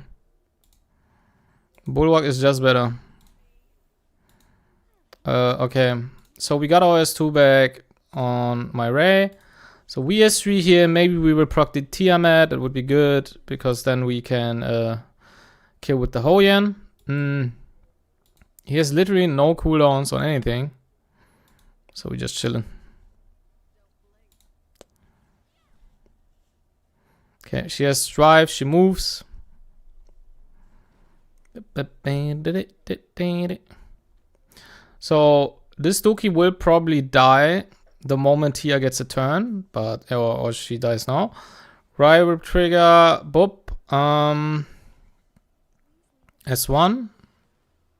Didn't kill. If the wound hits here, that would go crazy. Got the wound. Insane. Hoyen is the best unit in the game. And it's over.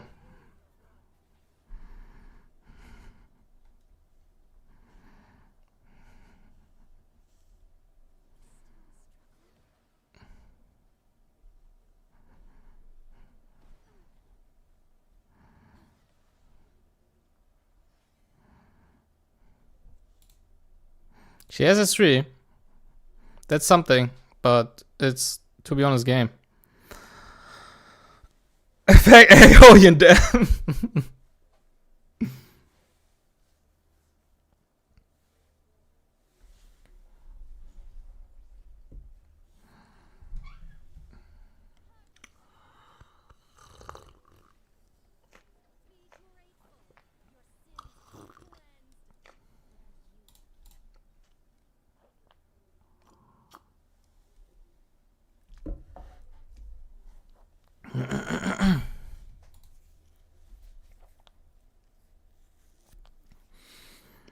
Yeah, Hoyen is quite good into a team that has no answer to it. But he had the chance to have the answer to Hoyen on 5. But yeah. Because of his inexperience, he went for the second healer. I don't know why. Because he already had Fucho? No idea. Like, he already had 2 healer. Why do you need a third one? He could have just picked any answer to Hoyen.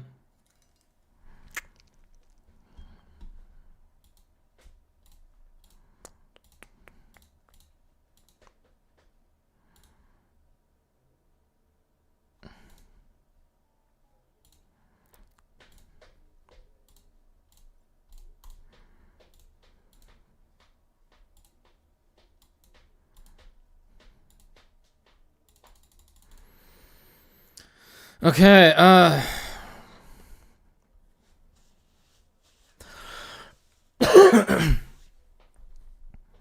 bro, 20k training data is such a joke, I'll be honest. Why not 200? 200k, bro. Why not? Why not?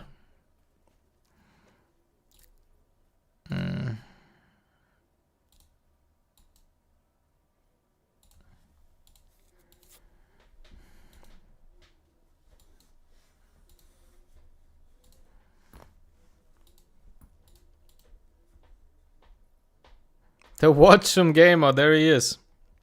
Okay, now I go second. So I can just ban whatever I want.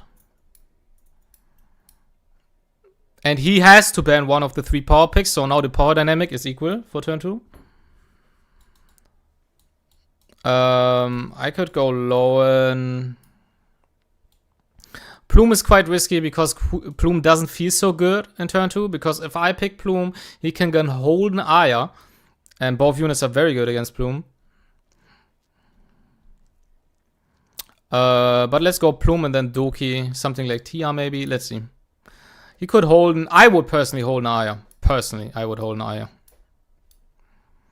And to deal with the Lowen, he, like, so far he doesn't even need to ban any of these units. He still has a Palin angle on 4-5 to deal with the Lowen. Holden is very good. Oh, he picks Aya onto... Okay, interesting.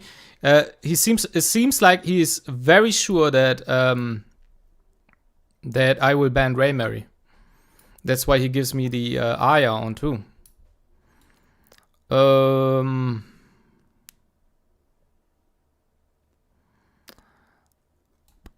Okay, so we need something against this, obviously. And we go Doki and Holden.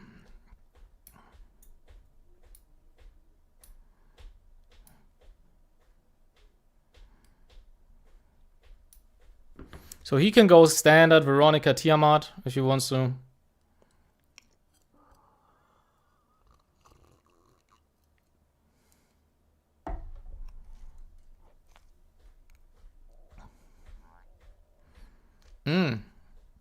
Goes a tempo unit because I have 2. I mean, he also has Aya, Lily Aya. So we are equal in tempo. And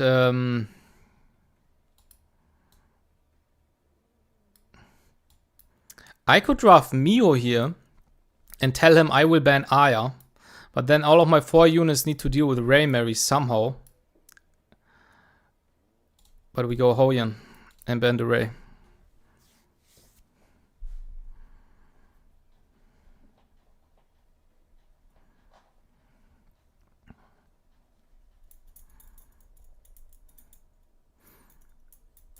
Can't wait until Fear is in. So many power picks. Yep. That would shift the meta a lot. Let's see what he does. Connects to Tia. Okay. I would like to kill this Aya as fast as possible. That would be nice. If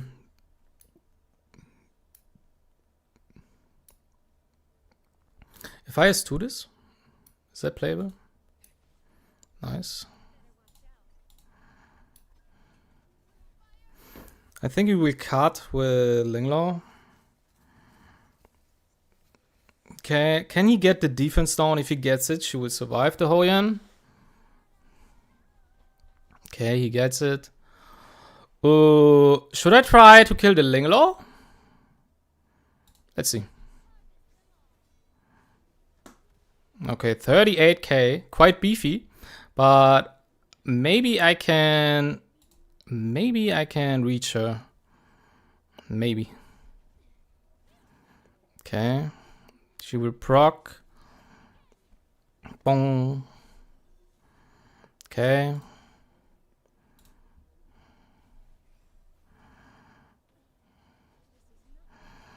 Okay.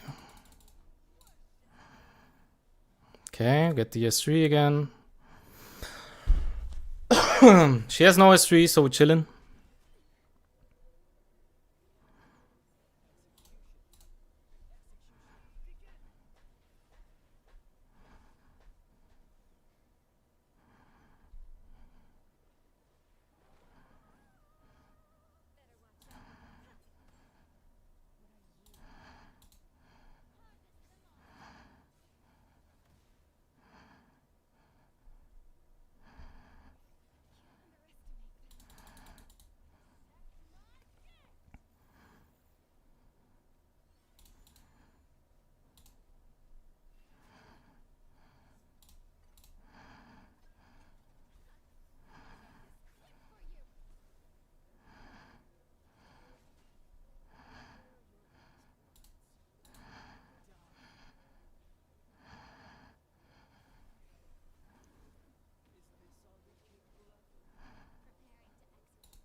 He has no way to reset the Ember.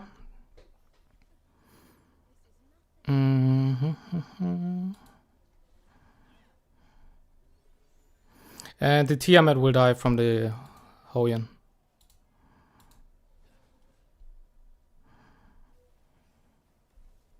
He kills something, it's okay, we can revive.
Now it's basically mirrored.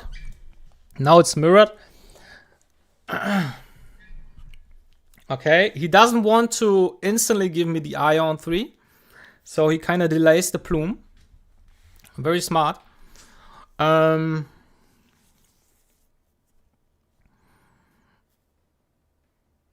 me try something. Kind of ballsy, I'll be honest. Kind of ballsy because I give him a Dookie and Lily angle on 3.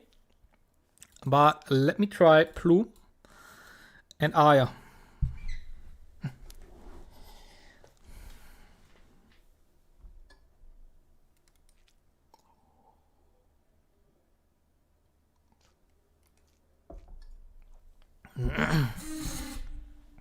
Basically picking the plume, denying the answer in a way. Okay, silence. Do you play any other gachas? I played a lot and tried out a lot. But so far, right now, I'm playing only this. And yesterday, I played for 30 minutes the Dragon Traveler gacha idle game that everybody's promoting at the moment. But I didn't get too far into it. Like, I just downloaded it. And yeah, I played for 30 minutes. That's it.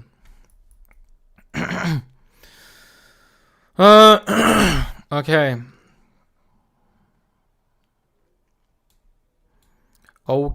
Okay. I like Holden.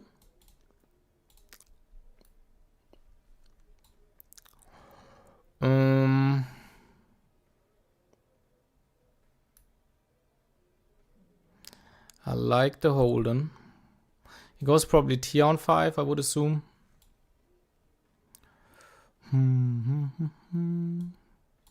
I could go Sanya, but I also would like to play Pelin.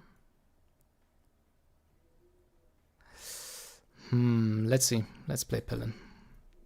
Because now I have the option to ban the 5th pick, technically. Because what will probably happen, I go first with Plume, unless this low one is giga fast.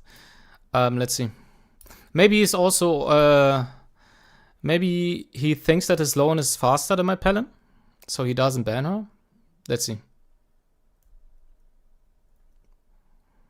Okay, it was a clear TR on 5. Now it gets kind of sussy here. I could technically ban the Linglo. If he bans my Pelin, I'm also kinda cooked. I'll be honest. Let's see if he checks it. Like maybe he understands he has to ban Pelin. Let's see. Oh, okay, we're chilling. We're chilling.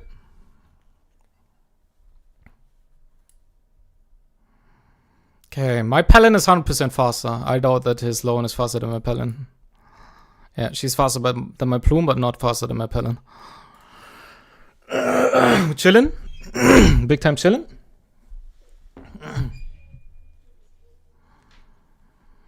Ding, didn't get it. Okay. I think we can just S3 here. So Veronica will cut because Veronica gets a turn. We get pushed from Plume. Let's see if she can get the... okay, he's not going for it. He doesn't want the defense up only, I would assume. We need to S3 here. So I get the Artisan Shield on my Holden. And then we can also reset the Silence. Okay, we're chilling. I can S2 with Pelin here. The only thing that could happen is Tiamat Bramble, but my Plume will fucking push Veronica anyways, so. Okay, gets the Bramble, which is kinda ass, I'll be honest.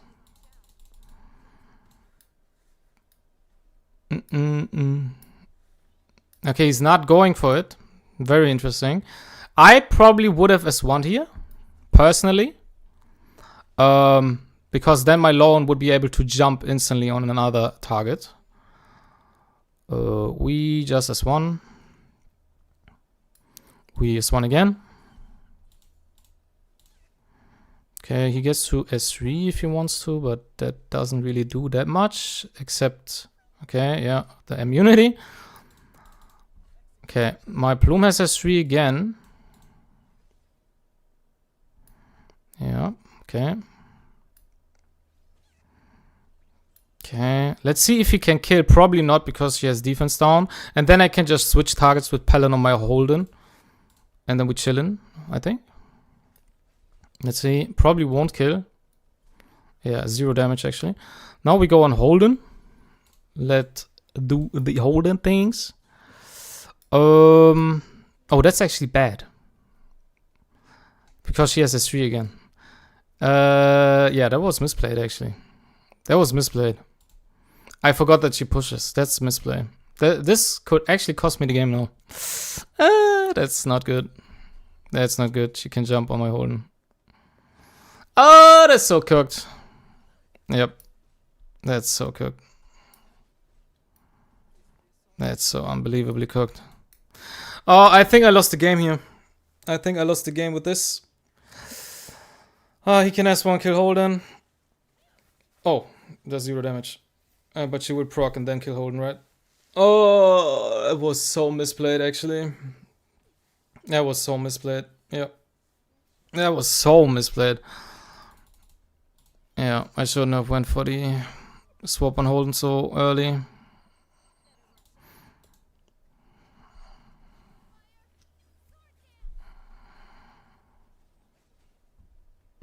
Yeah, my Aya won't be able to sustain this Plume. I lost the game with the Holden switch so early.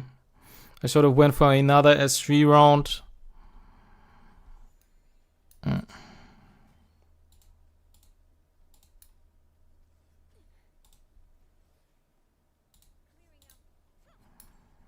Yeah. Bong, bong, bong, boop. Yeah, it's game. That was misplayed. I didn't pay enough attention to the cooldown of Lauren. I didn't pay enough attention.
Okay, guys, who is excited for tomorrow? Let's be real for a second here. Who is unbelievably giga excited for tomorrow? Raise your hand.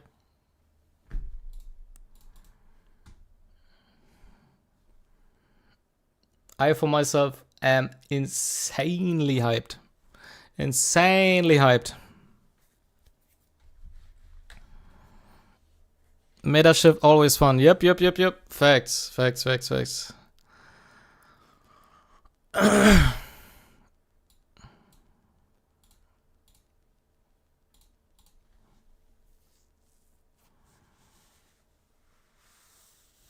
I have no Doki. Imagine having lats. Yeah, latais are a thing. I only have 4 now. But I obviously get the packs from tomorrow, get some dupes, and then kind of equals out. Probably. Okay. So...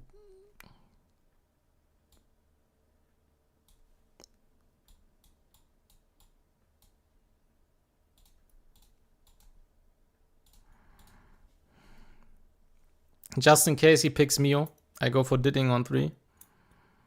Just in case.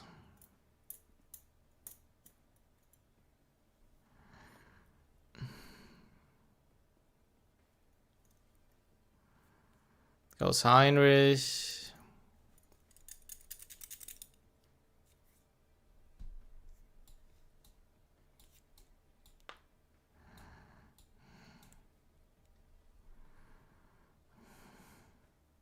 Insane holding pick.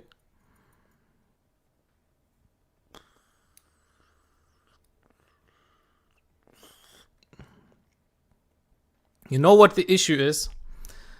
And that's crazy. I have a worse matchup against Sanyu right now than against Raymary, I feel like. Like, Sanyu feels so fucking... Like, Sanyu is so busted. That's so crazy. Sanyu is so unbelievably busted.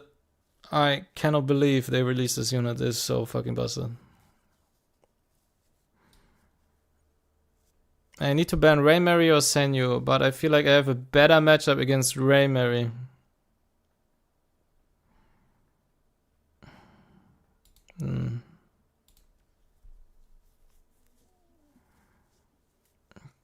Okay, bans the Doki. I'm just praying it does not interfere very AD turn games. Oh, wow. Homie's slower than my low end.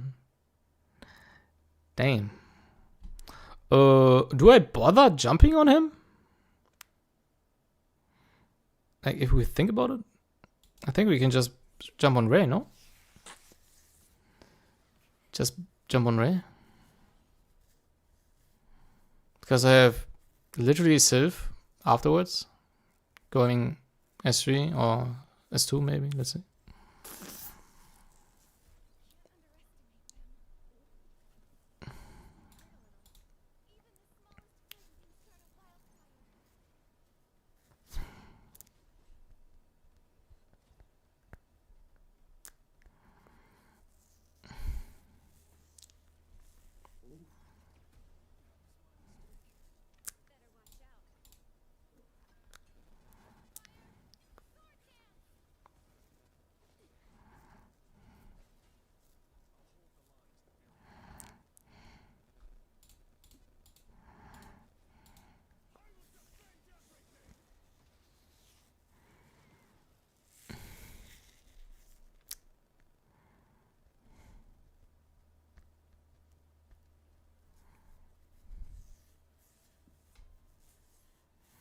He's debating S2 reset or S3.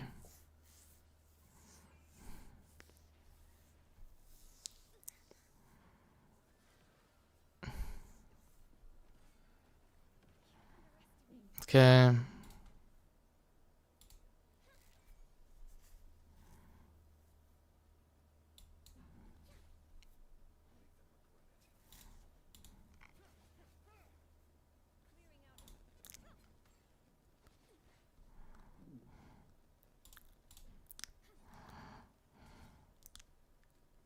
Oh, is that how it works? I didn't know that.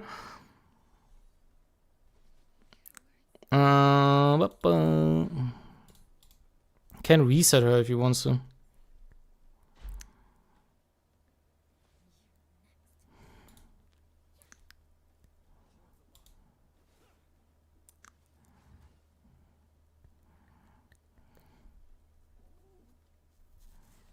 Boom. Oh, I'm just cooked. I'm just cooked. Yeah, I didn't know that the Raymary still procs. I didn't know that she still procs. I thought she doesn't proc if I kill them at the same time. I guess not. Oh, what the fuck?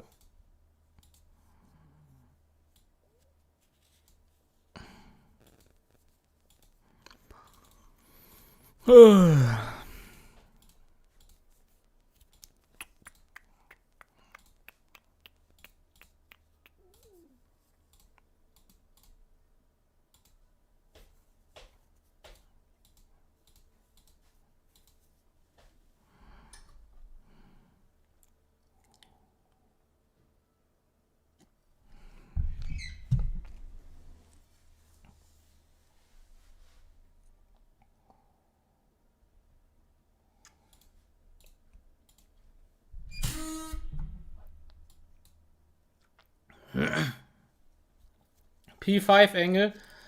Not sure about P5, but I will P3 at least. Do you have ties for tomorrow? Yes, I have 4, I think.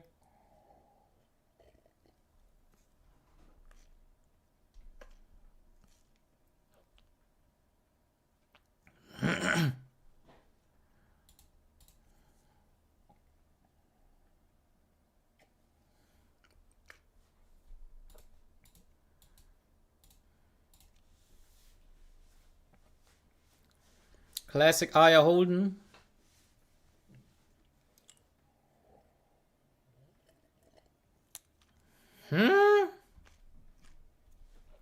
Okay. Okay.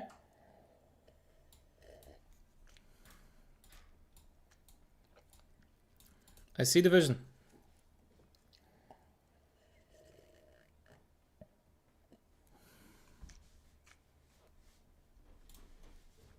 I do see the vision.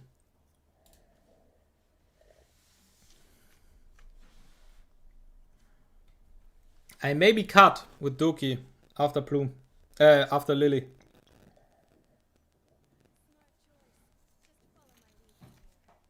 Let's see. Oh, he's just slow.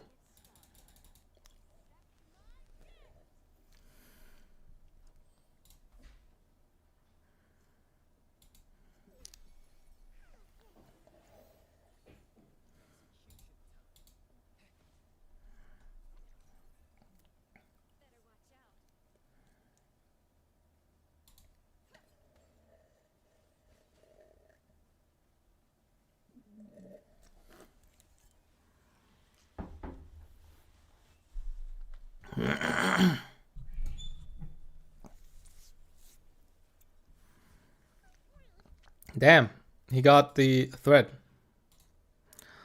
We can just S2 and give it her back, no? Oh, by 1.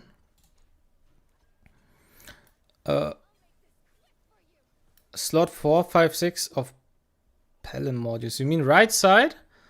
Right side is HP defense res. HP defense res, I think.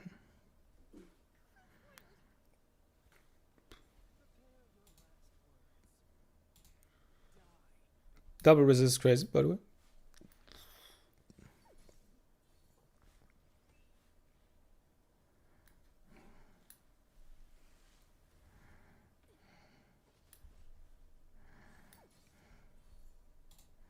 Okay, I get S3 next.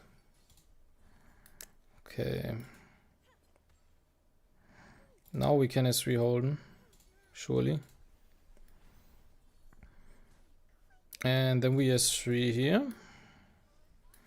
We zoom in. Bzz.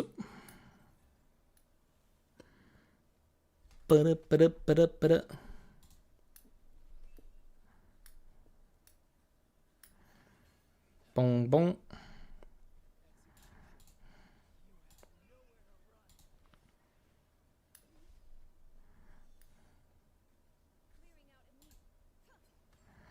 Perfect kill, by the way.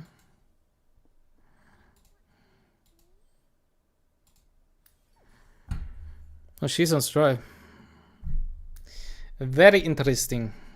Can she die? Ah, she goes for 3. Okay, I see. Okay, max stack Tiamat. Insane, insane. Can't wait for to P5 Fucho and get new LD. Yeah, I will also P5 my Fucho. I will also P5 my Fucho.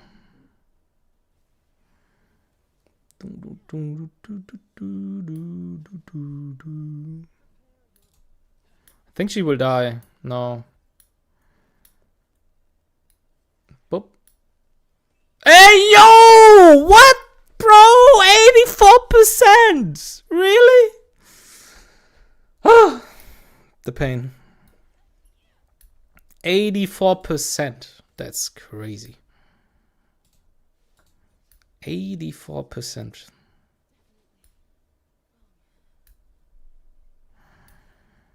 Again!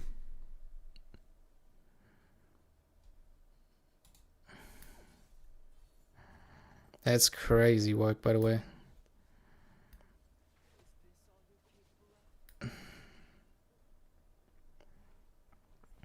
Okay,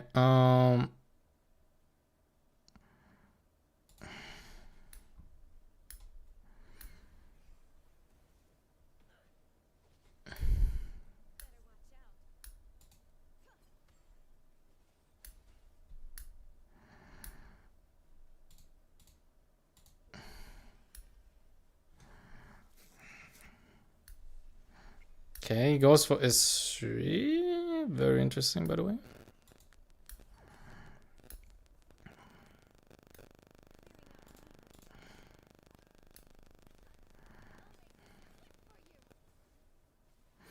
Bzong, bop.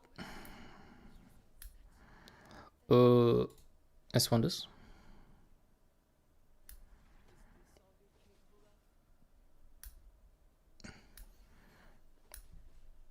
Ah, what's up? Ah, don't kill me, please. No. Ah. Ah. Insane. Do.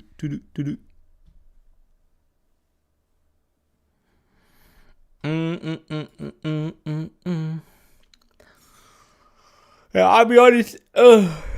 It's getting kind of late. It's getting kind of late, guys. And tomorrow we have a big day. We have big day energy tomorrow. So I think I would just send you over to Ronnie. And tomorrow we get an insane pulling session. Tomorrow is peak gaming day. Restware champ. Yep, guys. Thanks for checking out the stream, coming in, talking, yapping for fucking 10 hours, for the follows and everything, you know. See you tomorrow. Send you over to the almighty Ronnie.